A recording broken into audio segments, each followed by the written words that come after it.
ਵਾਹਿਗੁਰੂ ਜੀ ਕਾ ਖਾਲਸਾ ਵਾਹਿਗੁਰੂ ਜੀ ਕੀ ਫਤਿਹ। अस्सलाम वालेकुम आदाब बर्ड्स महा ਤੁਹਾਡੀ ਹੋਸਟ ਨੀਲਮ ਕੌਰ ਤੇ ਮੈਂ ਟੀਵੀ ਫॉर ਦੇ ਸਾਰੇ ਦਰਸ਼ਕਾਂ ਤੇ ਸਰੋਤਿਆਂ ਨੂੰ ਜੀ ਆਇਆਂ ਕਹਿੰਦੀ ਹਾਂ ਪ੍ਰੋਗਰਾਮ ਸੱਚੋ ਸੱਚ ਵਿੱਚ ਜਿਹੜੇ ਇਸ ਪ੍ਰੋਗਰਾਮ ਨਾਲ ਦੇਸ਼ਾਂ ਵਿਦੇਸ਼ਾਂ ਤੋਂ ਜੁੜ ਚੁੱਕੇ ਨੇ। ਖਾਲਸਾ ਅਫੇਅਰ ਸੈਂਟਰ ਦੇ ਸੰਚਾਲਕ ਡਾਕਟਰ ਅਮਰਜੀਤ ਸਿੰਘ ਦੀ ਸਟੂਡੀਓ 'ਚ ਮੇਰੇ ਨਾਲ ਸ਼ਾਮਲ ਨੇ। ਉਹਨਾਂ ਨਾਲ ਗੱਲਬਾਤ ਕਰਕੇ ਅੱਜ ਦੇ ਅਹਿਮ ਇਸ਼ੂਜ਼ ਉੱਪਰ ਉਹਨਾਂ ਤੋਂ ਉਹਨਾਂ ਦਾ ਤਜ਼ੀਆ ਜਾਣਦੇ ਹਾਂ। ਜੀ ਡਾਕਟਰ ਸਾਹਿਬ ਵਾਹਿਗੁਰੂ ਜੀ ਕਾ ਖਾਲਸਾ ਵਾਹਿਗੁਰੂ ਜੀ ਕੀ ਫਤਿਹ। हाँ जी नीलम कौर जी ਤੁਹਾਨੂੰ भी ਤੇ ਦੁਨੀਆ ਭਰ ਚ ਬੈਠੇ ਸਾਡੇ ਬਹੁਤ ਹੀ ਪਿਆਰੇ ਸੋਹਣੇ ਸਿਆਣੇ ਟੀਵੀ 84 ਦੇ ਵਿਊਅਰਸ ਨੂੰ ਵੀ ਵਾਹਿਗੁਰੂ ਜੀ ਕਾ ਖਾਲਸਾ ਵਾਹਿਗੁਰੂ ਜੀ ਕੀ ਫਤਿਹ। ਸਾਡੇ ਬਹੁਤ ਹੀ ਪਿਆਰੇ ਮੁਸਲਮਾਨ ਭੈਣਾਂ ਭਰਾਵਾਂ ਨੂੰ अस्सलाम वालेकुम। ਗੰਗਾ ਜਮਨੀ ਤਹਿਜ਼ੀਬ ਦੇ ਹਿੰਦੂ ਤਵੀਆਂ ਨੂੰ ਨਮੋ ਨਮੇ। ਜੀ ਡਾਕਟਰ ਸਾਹਿਬ ਜੀ ਆਇਆਂ ਨੂੰ ਪ੍ਰੋਗਰਾਮ ਸੱਚੋ ਸੱਚ ਵਿੱਚ ਬਹੁਤ ਧੰਨਵਾਦ। ਜੀ ਡਾਕਟਰ ਸਾਹਿਬ ਅੱਜ 8 ਜਨਵਰੀ 2025 26 ਪੋ ਨਾਨਕਸ਼ਾਹੀ ਸੰਮਤ 556 ਦਾ ਦਿਨ ਹੈ ਤੇ ਡਾਕਟਰ ਸਾਹਿਬ ਪ੍ਰੋਗਰਾਮ ਸ਼ੁਰੂ ਕਰਨ ਤੋਂ ਪਹਿਲਾਂ ਆਪਣੇ ਦਰਸ਼ਕਾਂ ਤੇ ਸਰੋਤਿਆਂ ਨੂੰ ਹਮੇਸ਼ਾ ਤਰ੍ਹਾਂ ਦੱਸਦੀ ਵਿਊਅਰਸ ਜੇ ਤੁਸੀਂ ਹੱਕ ਸੱਚ ਇਨਸਾਫ ਤੇ ਪੈਰਾ ਦਿੰਦਾ ਇੱਕੋ ਇੱਕ ਚੈਨਲ ਟੀਵੀ 84 ਨੂੰ ਦੇਖਣਾ ਚਾਹੁੰਦੇ ਹੋ ਤਾਂ ਤੁਸੀਂ ਦੇਖ ਸਕਦੇ ਹੋ ਸਪੈਕਟਰਮ ਕੇਬਲ, ਆਰਸੀਐਨ ਕੇਬਲ, ਬਲਫਨ ਕੈਨੇਡਾ, roku, ਜਾਦੂ ਬਾਕਸ, ਆਇਸ਼ਾਵਾ, ਫੇਸਬੁੱਕ ਟੀਵੀ 84 ਦੀ ਐਪ ਰਾਹੀਂ online streaming and IP box ਤੇ ਤੁਸੀਂ ਟੀਵੀ 84 ਨੂੰ ਦੇਖ ਸਕਦੇ ਹੋ। ਵਿਊਅਰਸ ਜੇ ਤੁਸੀਂ ਟੀਵੀ 84 ਨਾਲ ਪ੍ਰੋਗਰਾਮ ਸੱਚੋ ਸੱਚ ਨਾਲ ਫੇਸਬੁੱਕ ਰਾਹੀਂ ਜੁੜੇ ਹੋ ਤਾਂ ਇਸ ਨੂੰ ਵੱਧ ਲਾਈਕ ਕਰੋ ਤੇ ਸ਼ੇਅਰ ਕਰੋ ਅਤੇ ਨਾਲ ਹੀ YouTube ਤੇ ਸਬਸਕ੍ਰਾਈਬ ਵੀ ਕਰੋ।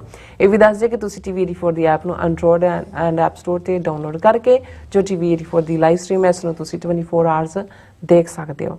ਸੋ ਵਿਊਅਰਸ ਪ੍ਰੋਗਰਾਮ ਦੀ ਸ਼ੁਰੂਆਤ ਕਰਨ ਜਾ ਰਹੇ ਹਾਂ ਅੱਜ ਦੀ ਸਪਾਂਸਰਸ਼ਿਪ ਦੇ ਨਾਲ ਕਿ ਅੱਜ ਦੇ ਪ੍ਰੋਗਰਾਮ ਸੱਚੋ ਸੱਚ ਨੂੰ ਸਪਾਂਸਰ ਕੀਤਾ ਗਿਆ ਹੈ ਬਾਲਟੀਮੋਰ ਤੋਂ ਸਰਦਾਰ ਹਰਨੇਕ ਸਿੰਘ ਜੀ ਹੋਰਾਂ ਵੱਲੋਂ।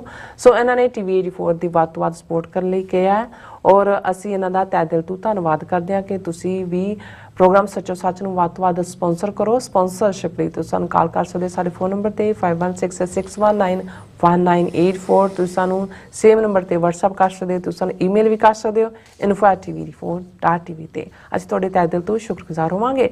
ਸੋ ਹੁਣ ਵਿਊਅਰਸ ਆਪਾਂ ਜਿਹੜੇ ਆਪਣੇ ਪਹਿਲੇ ਸੈਗਮੈਂਟ ਦੇ ਵਿੱਚ ਗੱਲਬਾਤ ਕਰਨ ਜਾ ਰਹੇ ਹਾਂ ਕਿ ਪਿਛਲੇ ਕੁਝ ਸਮੇਂ ਤੋਂ ਪੰਜਾਬ ਵਿੱਚ ਈਸਾਈ ਪਾਦਰੀਆਂ ਵੱਲੋਂ ਬੜੀ ਤੇਜ਼ੀ ਨਾਲ ਸਿੱਖਾਂ ਦਾ ਧਰਮ ਪਰਿਵਰਤਨ ਕੀਤਾ ਜਾ ਰਿਹਾ ਔਰ ਇਸ ਗੰਦੀ ਖੇਡ ਵਿੱਚ ਸਿੱਖ ਜਾਂ ਹਿੰਦੂ ਪਿਛੋਕੜ ਵਾਲੇ ਜਾਲੀ ਕਿਸਮ ਦੇ ਪਾਦਰੀਆਂ ਨੂੰ ਪ੍ਰਮੋਟ ਕੀਤਾ ਜਾ ਰਿਹਾ ਔਰ ਬਿਮਾਰੀਆਂ ਦੂਰ ਕਰਨ ਔਰ ਹਿਪਨੋਟਾਈਜ਼ ਕਰਨ ਅਤੇ ਖੁੱਲੇ ਪੈਸੇ ਦੀ ਵਰਤੋਂ ਨਾਲ ਇਹ ਖੇਡ ਖੇਡੀ ਜਾ ਰਹੀ ਹੈ। ਔਰ ਇਸ ਵਾਰ 25 ਦਸੰਬਰ ਨੂੰ ਕ੍ਰਿਸਮਸ ਮੌਕੇ ਕੱਢੀਆਂ ਗਈਆਂ ਸ਼ੋਭਾ ਯਾਤਰਾਵਾਂ ਦੇ ਨਾਂ ਥੱਲੇ ਸਿੱਖਾਂ ਨੂੰ ਖੂਬ ਚੜਾਇਆ ਜਾਂ ਕਹਿ ਲਓ ਟੀਜ਼ ਕੀਤਾ ਗਿਆ ਹੈ ਔਰ ਇਸ ਚੱਲ ਰਹੇ ਫਰੋਡ ਪ੍ਰਚਾਰ ਦੇ ਖਿਲਾਫ ਨਾ ਸਟੇਟ ਬੋਲ ਰਹੀ ਹੈ ਤੇ ਨਾ ਹੀ ਕੋਈ ਹਿੰਦੂ ਤਵੀ ਸਿੱਖ ਜਥੇਬੰਦੀਆਂ ਨੇ ਔਰ ਸਿੱਖ ਜਿਸ ਤਰ੍ਹਾਂ ਕਿ ਸੰਸਥਾਵਾਂ ਨੇ ਤਾਂ ਵੈਸੇ ਹੀ ਮੂੰਹ ਵਿੱਚ ਘੁੰਗਣੀਆਂ ਪਾਈਆਂ ਹੋਈਆਂ ਨੇ ਔਰ ਇਸ ਗੰਦੀ ਖੇਡ ਨੂੰ ਤੁਰੰਤ ਰੋਕਿਆ ਜਾਣਾ ਚਾਹੀਦਾ ਹੈ। ਸੋ ਇਸ ਬਾਰੇ ਆਪਾਂ ਗੱਲਬਾਤ ਕਰਨ ਜਾ ਰਹੇ ਹਾਂ। ਸੋ ਅਸੀਂ ਚਾਹਾਂਗੇ ਕਿ ਤੁਸੀਂ ਇਸੇ ਤਰ੍ਹਾਂ ਬਣੇ ਰਹਿਣਾ। ਦੇਖਣ ਸੁਣਨ ਲਈ ਤੁਹਾਡਾ ਸਭ ਦਾ ਬਹੁਤ ਬਹੁਤ ਸ਼ੁਕਰੀਆ। ਜੀ ਰਾਜ ਸਾਹਿਬ ਕੀ ਵਿਚਾਰਾਂ ਨੇ? ਸਭ ਤੋਂ ਪਹਿਲਾਂ ਤਾਂ ਅੱਜ ਦੇ ਪ੍ਰੋਗਰਾਮ ਨੂੰ ਸਪਾਂਸਰ ਕਰਨ ਲਈ ਅਸੀਂ ਮੈਰੀਲੈਂਡ ਦੇ ਬਾਲਟੀਮੋਰ ਸ਼ਹਿਰ ਤੋਂ ਵੀਰ ਹਰਨੇਕ ਸਿੰਘ ਔਰ ਉਹਨਾਂ ਦੇ ਸਾਰੇ ਸਾਥੀਆਂ ਦਾ ਸ਼ੁਕਰੀਆ ਅਦਾ ਕਰਦੇ ਹਾਂ। ਜੀ 15 ਦਸੰਬਰ ਨੂੰ ਬ੍ਰੈਡਕ ਰੋਡ ਗੁਰਦੁਆਰਾ ਸਿੰਘ ਸਭਾ ਜਿਹੜਾ ਟੀਵੀ 84 ਲਈ ਫੰਡ ਰੇਜ਼ਿੰਗ ਹੋਇਆ ਉਸ 'ਚ ਬਾਲਟੀਮੋਰ ਦੇ ਸਾਡੇ ਵੀਰਾਂ ਨੇ ਬਹੁਤ ਵੱਡਾ ਯੋਗਦਾਨ ਪਾਇਆ। ਇਹ ਐਡਮਾਇਰਰ ਨੇ ਲਗਾਤਾਰ ਟੀਵੀ 84 ਨਾਲ ਜੁੜੇ ਹੋਏ ਨੇ ਔਰ ਸਾਨੂੰ ਇਸ ਗੱਲ ਦੇ ਉੱਤੇ ਫਖਰ ਮਹਿਸੂਸ ਹੁੰਦਾ ਹੈ ਜਦੋਂ ਅਸੀਂ ਉਹਨਾਂ ਵੀਰਾਂ ਦੀ ਜ਼ੁਬਾਨੀ ਜਿਨ੍ਹਾਂ ਤੱਕ ਭਾਵੇਂ ਸਾਡਾ ਕੋਈ ਡੇ ਟੂ ਡੇ ਕੋਈ ਕਨੈਕਸ਼ਨ ਨਹੀਂ ਹੈ ਸਾਨੂੰ ਇਹ ਸੁਣਨ ਨੂੰ ਮਿਲਦਾ ਹੈ ਕਿ ਟੀਵੀ 84 ਰਾਹੀਂ ਉਹਨਾਂ ਨੂੰ ਜਿਹੜਾ ਉਹ ਬਹੁਤ ਸਾਰਾ ਗਿਆਨ ਹਾਸਲ ਹੁੰਦਾ ਹੈ ਜਾਂ ਉਹਨਾਂ ਦੇ ਬਹੁਤ ਸਾਰੇ ਸ਼ੰਕੇ ਦੂਰ ਹੁੰਦੇ ਨੇ ਔਰ ਅਸੀਂ ਸਮਝਦੇ ਹਾਂ ਵੀ ਹਮੇਸ਼ਾ ਹੀ ਸਾਡਾ ਇਹ ਕਹਿਣਾ ਹੁੰਦਾ ਹੈ ਕਿ ਸਾਡੀ ਸਟਰੈਂਥ ਆਮ ਕਿਰਤੀ ਗੁਰਸਿੱਖ ਵੀਰ ਭੈਣਾਂ ਨੇ। ਵੱਡੇ ਵੱਡੇ ਧਨਾੜ ਵੱਡੇ ਵੱਡੇ ਮਿਲੀਅਨਰ ਵੱਡੇ ਵੱਡੇ ਘਰਾਂ ਵਾਲੇ ਉਹ ਤਾਂ ਪੰਥਕ ਏਜੰਡਾ ਤਾਂ ਦੂਰ ਦੀ ਗੱਲ ਉਹ ਤਾਂ ਆਪੋ ਆਪਣੀ ਦੁਨੀਆ ਦੇ ਵਿੱਚ ਇਹ ਸਮਝ ਕੇ ਕਿ ਸ਼ਾਇਦ ਇੱਥੇ ਹਮੇਸ਼ਾ ਉਹਨਾਂ ਨੇ ਬਣੇ ਰਹਿਣਾ ਉਹਨਾਂ ਦੀ ਅਮੀਰੀ ਉਹਨਾਂ ਦੇ ਵੱਡੇ ਵੱਡੇ ਘਰ ਜਾਂ ਗੱਡੀਆਂ ਹਮੇਸ਼ਾ ਰਹਿਣ ਵਾਲੀਆਂ ਨੇ। ਇਹ ਸ਼ਾਇਦ ਇੱਕ ਮਾਇਆ ਦਾ ਇੱਕ ਆਪਣਾ ਪ੍ਰਭਾਵ ਹੀ ਹੈ ਕਿਉਂਕਿ ਜਿਹੜੇ ਦੂਸਰੇ ਤਬਕੇ 'ਚੋਂ ਗਏ ਹੁੰਦੇ ਨੇ ਕਿਰਤੀਆਂ 'ਚੋਂ ਵੀ ਜਦੋਂ ਉਸ ਦੌੜ 'ਚ ਸ਼ਾਮਲ ਹੋ ਜਾਂਦੇ ਨੇ ਤਾਂ ਫਿਰ ਗੁਰੂ ਸਾਹਿਬ ਨੇ ਯਾਦ ਦਹਾਨੀ ਕਰਵਾਈ ਹੋਈ ਹੈ ਕਿ ਸਹਿਸ ਖੱਟੇ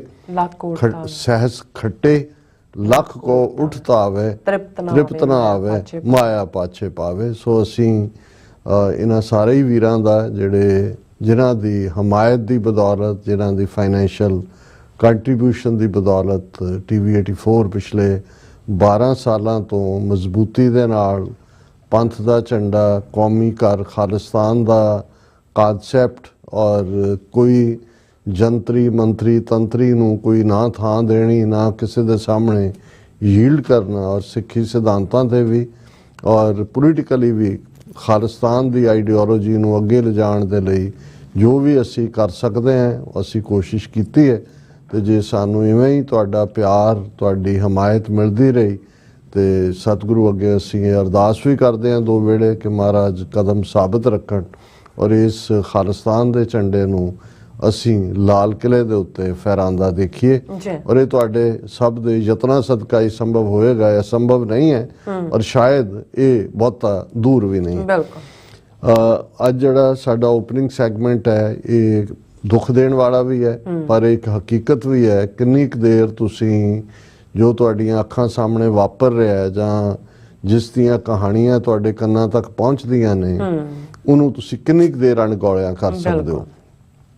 ਹਾਲਾਂ ਇਹ ਨਹੀਂ ਹੈ ਕਿ ਵੀ ਇਸ ਦਾ ਪਤਾ ਸਾਨੂੰ ਅੱਜ ਲੱਗਾ ਹੈ, ਇਹ ਚੱਲ ਤਾਂ ਕਾਫੀ ਸਮੇਂ ਤੋਂ ਰਿਹਾ ਔਰ ਈਵਨ ਇਸ ਮੁੱਦੇ ਦੇ ਉੱਤੇ ਜਦੋਂ ਭਾਈ ਅੰਮ੍ਰਿਤਪਾਲ ਸਿੰਘ ਹੋਰਾਂ ਨੇ ਮੁੱਢਲੇ ਦਿਨਾਂ ਦੇ ਵਿੱਚ ਹੀ ਜਦੋਂ ਉਹਨਾਂ ਦੀ ਆਮਦ ਉੱਥੋਂ ਦੁਬਈ ਤੋਂ ਪੰਜਾਬ ਦੇ ਵਿੱਚ ਹੋਈ ਔਰ ਜਿਹੜੇ ਮੁੱਢਲੇ ਇਸ਼ੂ ਉਹਨਾਂ ਨੇ ਚੁੱਕੇ, ਜਦੋਂ ਕਿ ਉਦੋਂ ਸਾਡੇ ਇੱਥੇ ਕੁਝ ਵੀਰਾਂ ਨੂੰ ਵੀ ਲੱਗਦਾ ਸੀ ਕਿ ਵੀ ਨਹੀਂ ਇਹਦੇ ਨਾਲ ਤਾਂ ਇਹ ਪੱਛਮੀ ਮੁਲਕ ਨਾਰਾਜ਼ ਹੋ ਜਾਣਗੇ, ਕੈਨੇਡਾ ਦੀ ਸਰਕਾਰ ਨਾਰਾਜ਼ ਹੋ ਜਾਏਗੀ, ਅਮਰੀਕਾ ਦੀ ਹੋ ਜਾਏਗੀ।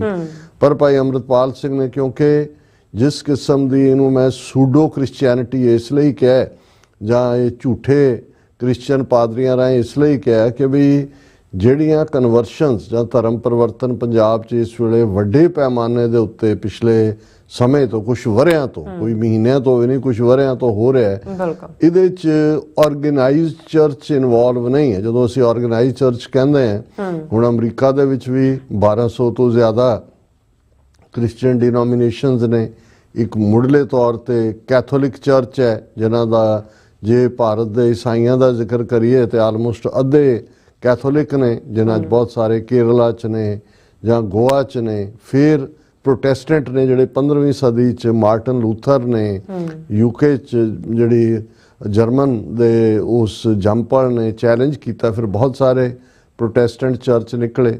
ਔਰ ਜਦੋਂ ਹੁਣ ਅਸੀਂ ਦੇਖਦੇ ਹਾਂ ਇੱਥੇ ਸਾਡੇ ਬਾਈਬਲ ਬੈਲਟ ਦੇ ਵਿੱਚ ਸਾਊਦਰਨ ਬੈਪਟਿਸਟ ਚਰਚ ਹੈ, ਫਿਰ ਜਿਨ੍ਹਾਂ ਨੂੰ ਮੌਰਮਨ ਕਿਹਾ ਜਾਂਦਾ, ਜਿਨ੍ਹਾਂ ਦਾ ਹੈੱਡਕੁਆਰਟਰ ਯੂਟਾ ਦੇ ਵਿੱਚ ਸਾਲਟ ਲੇਕ ਸਿਟੀ, ਜਿਨ੍ਹਾਂ ਨੂੰ ਮੌਰਮਨ ਕਿਹਾ ਜਾਂਦਾ, ਇਹਨਾਂ ਦਾ ਅਫੀਸ਼ੀਅਲ ਨਾਮ ਲੇਟਰ ਡੇ ਸੇਂਟਸ ਹੈ। ਔਰ ਇਸੇ ਤਰ੍ਹਾਂ ਮੈਥੋਡਿਸਟ ਚਰਚ ਹੈ ਔਰ ਬਹੁਤ ਸਾਰੇ ਜਿਹੜੇ ਨੇ। ਔਰ ਇਹਦੇ 'ਚ ਕੋਈ ਸ਼ੱਕ ਨਹੀਂ ਹੈ ਕਿ ਇਹ ਜਿਹੜਾ ਆਰਗੇਨਾਈਜ਼ਡ ਚਰਚ ਵੀ ਹੈ ਇਹ ਵੀ ਵੱਡੇ ਪੈਮਾਨੇ ਤੇ ਦੁਨੀਆ ਦੇ ਵਿੱਚ ਕਨਵਰਜਨ ਕਰਦਾ ਹੈ ਔਰ ਪੈਸਾ ਔਰ ਹਿਊਮੈਨਿਟੇਰੀਅਨ ਹੈਲਪ ਇਹ ਸਾਰੇ ਨੂੰ ਵਰਤਿਆ ਜਾਂਦਾ ਹੈ। ਜਿਵੇਂ ਇਹ ਕਿਹਾ ਜਾਂਦਾ ਹੈ ਕਿ ਭਾਈ ਇਹ ਜਿਹੜੀ ਕ੍ਰਿਸਚੀਅਨਿਟੀ ਦਾ ਪਸਾਰ ਹੈ ਇਸ ਦਾ ਇੱਕੋ ਹੀ ਤਰੀਕਾ ਹੁੰਦਾ ਹੈ ਕਿ ਵੀ ਇੱਕ ਹੱਥ 'ਚ ਉਹਨਾਂ ਨੇ ਰੋਟੀ ਫੜੀ ਹੁੰਦੀ ਹੈ, ਦੂਜੇ 'ਚ ਬਾਈਬਲ ਫੜੀ ਹੁੰਦੀ ਹੈ। ਔਰ ਜ਼ਾਹਰ ਹੈ ਵੀ ਜਿੱਥੇ ਭੁੱਖ ਨੰਗ ਹੈ, ਕਮੀਆਂ ਨੇ ਔਰ ਜ਼ਰੂਰਤਾਂ ਨੇ, ਉਹਨਾਂ ਨੂੰ ਉਹ ਕਹਿੰਦੇ ਨੇ ਕਿ ਬਾਈਬਲ ਫੜ ਲਓ ਤੇ ਅਸੀਂ ਤੁਹਾਡੀਆਂ ਇਹ ਲੋੜਾਂ ਸਾਰੀਆਂ ਪੂਰੀਆਂ ਕਰ ਦਿਆਂਗੇ। ਸੋ ਉਹ ਉਹਨਾਂ ਦਾ ਇੱਕ ਆਪਣਾ ਪਸਾਰਾ ਜਾਂ ਪ੍ਰਸਾਰ ਹੈ। ਪਰ ਜਿਹੜਾ ਪੰਜਾਬ ਦੇ ਵਿੱਚ ਟ੍ਰੈਂਡ ਨਜ਼ਰ ਆਉਂਦਾ ਉਹ ਇਵੇਂ ਹੀ ਹੈ ਜਿਵੇਂ ਭਾਰਤੀ ਏਜੰਸੀਆਂ ਨੇ ਸਿੱਖਾਂ ਦੇ ਵਿੱਚ ਬਾਬਾਡਮ ਖੜਾ ਕੀਤਾ, ਬਾਬੇ ਖੜੇ ਕੀਤੇ, ਅੱਡ ਅੱਡ ਸੈਕਟ ਖੜੇ ਕੀਤੇ ਜਿਨ੍ਹਾਂ ਦੇ ਵਿੱਚ ਰਾਧਾ ਸੁਆਮੀ, ਸੌਦਾ ਸਾਧ, ਭਨਿਆਰੇ ਵਾਲਾ ਔਰ ਹੋਰ ਵੀ ਇੰਡੀਵਿਜੂਅਲ ਬਹੁਤ ਸਾਰੇ। ਸੋ ਉਹ ਜਿਹੜੇ ਨੇ ਉਹ ਬੇਸ਼ੱਕ ਉਹਨਾਂ ਦੀ ਲੁੱਕ ਦਿੱਖ ਸਿੱਖਾਂ ਵਾਲੀ ਹੈ, ਗੁਰੂ ਗ੍ਰੰਥ ਸਾਹਿਬ ਜਾਂ ਬਾਣੀ ਦਾ ਇਸਤੇਮਾਲ ਵੀ ਕਰਦੇ ਨੇ। ਰਾਧਾ ਸੁਆਮੀ ਖਾਸ ਤੌਰ ਤੇ ਜਿਹੜਾ ਨਾਮ ਦੇਣ ਦੇ ਨਾਂ ਥੱਲੇ ਜਾਂ ਆਪਣੀਆਂ ਸ਼ਕਲਾਂ ਸੂਰਤਾਂ ਵੀ ਆ, ਹੁਣ ਵੀ ਜਿਹੜਾ ਗੁਰਿੰਦਰ ਢਿੱਲੋਂ ਨੇ ਆਪਣਾ ਜਾਨਸ਼ੀਨ ਬਣਾਇਆ, ਅਜੇ ਤੱਕ ਤਾਂ ਉਹਦੀ ਦਾੜੀ ਕੱਟੀ ਹੋਈ ਹੈ, ਉਹਦੀ ਵੀ ਸਬੂਤੀ ਕਰ ਦੇਣਗੇ। ਇਹਦੀ ਵੀ ਜਦੋਂ ਇਹ ਢਿੱਲੋਂ ਵੀ ਇਹਨੂੰ 6 ਮਹੀਨੇ ਅੰਦਰ ਹੀ ਰੱਖਿਆ ਸੀ ਉਹਨਾਂ ਨੇ, ਜਦੋਂ ਇਹਨੂੰ ਬਣਾਇਆ ਸੀ ਇਹਦੀ ਵੀ ਜਿਹੜਾ ਉਹ ਦਾੜੀ ਮੁੰਨੀ ਹੋਈ ਸੀ।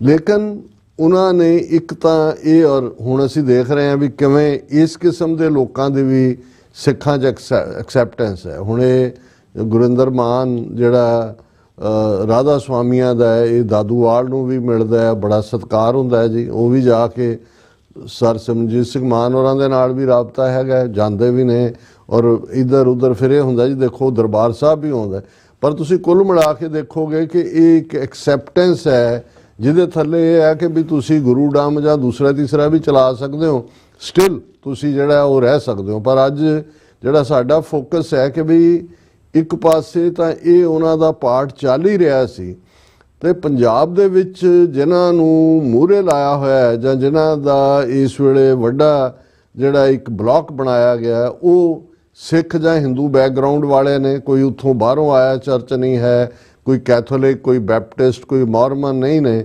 ਜਿਵੇਂ ਅੰਕਰ ਨਰੂਲਾ ਨਾਂ ਦਾ ਬੰਦਾ ਜਿਹਨੂੰ ਬੜਾ ਪੈਸਟਰ ਔਰ ਉਹਦੇ ਨਾਲ ਫਿਰ ਉਸ ਕਿਸਮ ਦੀਆਂ ਜਨਾਨੀਆਂ ਉਹਨਾਂ ਦੀਆਂ ਜਾਂ ਦੂਜੀਆਂ ਉਹ ਆਪਣੇ ਲੱਗੇ ਹੋਏ ਨੇ। ਫਿਰ ਇੱਕ ਉਹ ਦਿਓਲ ਨਾਂ ਦਾ ਉਹਦਾ ਵੀ ਟੱਬਰ। ਇਹ ਸਾਰਾ ਹੁਣ ਇੱਕ ਹਿੰਦੂ ਖੱਤਰੀ ਬੈਕਗਰਾਉਂਡ ਦਾ, ਇੱਕ ਪੰਜਾਬੀ ਪੇਂਡੂ ਕਿਸਾਨ ਬੈਕਗਰਾਉਂਡ ਦਾ, ਇਸ ਕਿਸਮ ਦੇ ਅੱਗੋਂ ਫਿਰ ਉਹਨਾਂ ਨੇ ਰੱਖੇ ਹੋਏ ਨੇ। ਔਰ ਇਹ ਜਿਹੜਾ ਉਹਨਾਂ ਦਾ ਤੌਰ ਤਰੀਕਾ ਹੈ, ਹਾਲਾਂ ਮੈਂ ਇਹਨਾਂ ਦੀ ਹਿਸਟਰੀ ਰਿਲੇਟ ਕਰਾਂਗਾ ਕਿ ਪੰਜਾਬ ਦੇ ਵਿੱਚ ਕਿਸ ਕਿਸਮ ਦੀ ਆਮਦ ਹੋਈ।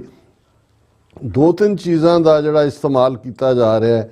ਇੱਕ ਤਾਂ ਹੀਲਿੰਗ ਦੇ ਨਾਂ ਥੱਲੇ, ਹੁਣ ਇਹਦੇ 'ਚ ਕੋਈ ਸ਼ੱਕ ਨਹੀਂ ਹੈ ਕਿ ਜਦੋਂ ਅਸੀਂ ਜਿਹੜੀ ਪ੍ਰੋਫਿਟ ਪਰੰਪਰਾ ਹੈ ਸੈਮੈਟਿਕ ਧਰਮਾਂ ਦੀ, ਜਿਨ੍ਹਾਂ ਦੀ ਸ਼ੁਰੂਆਤ ਜਿਹੜੀ ਹੈ ਉਹ ਅਬਰਾਹਮ ਜਾਂ ਮੋਜ਼ਿਸ ਜਾਂ ਡੇਵਿਡ ਦੇ ਨਾਲ ਹੁੰਦੀ ਹੈ, ਔਰ ਫਿਰ ਜੀਸਸ ਕ੍ਰਾਈਸਟ ਨੂੰ ਜਿਹਨੂੰ ਜੂਡਾਇਜ਼ਮ ਵਾਲੇ ਵੀ ਆਪਣਾ ਮੰਨਦੇ ਨੇ, ਕ੍ਰਿਸਚੀਅਨਿਟੀ ਵੀ ਆਪਣਾ ਜਿਹੜਾ ਉਹ ਤਾਂ ਕ੍ਰਿਸਚੀਅਨਿਟੀ ਦਾ ਤਾਂ ਬੇਸ ਹੀ ਸਨ ਆਫ ਗॉड ਦੇ ਨਾਂ ਥੱਲੇ ਹੈ, ਔਰ ਈਵਨ ਇਸਲਾਮ ਦੇ ਵਿੱਚ ਵੀ ਉਹਨਾਂ ਨੂੰ ਜਿਹੜਾ ਇੱਕ ਪ੍ਰੋਫਿਟ ਦੇ ਤੌਰ ਤੇ ਮੰਨਿਆ ਗਿਆ ਹੈ, ਹਜ਼ਰਤ ਈਸਾ ਕਰਕੇ ਉਹਨਾਂ ਨੂੰ ਜਾਣਿਆ ਜਾਂਦਾ। ਉਹਨਾਂ ਦੀਆਂ ਕੁਆਲਿਟੀਜ਼ ਚੋਂ ਇੱਕ ਕੁਆਲਿਟੀ ਜਿਹੜੀ ਹੈ, ਜਿਵੇਂ ਹਰ ਇੱਕ ਦੇ ਨਾਲ ਕੁਛ ਨਾ ਕੁਛ ਜੁੜਿਆ ਹੋਇਆ ਕਿ ਜੀ ਰੱਬ ਨੇ ਉਹਨੂੰ ਖਾਸ ਇਹ ਦੇ ਕੇ ਭੇਜਿਆ, ਉਹ ਜੀਸਸ ਦਾ ਹੀਲਰ ਹੈ, ਠੀਕ ਕਰਦਾ, ਔਰ ਉਹ ਮੁਰਦੇ ਨੂੰ ਜਵਾਨ ਦੀ ਕਹਾਣੀ ਵੀ ਜਿਹੜੀ ਹੈ ਉਹਨਾਂ ਦੇ ਨਾਂ ਨਾਲ ਜੋੜੀ ਹੋਈ। ਉਹ ਹਰ ਇੱਕ ਦੇ ਆਪਣੇ ਫੇਥ ਨੇ। ਸਾਡਾ ਕਿਸੇ ਧਰਮ ਦੇ ਨਾਲ, ਕਿਸੇ ਮਜ਼ਹਬ ਦੇ ਨਾਲ ਕੋਈ ਟਕਰਾਅ ਨਹੀਂ ਹੈ, ਨਾ ਹੀ ਅਸੀਂ ਕਿਸੇ ਨੂੰ ਪੁੱਟ ਡਾਊਨ ਕਰਨਾ ਚਾਹੁੰਦੇ, ਉਹਨਾਂ ਦਾ ਬਿਲੀਫ ਸਿਸਟਮ ਹੈ। ਪਰ ਜਦੋਂ ਇੱਕ ਸਾਜ਼ਿਸ਼ ਦੇ ਤਹਿਤ ਇਹ ਕੁਛ ਕੀਤਾ ਜਾ ਰਿਹਾ ਕਿ ਭਾਈ ਇੱਕ ਵੱਡਾ ਫਰਾਡ ਰਚਿਆ ਜਾਂਦਾ ਹੈ, ਸੈਂਕੜਿਆਂ ਲੋਕ ਇਕੱਠੇ ਕੀਤੇ ਜਾਂਦੇ ਨੇ, ਉਹਨਾਂ 'ਚ ਆਪਣੇ ਪੇਡ ਬਿਠਾਏ ਹੁੰਦੇ ਨੇ, ਔਰ ਫਿਰ ਇਹਨਾਂ ਦੀ ਪੂਰੀ ਉਹ ਡਰਾਮੇਬਾਜ਼ੀ ਸ਼ੁਰੂ ਹੁੰਦੀ ਹੈ, ਵੱਡਾ ਇੱਕ ਸਟੇਜ ਦਾ ਲਾਈ ਹੁੰਦੀ ਹੈ। ਫਿਰ ਇਹ ਹੁੰਦਾ ਕਿ ਜੀ ਇੱਕ ਆ ਗਿਆ, ਉਹਨੇ ਡੰਡਾ ਫੜਿਆ, ਉਹਨੇ ਕਿਹਾ ਜੀ ਮੇਰੇ ਗੋਡੇ ਦੁਖਦੇ ਨੇ, ਮੇਰਾ ਦੂਜਾ, ਫਿਰ ਤੂੰ ਯੀਸ਼ੂ ਯੀਸ਼ੂ ਕਰ, ਹਲਾਲੂਇਆ ਕਰ। 2-4 ਮਿੰਟ ਬਾਅਦ ਉਹ ਡੰਡਾ ਸੁੱਟ ਕੇ ਤੁਰ ਪੈਂਦੀ ਹੈ, ਜੀ ਮੈਂ ਠੀਕ ਹੋ ਗਈ, ਮੈਂ ਫਲਾਣਾ ਹੋ ਗਿਆ।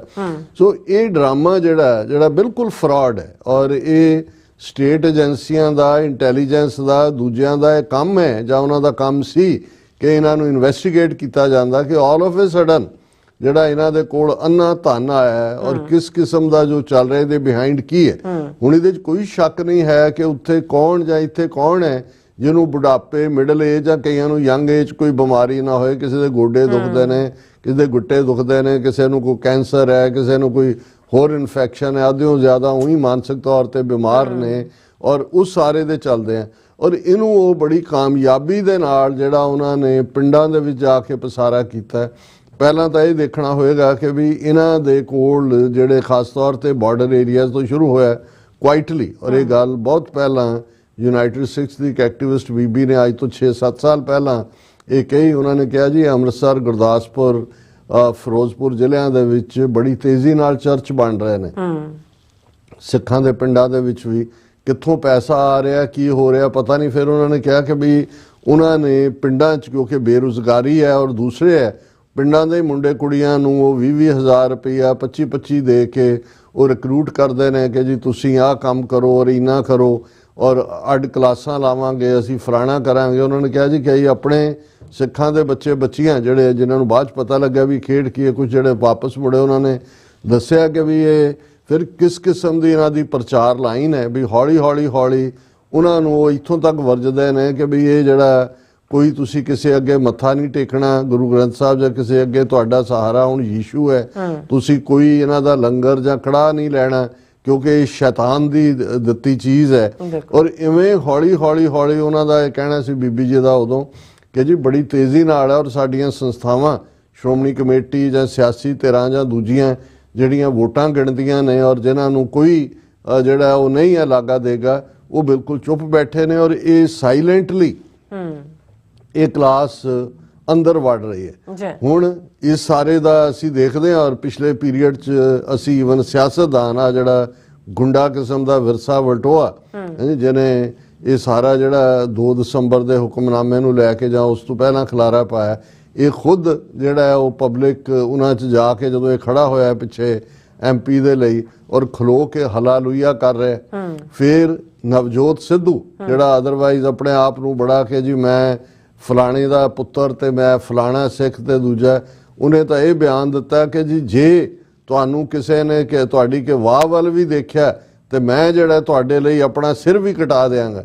ਹੁਣ ਇਹੀ ਕੰਮ ਸੁਖਜਿੰਦਰ ਰੰਧਾਵਾ ਪਿਛਲੇ ਦਿਨਾਂ ਦੇ ਵਿੱਚ ਜਦੋਂ ਉਹਨੂੰ ਕਿਹਾ ਗਿਆ ਕਿ ਜੀ ਇਹ ਈਸਾਈਆਂ ਦੇ ਇੱਕ ਇਕੱਠ ਵੋਟਾਂ ਹਲਾਲੂਇਆ, ਸੋ ਅਸੀਂ ਵੀ ਇਹ ਠੀਕ ਹੈ ਸਿਆਸਤਦਾਨ ਵੋਟਾਂ ਲੈਣ ਦੇ ਲਈ ਲੌਬੀ ਕਰਦੇ ਨੇ ਜਦੋਂ, ਪਰ ਇਹ ਜਾਣਦਿਆਂ ਹੋਇਆਂ ਕਿ ਕਿਸ ਲੈਵਲ ਦੇ ਉੱਤੇ ਕਨਵਰਸ਼ਨ, ਹਾਲਾਂ ਮੈਨੂੰ ਜੇ ਮੈਂ ਗਲਤ ਨਾ ਹੋਵਾਂ ਪੰਜਾਬ 'ਚ ਵੀ ਸ਼ਾਇਦ ਐਂਟਾਈ ਕਨਵਰਸ਼ਨ ਲਾ, ਹੁਣ ਬਾਕੀ ਥਾਵਾਂ ਤੇ ਤਾਂ ਹਿੰਦੂ ਤਵੀਆਂ ਨੇ ਨੱਕ 'ਚ ਦਮ ਕੀਤਾ ਹੁੰਦਾ ਜਦੋਂ ਛੱਤੀਸਗੜ੍ਹ ਜਾਂ ਦੂਸਰੀਆਂ ਜਿੱਥੇ ਟਰਾਈਬਲ ਲੋਕ ਨੇ, ਜੇ ਕੋਈ ਉਹਨਾਂ 'ਚੋਂ ਈਸਾਈਅਤ ਵੱਲ ਜਾਂਦਾ ਹੈ ਤਾਂ ਕਿਸ ਕਿਸਮ ਦਾ ਹੈ ਜੀ ਕਿ ਉਹ DC ਕੋਲ ਜਾਣਾ ਹੈ, ਦੂਜਾ ਜਾਣਾ ਹੈ, ਉਹ ਮੰਦਰਾਂ 'ਚ ਉਹਨਾਂ ਦੇ ਚਰਚਾਂ 'ਚ ਪਹੁੰਚ ਜਾਂਦੇ ਨੇ। ਅਸੀਂ ਕੰਡੈਮ ਕਰਦੇ ਹਾਂ ਕਿ ਭਾਈ ਜੇ ਕਿਸੇ ਦੇ ਚਰਚ ਦਾ ਨੁਕਸਾਨ ਹੋਏ ਜਾਂ ਕਿਸੇ ਦਾ ਹੋਏ, ਪਰ ਘੱਟੋ ਘੱਟ ਸਟੇਟ ਦੀਆਂ ਏਜੰਸੀਆਂ ਦੀ ਇਹ ਜ਼ਿੰਮੇਵਾਰੀ ਤਾਂ ਹੈ ਉਹ ਦੇਖਣ ਕਿ ਪੈਸਾ ਆ ਕਿੱਥੋਂ ਰਿਹਾ ਹੈ। ਤੁਸੀਂ ਲੋਕਾਂ ਦਾ ਸਾਇਲੈਂਟਲੀ ਬਾਰਡਰ ਬੈਲਟ ਦੇ ਵਿੱਚ ਲਿਜਾ ਕੇ ਖਾਸ ਤੌਰ ਤੇ ਉੱਥੋਂ ਉਹਦੀ ਸ਼ੁਰੂਆਤ ਹੁੰਦੀ ਹੈ।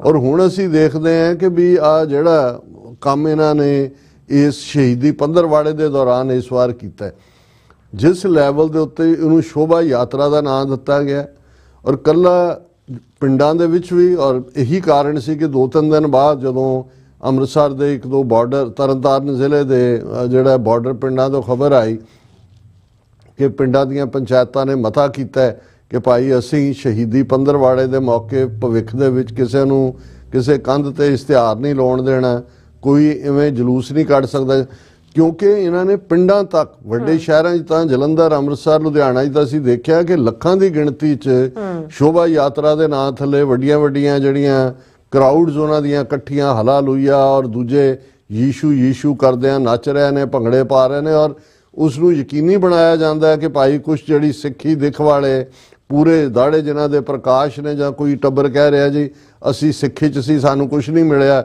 ਹੁਣ ਅਸੀਂ ਯੀਸ਼ੂ ਦੀ ਸ਼ਰਨ ਆ ਗਏ ਹਾਂ ਜੀ, ਇਹ ਟੱਬਰ ਅਮਰੀਕਾ ਤੋਂ ਆਇਆ ਜੀ, ਇਹ ਕੈਨੇਡਾ ਤੋਂ ਆਇਆ ਜੀ, ਔਰ ਉੱਥੇ ਵੀ ਇਸ ਕਿਸਮ ਦਾ ਜਿਹੜਾ ਉਹਨਾਂ ਨੇ ਕੀਤਾ। ਔਰ ਜਦੋਂ ਪਿੰਡ ਵਾਲਿਆਂ ਨੇ ਕੀਤਾ ਉਹਨਾਂ ਨੂੰ ਪੁੱਛਿਆ ਗਿਆ ਕਿ ਜੀ ਇਹ ਤਾਂ ਤੁਹਾਡੇ ਖਿਲਾਫ ਕੇਸ ਹੋਏਗਾ, ਉਹਨਾਂ ਦੇ ਖਿਲਾਫ ਕੇਸ, ਉਹਨਾਂ ਨੇ ਕਿਹਾ ਜੀ ਦੇਖੋ ਸ਼ਹੀਦੀ ਪੰਦਰਵਾੜਾ ਚੱਲ ਰਿਹਾ ਸੀ, ਅਸੀਂ ਇਹਨਾਂ ਨੂੰ ਇਹ ਬੇਨਤੀ ਕੀਤੀ ਕਿ ਭਾਈ ਤੁਸੀਂ ਆਪਣੇ ਚਰਚ ਦੇ ਵਿੱਚ ਜੋ ਮਰਜ਼ੀ ਕਰੋ, ਅੱਗਾ ਪਿੱਛਾ ਤੁਸੀਂ ਕਰ ਲੈਣਾ, ਇਹ ਜਦੋਂ ਤੁਸੀਂ DJ ਲਾ ਕੇ ਨੱਚਦੇ ਹੋ ਗਲੀਆਂ ਦੂਜਿਆਂ 'ਚੋਂ, ਅਸੀਂ ਜਿਹੜਾ ਉਹ ਸ਼ਹੀਦੀ ਪੰਦਰਵਾੜਾ ਮਨਾ ਰਹੇ।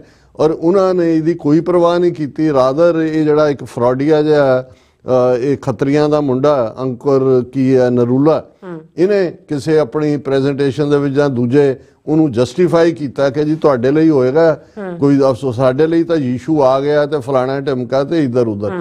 ਹੁਣ ਇਹ ਜਿਹੜਾ ਸਾਰਾ ਪਾਠ ਚੱਲ ਰਿਹਾ, ਔਰ ਮੈਂ ਅੱਜ ਹੀ ਇਸ ਵਿਸ਼ੇ ਨੂੰ ਕਿਉਂ ਚੁਣਿਆ, ਅੱਜ ਸਵੇਰੇ ਮਾਰਨਿੰਗ ਆਵਰ 'ਚ ਪਹਿਲੀਆਂ ਕਾਲਾਂ 'ਚੋਂ ਇੱਕ ਕਾਲ ਕੈਲੀਫੋਰਨੀਆ ਤੇ ਗੁਰਸਿੱਖ ਵੀਰ ਦੀ ਆਈ।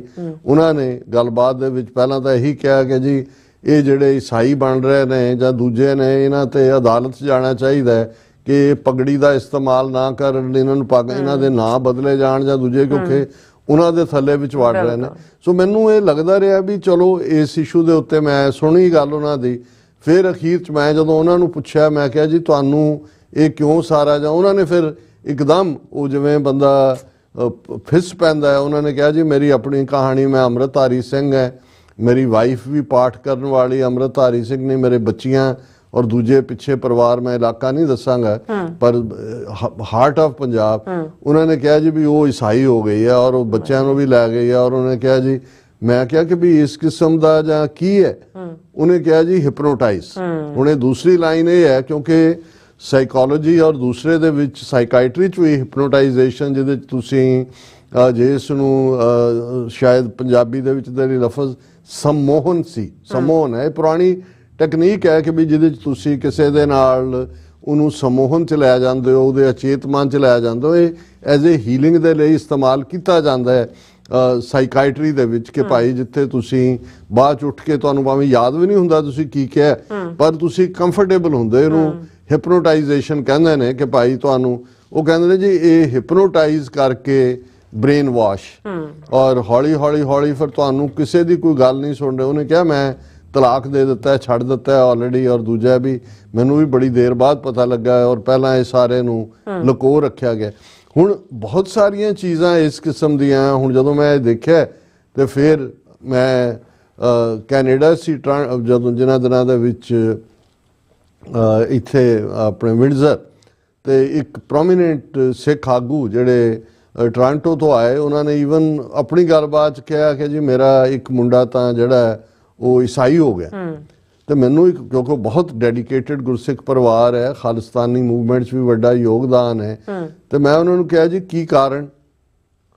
ਉਹ ਕਹਿੰਦੇ ਜੀ ਵੀ ਉਹਨੂੰ ਸਕੀਜ਼ੋਫਰੀਨੀਆ ਸੀ ਮੈਂਟਲ, ਔਰ ਦੂਜੇ ਉਹ ਕਹਿੰਦਾ ਵੀ ਅਸੀਂ ਕੋਈ ਰਿਅਲਾਈਜ਼ ਵੀ ਨਹੀਂ ਕੀਤਾ, ਸ਼ੁਰੂ 'ਚ ਸਾਨੂੰ ਲੱਗਾ ਵੀ ਨਹੀਂ ਹੈ, ਪਰ ਹੌਲੀ ਹੌਲੀ ਹੌਲੀ ਉਹ ਜਿਹੜਾ ਵੀ ਚਰਚਾਂ ਵਾਲਿਆਂ ਦੇ ਸਪੋਰਟ ਗਰੁੱਪ ਜਾਂ ਦੂਜੇ ਨੇ ਉਹ ਉਹਨਾਂ ਦੇ ਪ੍ਰਭਾਵ ਦੇ ਵਿੱਚ ਚਲਾ ਗਿਆ ਵੀ ਬਹੁਤ ਸਿਆਣਾ, ਬੜਾ ਬ੍ਰਿਲੀਅੰਟ, ਔਰ ਹੌਲੀ ਹੌਲੀ ਹੌਲੀ ਉਹਨੂੰ ਲੱਗਾ ਕਿ ਜੀ ਇੱਥੇ ਤਾਂ ਹੈ ਸਾਡੀ ਕਮਿਊਨਿਟੀ ਤਾਂ ਸਾਨੂੰ ਮਜ਼ਾਕ ਕਰਦੀ ਹੈ, ਨਕਾਰਦੀ ਹੈ ਤੇ ਇਹ ਉਹ ਹੈ, ਤੇ ਉਹ ਹੁਣ ਵੱਡਾ ਜਿਹੜਾ ਉਹ ਉਸ ਕਿਸਮ ਦੀ ਗੱਲ ਹੀ ਕਰਦਾ।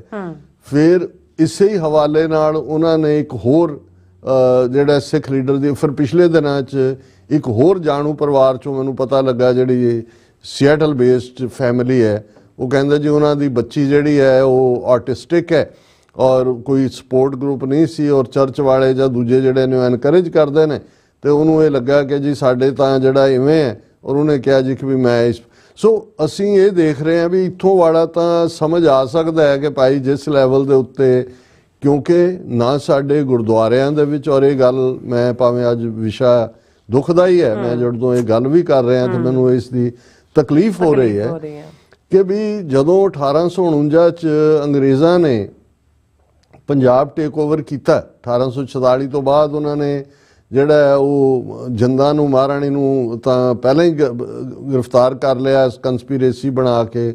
ਦਲੀਪ ਸਿੰਘ ਨੂੰ 3-4 ਸਾਲ ਉਹਨਾਂ ਨੇ ਫਤਿਆਬਾਦ ਕੇ ਫਤਿਹਪੁਰ ਯੂਪੀ ਦੇ ਵਿੱਚ ਰੱਖਿਆ, 13-14 ਸਾਲ ਦੀ ਉਮਰ 'ਚ ਈਸਾਈ ਬਣਾ ਕੇ ਲੈ ਗਏ।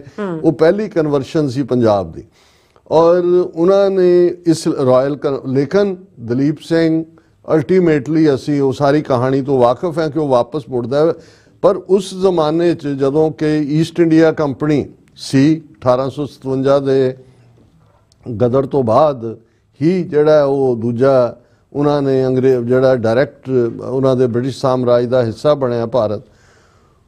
ਹੁਣ ਦੂਸਰੀ ਕਨਵਰਸ਼ਨ ਉਹਨਾਂ ਨੇ ਜਿਹੜੀ 19th ਸੈਂਚੁਰੀ ਐਂਡ 'ਚ ਕੀਤੀ, ਉਹ ਮਹਾਰਾਜਾ ਕਪੂਰਥਲਾ ਸੀ, ਜਗਤਜੀਤ ਜਿਹੜਾ ਈਸਾਈ ਬਣਾਇਆ, ਔਰ ਇਸ ਲਈ ਜਿਹੜੇ ਉਹਨਾਂ ਦੇ ਅੱਗੋਂ ਡਿਸੈਂਡੈਂਟ ਇੱਕ ਬ੍ਰਾਂਚ ਨੂੰ ਛੱਡ ਕੇ ਉਹ ਸਾਰੇ ਈਸਾਈ ਨੇ, ਨਾ ਉਹਨਾਂ ਨੇ ਉਹੀ ਰੱਖੇ। ਹੁਣ ਜਿਵੇਂ ਰਾਜਕੁਮਾਰੀ ਅੰਮ੍ਰਿਤ ਕੌਰ ਪਹਿਲੀ ਹੈਲਥ ਮਿਨਿਸਟਰ ਸੀ, ਉਹਨੂੰ ਪ੍ਰਿੰਸੈਸ ਆਫ ਕਪੂਰਥਲਾ, ਵੈਸੇ ਈਸਾਈ ਸੀ ਕਿਉਂਕਿ ਉਸੇ ਹੀ ਜਗਤਜੀਤ ਦੇ ਪਾਰਟ 'ਚੋਂ। ਇਹ ਵੀ ਉਹਨਾਂ ਨੇ ਜਦੋਂ ਦਲੀਪ ਸਿੰਘ ਨੂੰ ਵੀ ਈਸਾਈ ਬਣਾਇਆ, ਉਹਨਾਂ ਨੇ ਉਹਨਾਂ ਨੂੰ ਇਹ ਹੀ ਐਨਕਰੇਜ ਕੀਤਾ ਵੀ ਉਹਨੂੰ ਪੱਗ ਬੰਨਣ ਦਾ ਸ਼ੌਕ ਸੀ, ਉੱਥੇ ਵੀ ਪੱਗ ਬੰਨਦਾ ਵੀ ਪੱਗ ਵੀ ਬੰਨ, ਨਾਂ ਵੀ ਨਹੀਂ ਬਦਲਣਾ ਹੈ ਜਾਂ ਦੂਜਾ, ਤਾਂ ਕਿ ਉਹਦੇ ਦੁਆਲੇ ਜਿਹੜਾ ਉਹ ਕਰਦੇ ਰਹਿਣ। ਲੇਕਿਨ ਇਹਦੇ ਬਾਵਜੂਦ ਹੁਣ ਦੋ ਵੱਡੇ ਮਹਾਰਾਜੇ ਜਿਹੜੇ ਨੇ ਉਹ ਈਸਾਈ ਬਣਾਉਣ ਦੇ ਬਾਵਜੂਦ ਫਿਰ ਇਹਨਾਂ ਨੇ ਕ੍ਰਿਸਚੀਅਨਿਟੀ ਨੇ ਦੇਖਿਆ ਕਿ ਮਾਝਾ ਜਿਹੜਾ ਹੈ ਸਿੱਖੀ ਦੀ ਦਾ ਧੁਰ ਹੈ, ਐਕਸਲ ਹੈ। ਉਹਨਾਂ ਨੇ ਦੋਵਾਂ ਥਾਵਾਂ ਦੇ ਉੱਤੇ ਬਟਾਲੇ ਔਰ ਅਜਨਾਲੇ ਦੋ ਵੱਡੇ ਕ੍ਰਿਸਚੀਅਨ ਸੈਂਟਰ ਕਾਇਮ ਕੀਤੇ। ਜਿਹੜਾ ਮਹਾਰਾਜਾ ਸ਼ੇਰ ਸਿੰਘ ਮਹਾਰਾਜਾ ਰਣਜੀਤ ਸਿੰਘ ਦਾ ਲੜਕਾ ਸੀ, ਬਟਾਲੇ ਦੇ ਵਿੱਚ ਜਿਹੜਾ ਉਹਦਾ ਮਹਿਲ ਸੀ, ਉੱਥੇ ਉਹਨਾਂ ਨੇ union bearing Christian college establish ਕੀਤਾ, ਔਰ ਇਹ ਬਟਾਲੇ ਦੇ ਮਿਸ਼ਨ ਚੋਂ ਹੀ ਉਹਨਾਂ ਨੇ ਮੈਕਲੋਇਡ ਵਰਗਾ ਜਿਹਨੇ 16-17 ਸਾਲ ਲਾਏ ਬਹੁਤ ਵੱਡੇ ਪੈਮਾਨੇ ਤੇ। ਉਹਨਾਂ ਦਾ ਸੀ ਕਿ ਜੇ ਮਾਝੇ 'ਚ ਅਸੀਂ ਕਨਵਰਟ ਕਰ ਲਈਏ ਤੇ ਬਾਕੀ ਸਿੱਖ ਜਿਹੜੇ ਨੇ, ਕਿਉਂਕਿ ਉਸ ਪੀਰੀਅਡ ਦੇ ਵਿੱਚ ਉਹਨਾਂ ਦਾ ਮਿਸ਼ਨ ਜਿੱਥੇ ਇਲਾਕਾ ਫਤਿਹ ਕਰਨਾ ਜਾਂ ਲੁੱਟਣਾ ਸੀ, ਈਸਟ ਇੰਡੀਆ ਕੰਪਨੀ ਫਾਈਨੈਂਸ਼ੀਅਲ ਸੀ, ਕ੍ਰਿਸਚੀਅਨਿਟੀ ਨਾਲ ਜੋੜੀ ਹੋਈ ਸੀ ਕਿ ਜਿੱਥੇ ਜਿੱਥੇ ਜਾਏ ਉਹਦਾ ਪ੍ਰਚਾਰ ਹੋਏ। ਇਹਦੇ 'ਚ ਕੋਈ ਸ਼ੱਕ ਨਹੀਂ ਹੈ ਕਿ ਉਹਨਾਂ ਦੇ ਬਟਾਲਾ ਜਾਂ ਜਨਾਲਾ ਮਿਸ਼ਨ ਨੂੰ, ਔਰ ਦੂਸਰੇ ਪਾਸੇ ਸਿਆਲਕੋਟ ਦੇ ਵਿੱਚ ਕ੍ਰਿਸਚੀਅਨ ਮਿਸ਼ਨ ਵੱਡਾ ਸਥਾਪਿਤ ਕੀਤਾ ਗਿਆ ਤਾਂ ਕਿ ਉੱਥੇ ਮੁਸਲਮਾਨੀ ਆਬਾਦੀ ਨੂੰ ਕਨਵਰਟ ਕੀਤਾ ਜਾ ਸਕੇ।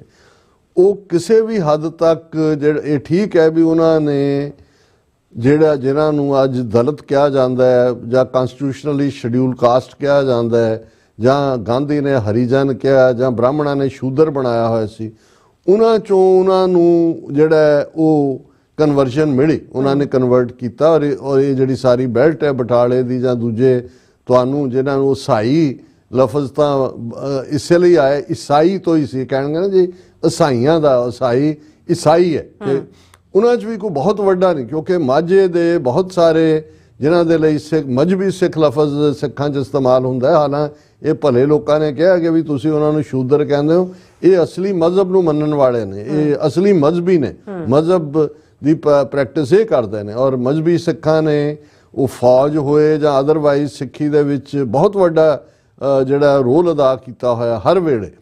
ਔਰ ਉਹਨਾਂ 'ਚ ਜਿਹੜੇ ਤਾਂ ਸੀ ਉਹਨਾਂ 'ਚ ਕਨਵਰਟ ਹੁਣ ਹੋ ਰਹੀ ਹੈ, ਹੁਣ ਮਜ਼ਹਬੀ ਸਿੱਖਾਂ ਨੂੰ ਵੀ ਈਸਾਈਆਂ 'ਚ, ਲੇਕਿਨ ਜਿਹੜੇ ਬਿਲਕੁਲ ਕੁਛ ਨਹੀਂ ਸੀ ਜਾਂ ਜਿਨ੍ਹਾਂ ਨੂੰ ਬਾਲਮੀਕੀ ਕਿਹਾ ਜਾਂਦਾ ਸੀ ਦੁਆਬੇ ਦੇ ਵਿੱਚ ਜ਼ਿਆਦਾ ਤੌਰ 'ਤੇ, ਜਾਂ ਜਿਹੜਾ ਉਹ ਇੱਧਰ ਵੀ ਇਹੀ ਲਫ਼ਜ਼ ਇਸਤੇਮਾਲ ਹੁੰਦਾ ਹੈ ਸ਼ਾਇਦ ਮਾਲਵੇ ਦੇ ਵਿੱਚ ਵੀ, ਇਹਨਾਂ ਨੂੰ ਉਹ ਕਨਵਰਟ ਜ਼ਰੂਰ ਕਰ ਪਾਏ ਪਰ ਬਹੁਤ ਛੋਟੀ ਪਰਸੈਂਟੇਜ। ਪੰਜਾਬ ਦੇ ਵਿੱਚ ਈਸਾਈਆਂ ਦੀ ਆਬਾਦੀ ਕਦੇ ਵੀ 1.5% ਤੋਂ ਜ਼ਿਆਦਾ ਨਹੀਂ ਹੋਈ, ਈਵਨ ਪੋਸਟ 47 ਪਾਰਟ। ਲੇਕਿਨ ਜਿਹੜੇ ਜ਼ਿਮੀਂਦਾਰ ਕਲਾਸ ਹੈ ਜਾਂ ਵਪਾਰੀ ਕਲਾਸ ਹੈ ਜਾਂ ਅਦਰਵਾਈਜ਼ ਹੈ, ਉਹਨਾਂ 'ਚ ਬਿਲਕੁਲ ਅਨਥਿੰਕੇਬਲ ਸੀ ਕਿ ਕੋਈ ਜ਼ਿਮੀਂਦਾਰ ਜਾਂ ਕੋਈ ਦੂਸਰਾ ਜਿਹੜਾ ਉਹ ਹੋਏ।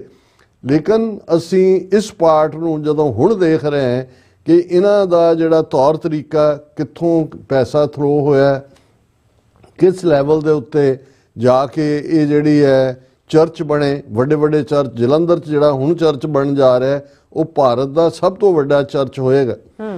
ਔਰ ਕਿਵੇਂ ਇਹਨਾਂ ਨੇ ਆਪਣਾ, ਜਦੋਂ ਤੱਕ ਇਹ ਪਤਾ ਲੱਗਾ ਕਿ ਭਾਈ ਇਹ ਜਿਹੜੇ ਨੇ ਇਸ ਲੈਵਲ ਦੇ ਉੱਤੇ ਸੋ ਕਾਲਡ ਹੀਲਿੰਗ, ਹਿਪਨੋਟਾਈਜੇਸ਼ਨ, ਮਨੀ, ਔਰ ਕੋਈ ਉਹਦੇ ਲਈ ਬੋਲਣ ਲਈ ਤਿਆਰ ਨਹੀਂ। ਜਿਹੜੀ ਸਿੱਖ ਸੰਸਥਾਵਾਂ ਉਹਨਾਂ ਨੇ ਤਾਂ ਜੋ ਸ਼੍ਰੋਮਣੀ ਕਮੇਟੀ ਜਾਂ ਅਕਾਲ ਤਖਤ ਜਾਂ ਜੋ ਚੱਲ ਰਿਹਾ ਉਹ ਤਾਂ ਅਸੀਂ ਕੱਲ ਵੀ ਡਿਸਕਸ ਕੀਤਾ ਸੀ, ਉਹ ਤਾਂ ਜੋ ਬੇੜਾ ਗਰਕ ਇਹਨਾਂ ਨੇ ਕੀਤਾ ਉਹ ਤਾਂ ਹੈ ਹੀ ਹੈ, ਉਹ ਜਿੱਥੇ ਥੱਲੇ ਹੋਏਗਾ ਜੀ। ਤੁਸੀਂ ਬਾਕੀ ਪਾਸੇ ਲੱਗੇ ਹੋਏ ਹੋ, ਲੰਗਰ ਲਾ ਰਹੇ ਹੋ, ਕੋਈ ਪੀਜ਼ੇ ਖਵਾ ਰਹੇ ਹੋ, ਕੋਈ ਦੂਜੇ, ਕਿ ਭਾਈ ਆਮ ਗਰੀਬ ਸਿੱਖ, ਦਲਿਤ ਸਿੱਖ। ਹੁਣ ਤਾਂ ਇਹ ਹੋ ਰਿਹਾ ਵੀ ਇਸ ਕਿਸਮ ਦੀਆਂ ਖਬਰਾਂ ਹੁੰਦੀਆਂ ਨੇ ਕਿ ਜੀ ਇਹ ਗ੍ਰੰਥੀ ਜਿਹੜਾ ਕਿ ਅਖੰਡ ਪਾਠੀ ਸੀ, ਜਿਹੜਾ ਉਹ ਉਹਨਾਂ ਦੀ ਸ਼੍ਰੋਮਣੀ ਕਮੇਟੀ ਦੇ ਵਿੱਚ ਉਹਨੇ ਜਿਹੜਾ ਆਪਣੀ ਸਿੱਖੀ ਰੂਪ ਛੱਡਿਆ, ਉਹਦੀ ਇੱਕ ਫੋਟੋ ਸਿੱਖੀ ਰੂਪ ਵਾਲੀ ਲੱਗੀ ਹੁੰਦੀ ਹੈ, ਦੂਜੀ ਦੂਜੇ ਦੀ ਲੱਗੀ ਹੁੰਦੀ ਹੈ ਕਿ ਉਹ ਈਸਾਈ ਹੋ ਗਿਆ ਜਾਂ ਉਹਨੇ ਕਿਹਾ। ਹੁਣ ਜਿਹੜਾ ਕੰਮ ਉੱਥੇ ਸ਼ੁਰੂ ਕੀਤਾ ਅਰਵਿੰਦ ਕੇਜਰੀਵਾਲ ਨੇ ਕਿ ਜੀ ਜੇ ਸਾਡੀ ਸਰਕਾਰ ਬਣੀ ਅਸੀਂ 18,000 ਗ੍ਰੰਥੀਆਂ ਨੂੰ ਦੇਵਾਂਗੇ ਜਿਹੜਾ, ਔਰ ਪੁਜਾਰੀਆਂ ਨੂੰ ਦੇਵਾਂਗੇ, ਪੰਡਤਾਂ ਨੂੰ। ਹੁਣ ਉਹਦੇ 'ਚ ਆਲਰੇਡੀ ਰਜਿਸਟ੍ਰੇਸ਼ਨ ਚੱਲ ਰਹੀ, ਉੱਥੇ ਵੀ ਪਹੁੰਚ ਗਏ ਹੋਣੇ ਨੇ ਕਿ ਜੀ 18,000 ਕਿਹੜਾ ਮਾੜਾ ਹੈ, ਉਹਦੇ ਹਿੰਦੂ ਬਣਨ ਨੂੰ ਤਿਆਰ ਹੋ ਜਾਣਗੇ। ਜਿਹੜੇ ਗੁਰਦੁਆਰੇ ਦਾ ਗ੍ਰੰਥੀ ਸਰਕਾਰ ਤੋਂ, ਹਿੰਦੂ ਤਵੀ ਕੇਜਰੀਵਾਲ ਦੀ ਸਰਕਾਰ ਤੋਂ, ਬੀ ਟੀਮ ਬੀਜੇਪੀ ਦੀ, ਉਹ 18,000 ਦੀ ਉਹ ਸਿੱਖੀ ਦਾ ਪ੍ਰਚਾਰ ਤਾਂ ਨਹੀਂ ਕਰੇਗਾ। ਸੋ ਉਹ ਪਰ ਪੰਜਾਬ ਦੇ ਹਵਾਲੇ ਨਾਲ ਜਿਹੜੀ ਗੱਲ ਆਪਣੇ ਇੱਕ ਬੀਬੀ ਸਾਹਿਬਾਂ ਦੇ ਨਾਲ ਵੀ ਮੇਰੀ ਡਿਸਕਸ਼ਨ ਚੱਲ ਰਹੀ ਸੀ, ਜਿਹੜੇ ਉਹ ਸਾਰੀ ਖੇਡ ਨੂੰ ਬਹੁਤ ਚੰਗੀ ਤਰ੍ਹਾਂ ਸਮਝਦੇ ਨੇ ਕਿ ਹਿੰਦੂ ਤਵੀ ਜਿਹੜੇ ਹਰ ਪਾਸੇ ਕਿਤੇ ਲਵ ਜਿਹਾਦ ਦਾ ਰੌਲਾ ਪਾ ਦਿੰਦੇ ਨੇ। ਜੇ ਸ਼ਤਰੂਘਨ ਸਿਨਹਾ ਦੀ ਕੁੜੀ ਨੇ ਇੱਕ ਮੁਸਲਮਾਨ ਨਾਲ ਵਿਆਹ ਕੀਤਾ ਤੇ ਉਹ ਜਿਹੜਾ ਬੜਾ ਕੀ ਹੈ ਉਹ ਕਵੀ ਜਿਹੜਾ ਕੇਜਰੀਵਾਲ ਦੇ ਨਾਲ ਪਹਿਲਾਂ ਆਇਆ ਸੀ ਅੰਨਾ ਹਜ਼ਾਰੇ ਦੀ ਮੂਵਮੈਂਟ ਵੇਲੇ, ਹੁਣ ਉਹ ਰਮਾਇਣ ਦੀ ਤਾਂ ਦੂਜੀ ਕਥਾ ਕਰਦਾ, ਉਹ ਉਹਨੂੰ ਬਿਲਕੁਲ ਕਹਿ ਰਿਹਾ ਕਿ ਜੀ ਇਹ ਨਾ ਹੋਏ ਵੀ ਤੁਸੀਂ ਆਪਣੀ ਜਿਹੜਾ ਘਰ ਬੱਚੀ ਦਾ ਨਾਂ ਜਿਹੜਾ ਉਹ ਰਮਾਇਣ ਦੇ ਪਾਤਰ ਤੇ ਰੱਖਿਆ ਹੋਏ ਤਾਂ ਉਹਨੂੰ ਲਵ ਜਿਹਾਦ ਵਾਲੇ ਲੈ ਜਾਣ, ਕਿਉਂਕਿ ਉਹਨਾਂ ਦੀ ਸ਼ਤਰੂਘਨ ਸਿਨਹਾ ਦੀ ਲੜਕੀ ਦਾ ਨਾਂ ਵੀ ਇਸ ਕਿਸਮ ਦਾ ਹੀ ਸੀ ਜਿਹੜੇ ਕੋਈ ਰਮਾਇਣ ਦੀ ਪਾਤਰ ਬੀਬੀ ਹੈ। ਹੁਣ ਇੰਨੀ ਨਫ਼ਰਤ ਉਹ ਜ਼ਾਹਰ ਕਰਦੇ ਨੇ, ਈਸਾਈਆਂ ਦੇ ਖਿਲਾਫ ਕਿੱਥੋਂ ਤੱਕ ਜਾਂਦੇ ਨੇ। ਪਰ ਪੰਜਾਬ ਦੇ ਵਿੱਚ ਤੁਹਾਨੂੰ ਕੋਈ ਹਿੰਦੂ ਤਵੀ ਜਥੇਬੰਦੀ, ਕੋਈ ਸੋ ਕਾਲਡ ਸ਼ਿਵ ਸੈਨਾ, ਕੋਈ ਵਿਸ਼ਵ ਹਿੰਦੂ ਪਰਿਸ਼ਦ ਕਿਸੇ ਦੀ ਆਵਾਜ਼ ਸੁਣਾਈ ਨਹੀਂ ਦਿੰਦੀ। ਕਿਸੇ ਨੇ ਨਹੀਂ ਕਿਹਾ ਕਿ ਜੀ ਇਹ ਜਿਹੜਾ ਅੰਕਰ ਨਰੂਲਾ ਹੈ, ਹਿੰਦੂਆਂ ਦਾ ਮੁੰਡਾ, ਇਹ ਕਿਵੇਂ ਪੈਸਟਰ ਬਣ ਗਿਆ ਜਾਂ ਇਹ ਸਾਰਾ ਕਿਵੇਂ ਚੱਲ ਰਿਹਾ। ਸੋ ਉਹਨਾਂ ਦਾ ਜਿਹਨਾਂ ਦਾ ਮੈਂ ਜ਼ਿਕਰ ਕੀਤਾ, ਉਹਨਾਂ ਦਾ ਇਹ ਖਿਆਲ ਸੀ ਕਿ ਵੀ ਹਿੰਦੂ ਤਵੀਆਂ ਦਾ ਹੀ ਇਸ ਦੇ, ਕਿਉਂਕਿ ਜੇ ਭਾਰਤ ਦੀਆਂ ਏਜੰਸੀਆਂ ਚੁੱਪ ਨੇ, ਭਗਵੰਤ ਮਾਨ ਜਿਹੜਾ ਕੰਮ ਹੀ ਉਹਦੇ ਲਈ ਕਰਦਾ ਹੈ, ਜਿਹੜਾ ਅਮਿਤ ਸ਼ਾਹ ਲਈ, ਇਹ ਸਾਰੇ ਚੁੱਪ ਨੇ। ਸੋ ਇਹ ਵੀ ਇੱਕ ਖੇਡ ਦਾ ਹਿੱਸਾ ਹੋ ਸਕਦਾ ਵੀ ਉਹਨਾਂ ਨੂੰ ਲੱਗਦਾ ਸੀ ਵੀ ਸਿੱਖਾਂ ਤੋਂ ਡਾਇਰੈਕਟਲੀ ਜੇ ਤੁਸੀਂ ਹਿੰਦੂ ਜਾਂ ਹਿੰਦੂ ਤਵੀ ਬਣਾਉਂਦੇ ਹੋ ਤੇ ਇਹ ਜਿਹੜਾ ਉਸ ਦਾ ਜਿਹੜਾ ਸਿੱਖ ਰੌਲਾ ਪਾਉਂਦੇ ਨੇ ਜਾਂ ਇਹ ਅਸੰਭਵ ਹੈ ਇੱਕ ਸਟੈਪ ਇਹਨਾਂ ਨੂੰ ਕਰ ਲੈਣ ਦਿਓ, ਇੱਧਰ ਇਹਨਾਂ ਨੂੰ ਤਾਂ ਜਦੋਂ ਮਰਜ਼ੀ ਦਬਕੇ ਮਾਰ ਕੇ ਹਿੰਦੂ ਬਣਾ ਲਾਂਗੇ। ਹਾਲਾਂ ਸ਼ਾਇਦ ਕਈਆਂ ਨੂੰ ਇਹ ਥਿਊਰੀ ਨਾ ਪਚੇ, ਲੇਕਿਨ ਮੈਂ ਇਹਨੂੰ ਰੂਲ ਆਊਟ ਨਹੀਂ ਕਰਦਾ ਕਿ ਵੀ ਇਵੇਂ ਵੀ ਵਾਪਰ ਸਕਦਾ ਹੈ। ਦੂਸਰੇ ਪਾਸੇ ਜਦੋਂ ਭਾਈ ਅੰਮ੍ਰਿਤਪਾਲ ਸਿੰਘ ਹੋਰਾਂ ਨੇ ਚੈਲੰਜ ਕੀਤਾ ਸੀ, ਮੈਨੂੰ ਯਾਦ ਹੈ ਵੀ ਇੱਕਦਮ ਕੁਝ ਮੁਲਕਾਂ ਦੇ ਵਿੱਚ ਬਾਹਰਲਿਆਂ 'ਚ ਹੋਇਆ ਕਿ ਜੀ ਦੇਖੋ ਇਹ ਨਾ ਹੋਏ ਅਸੀਂ ਇੱਥੇ ਵੈਸਟਰਨ ਕੰਟਰੀਜ਼ ਦੀ ਮਦਦ ਲੈ ਰਹੇ ਹਾਂ ਖਾਲਿਸਤਾਨ ਬਣਾਉਣ ਲਈ, ਅਮਰੀਕਾ ਕੈਨੇਡਾ, ਤੇ ਜੇ ਈਸਾਈਆਂ ਦੇ ਖਿਲਾਫ ਕੋਈ ਉੱਥੇ ਮੂਵਮੈਂਟ ਸ਼ੁਰੂ ਹੋਈ ਜਾਂ ਜਿਵੇਂ ਉਹਨੇ ਅੰਮ੍ਰਿਤਪਾਲ ਸਿੰਘ ਨੇ ਭਾਈ ਅੰਮ੍ਰਿਤਪਾਲ ਸਿੰਘ ਨੇ ਚੈਲੰਜ ਕੀਤਾ ਸੀ, ਇਹ ਤਾਂ ਫਿਰ ਜਿਹੜਾ ਸਾਡਾ ਹੋਏਗਾ।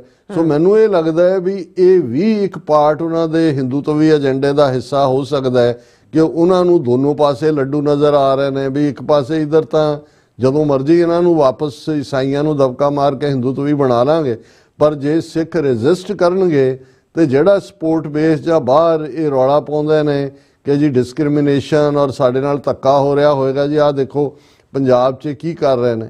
ਸੋ ਇਹ ਇੱਕ ਬੜੀ ਖਤਰਨਾਕ ਖੇਡ ਹੈ ਔਰ ਅਸੀਂ ਸਮਝਦੇ ਹਾਂ ਕਿ ਵੀ ਜੇ ਇਸ ਸਾਰੇ ਨੂੰ ਚੈੱਕ ਨਾ ਕੀਤਾ ਗਿਆ ਤੇ ਇਹ ਜਿਸ ਪਾਸੇ ਵੱਲ ਲਿਜਾ, ਇੱਕ ਤਾਂ ਆਮ ਲੋਕ ਲੁੱਟੇ ਜਾ ਰਹੇ ਨੇ, ਇੰਨੇ ਕੁ ਵਲਨਰੇਬਲ ਨੇ ਇਮੋਸ਼ਨਲੀ, ਔਰ ਜਿਵੇਂ ਅਸੀਂ ਕੱਲ ਵੀ ਜ਼ਿਕਰ ਕੀਤਾ ਸੀ ਕਿ ਜਦੋਂ ਤੁਸੀਂ ਕਿਸੇ ਨੂੰ ਐਨਕਾਊਂਟਰ ਬਣਾ ਕੇ ਡਿਫੀਟਿਸਟ ਫੀਲਿੰਗਸ ਪੈਦਾ ਕਰਦੇ ਹੋ, ਸਭ ਕੁਝ ਜਿਹੜਾ ਤਾਂ ਉਹਨਾਂ ਦਾ ਫੇਥ ਤੋੜਨ ਤੱਕ ਜਾਂਦੇ ਹੋ। ਗੁਰੂ ਗ੍ਰੰਥ ਸਾਹਿਬ ਦੀ ਬੇਅਦਬੀ ਦੀਆਂ ਘਟਨਾਵਾਂ 2015 ਤੋਂ ਜਿਸ ਤੇਜ਼ੀ ਨਾਲ ਸੈਂਕੜਿਆਂ ਦੀ ਗਿਣਤੀ 'ਚ ਹੋਈਆਂ, ਇਹ ਵੀ ਇੱਕ ਫੇਥ ਤੋੜਨ ਦੀ ਲਾਈਨ ਹੁੰਦੀ। ਦੂਸਰੇ ਪਾਸੇ ਦੂਜਿਆਂ ਨੂੰ ਐਨਕਰੇਜ ਕਰਨਾ, ਇਧਰੋਂ ਹੋਏਗਾ ਲਓ ਜੀ ਗੁਰੂ ਗ੍ਰੰਥ ਸਾਹਿਬ ਜ਼ਾਹਿਰਾ ਜ਼ਹੂਰ ਹਾਜ਼ਰਾ ਹਜ਼ੂਰ ਤੁਸੀਂ ਕਹਿੰਦੇ ਹੋ, ਪਰ ਤੁਸੀਂ ਤਾਂ ਇਹ ਪ੍ਰੋਟੈਕਟ ਨਹੀਂ ਜਾਂ ਤੁਹਾਡੇ ਫੇਥ ਨੂੰ ਹਾਰਮ ਕਰਨਾ। ਤੇ ਦੂਸਰੇ ਪਾਸੇ ਇਸ ਕਿਸਮ ਦੇ ਲੋਕਾਂ ਨੂੰ ਐਨਕਰੇਜ ਕਰਨਾ, ਔਰ ਜਿਵੇਂ ਮੀਡੀਆ ਕਵਰੇਜ ਵੀ ਇਹਨਾਂ ਦੀ ਸੋ ਕਾਲਡ ਸ਼ੋਭਾ ਯਾਤਰਾਵਾਂ ਦੀ ਡੀਜੇ ਲਾ ਕੇ ਨੱਚਦੇ ਜਾ ਰਹੇ ਨੇ, ਔਰ ਜਿਸ ਲੈਵਲ ਦੇ 2 ਮੀਲ ਤੱਕ ਲੰਬਾ ਜਿਹੜਾ ਜਲੂਸ ਜਲੰਧਰ ਦੇ ਵਿੱਚ ਸੀ, ਇਵੇਂ ਹੀ ਲੁਧਿਆਣੇ ਦੇ ਵਿੱਚ ਸੀ, ਅੰਮ੍ਰਿਤਸਰ ਤਾਂ ਕਿਸੇ ਨੇ ਲਿਖਿਆ ਸੀ ਕਿ ਵੀ ਇਹ ਜਿਹੜਾ ਸਿੱਖੀ ਦਾ ਕੇਂਦਰ ਸੀ ਅੱਜ ਉਹ ਈਸਾਈਅਤ ਦਾ ਕੇਂਦਰ ਬਣ ਗਿਆ। ਸੋ ਇਹ ਕੁਆਇਟਲੀ ਇੰਨੇ ਸਾਲਾਂ ਤੋਂ ਚੱਲ ਰਹੀ ਕਾਰਵਾਈ ਏਜੰਸੀਆਂ ਤੋਂ ਲੁਕੀ ਰਹੇ, ਹਿੰਦੂ ਤਵੀਆਂ ਤੋਂ ਲੁਕੀ ਰਹੇ, ਅਕਾਲੀਆਂ ਦਾ ਤਾਂ ਜੋ ਬੇੜਾ ਗਰਕ ਹੋਇਆ ਹੀ ਹੋਇਆ। ਸੋ ਅਸੀਂ ਇਹੀ ਕਹਿਣਾ ਚਾਹੁੰਦੇ ਹਾਂ ਕਿ ਭਾਈ ਇੱਕ ਪਾਰਟ ਦਾ ਧਿਆਨ ਰੱਖੀਏ, ਇੱਥੇ ਘੱਟੋ ਘੱਟ ਜਿਹੜਾ ਬਾਹਰ ਵੀ ਜਿਹੜਾ ਇਹ ਟ੍ਰੈਂਡ ਕਿਤੇ ਨਾ ਕਿਤੇ ਭਾਵੇਂ ਅਜੇ ਜਿਹੜਾ ਉਹ ਮਿਨਿਸਕਿਊਲ ਹੈ ਪਰ ਇਹ ਖਤਰਨਾਕ ਹੈ। ਗੁਰੂ ਨਾਨਕ ਦਾ ਘਰ, ਗੁਰੂ ਨਾਨਕ ਦਾ ਦਰ, ਇਸ ਨੂੰ ਛੱਡ ਕੇ ਜਿਹੜਾ ਕਿਤੇ ਕੋਈ ਟੱਕਰਾ ਮਾਰਦਾ ਤੇ ਜੇ ਕੋਈ ਸਿੱਖ ਪਰਿਵਾਰ ਦਾ ਬੱਚਾ ਬੱਚੀ ਇਸ ਪਾਸੇ ਵੱਲ ਤੁਰਦਾ, ਸੋ ਪਹਿਲੀ ਫੇਲਿਅਰ ਸਾਡੀ ਹੈ ਕਿ ਅਸੀਂ ਆਪਣੇ ਪਰਿਵਾਰਾਂ ਦੇ ਵਿੱਚ ਆਪਣੇ ਬੱਚੇ ਬੱਚੀਆਂ ਨੂੰ ਸਿੱਖੀ ਵੈਲਿਊਜ਼, ਸਿੱਖੀ ਪ੍ਰਾਈਡ ਨਹੀਂ ਦਿੱਤਾ, ਉਹਨਾਂ ਦੀਆਂ ਲੋੜਾਂ ਨੂੰ ਸਮਝਦੇ ਆ। ਇੱਥੋਂ ਦੀਆਂ ਗੁਰਦੁਆਰਾ ਕਮੇਟੀਆਂ ਨੂੰ ਕੀ ਕਹਿਣਾ ਹੈ, ਉਹ ਵੀ ਉਸ ਕਿਸਮ ਦਾ ਹੀ ਉਹਨਾਂ ਦਾ ਹਾਲ ਬਣਿਆ ਹੋਇਆ, ਉਹ ਵੀ ਅਖੰਡ ਪਾਠਾਂ ਤੇ ਜ਼ੋਰ ਹੈ, ਕੀਰਤਨੀ ਜਥਿਆਂ ਤੇ ਜ਼ੋਰ ਹੈ।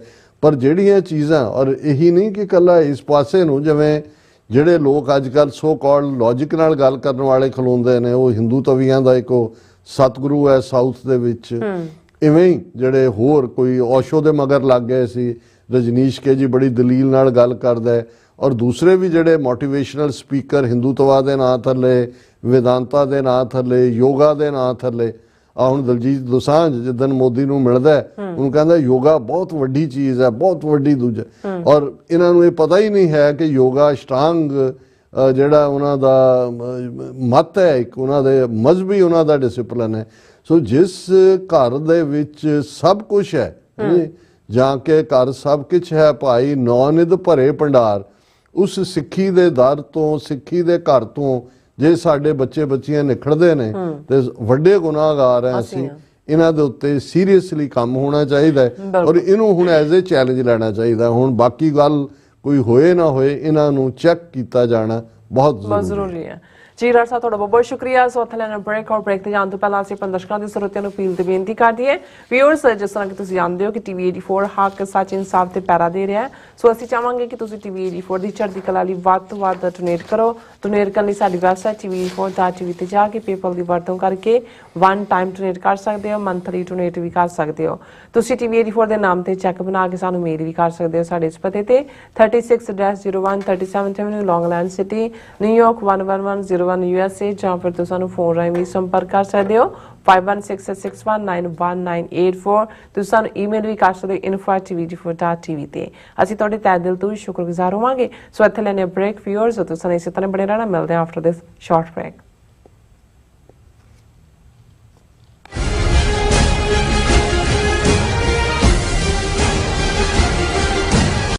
ਅਮਰੀਕਾ ਵਿੱਚ ਰਹਿ ਰਹੇ ਹੋ ਅਤੇ ਡਰਾਈਵਿੰਗ ਲਾਇਸੈਂਸ ਲੈਣਾ ਚਾਹੁੰਦੇ ਹੋ ਤੇ ਲੱਭ ਰਹੇ ਹੋ ਇੱਕ ਤਜਰਬੇਕਾਰ ਡਰਾਈਵਿੰਗ ਸਕੂਲ ਤਾਂ ਤੁਹਾਡੇ ਲਈ ਹੈ ਵੱਡੀ ਖੁਸ਼ਖਬਰੀ। ਕੈਲੀਫੋਰਨੀਆ ਦਾ ਸਟਾਕਟਨ ਟਰੱਕ ਡਰਾਈਵਿੰਗ ਸਕੂਲ ਤੁਹਾਨੂੰ ਦੇਵੇਗਾ ਡਰਾਈਵਿੰਗ ਸਿਖਲਾਈ ਅਤੇ ਡਰਾਈਵਿੰਗ ਦੌਰਾਨ ਪੇਸ਼ ਆਉਂਦੀਆਂ ਮੁਸ਼ਕਲਾਂ ਨਾਲ ਨਜਿੱਠਣ ਦੀ ਸਿਖਲਾਈ। 25 ਸਾਲ ਤੋਂ ਵੀ ਵੱਧ ਦੇ ਤਜਰਬੇ ਨਾਲ ਤੁਹਾਨੂੰ ਮਿਲੇਗੀ ਡਰਾਈਵਿੰਗ ਨਾਲ ਸੰਬੰਧਿਤ ਹਰ ਤਰ੍ਹਾਂ ਦੀ ਸਿਖਲਾਈ, ਉਹ ਵੀ ਵਾਜਿਬ ਕੀਮਤ ਵਿੱਚ। ਫਿਰ ਦੇਰ ਕਿਸ ਗੱਲ ਦੀ, ਅੱਜ ਹੀ ਸੰਪਰਕ ਕਰੋ 2097883308 ਜਾਂ ਫਿਰ 2093139919 ਨੰਬਰਾਂ ਤੇ ਅਤੇ ਪਾਓ ਆਪਣਾ driving licence. Signature truck service route 81 ਉੱਤੇ ਐਗਜ਼ਿਟ 235 ਤੇ ਟਰੱਕਰ ਵੀਰਾਂ ਲਈ 24 ਘੰਟੇ ਰੋਡ ਸਰਵਿਸ ਦੀ ਸੁਵਿਧਾ ਮੌਜੂਦ। Heavy duty repair, oil change, ਪੁਰਾਣੇ ਅਤੇ ਨਵੇਂ tyre, computer diagnostic, DPF cleaning, brake service ਜਾਂ ਰਸਤੇ ਵਿੱਚ ਆਈ ਹਰ ਤਰ੍ਹਾਂ ਦੀ ਰਿਪੇਅਰ ਪ੍ਰੋਫੈਸ਼ਨਲ ਟੀਮ ਵੱਲੋਂ ਕੀਤੀ ਜਾਂਦੀ ਹੈ। ਬ੍ਰੇਕਫਾਸਟ, ਲੰਚ ਅਤੇ ਡਿਨਰ ਲਈ ਪੰਜਾਬੀ ਢਾਬੇ ਦਾ ਆਨੰਦ ਵੀ ਮਾਣੋ। ਡਰਾਈਵਰ ਅਤੇ ਟਰੱਕ ਆਪਰੇਟਰ ਵੀਰ ਡਿਸਪੈਚ ਦੀ ਸਰਵਿਸ ਲਈ ਸਾਡੇ ਨਾਲ ਸੰਪਰਕ ਕਰਨ। Signature truck Service 58 Triangle drive, wares cave, Virginia 24486। ਕੀ ਤੁਹਾਨੂੰ 30, 40 ਜਾਂ 50 ਦਿਨ ਵੇਟ ਕਰਨੀ ਪੈ ਰਹੀ ਹੈ ਤੁਹਾਡੇ ਚੈੱਕ ਲਈ? ਫਿਰ ਬ੍ਰੋਕਰਾਂ ਪਿੱਛੇ ਭੱਜਦੇ ਫਿਰਦੇ ਹੋ ਪੈਸੇ ਲਈ, ਬਹੁਤ ਜ਼ਿਆਦਾ ਟਾਈਮ ਵੇਸਟ ਹੋ ਜਾਂਦਾ ਇੱਦਾਂ ਦਾ। ਜੇ ਤੁਸੀਂ ਅੱਜ ਹੀ ਪੈਸੇ ਲੈਣੇ ਤਾਂ ਬੌਬਟੇਲ ਨੂੰ ਕਾਲ ਕਰੋ। ਬੌਬਟੇਲ ਤੁਹਾਡੀਆਂ ਇਨਵੋਇਸਿਸ ਸੇਮ ਡੇ ਫੰਡ ਕਰ ਸਕਦੇ ਹਨ for a small fee, no contract, no reserve and no hidden fees। ਅੱਜ ਹੀ ਕਾਲ ਕਰੋ ਬੌਬਟੇਲ ਨੂੰ ਤੇ ਤੁਹਾਡਾ ਪਹਿਲਾ ਮਹੀਨਾ ਫ੍ਰੀ। 410 204 2084। ਅਗੇਨ 410 204 2084।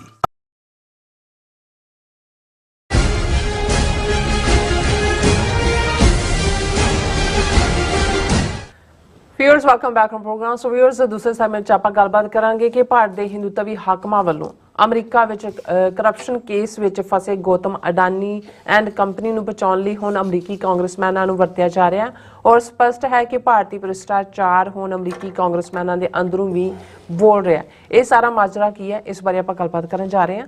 ਸੋ ਅਸੀਂ ਚਾਹਾਂਗੇ ਕਿ ਤੁਸੀਂ ਇਸੇ ਤਰ੍ਹਾਂ ਬੜੇ ਰਹਿਣਾ, ਦੇਖਣ, ਸੁਣ ਲਈ ਜਾਂ ਲਿਖਣ ਲਈ ਤੁਹਾਡਾ ਸਭ ਦਾ ਬਹੁਤ ਬਹੁਤ ਸ਼ੁਕਰੀਆ ਜੀ। ਰਾਜ ਸਾਹਿਬ, ਕੀ ਕਹਿਣਾ ਚਾਹੋਗੇ? ਦੇਖੋ, ਪਿਛਲੇ 2 ਦਿਨਾਂ ਤੋਂ ਅਸੀਂ ਰੈਗੂਲਰਲੀ ਜਿਹੜੀ ਟ੍ਰਾਂਜੀਸ਼ਨ, ਇੱਕ ਪਾਸੇ ਤਾਂ ਬਾਈਡਨ ਐਡਮਿਨਿਸਟ੍ਰੇਸ਼ਨ ਦੇ ਹੁਣ ਗਿਣਤੀ ਦੇ ਦਿਨ ਨੇ, ਲੈਸ ਦੈਨ 2 ਵੀਕਸ, 20 ਜਨਵਰੀ ਨੂੰ ਸਭ ਕੁਝ ਜਿਹੜਾ ਉਹ ਹੈਂਡਓਵਰ ਕਰ ਦੇਣਾ। ਅੱਛਾ।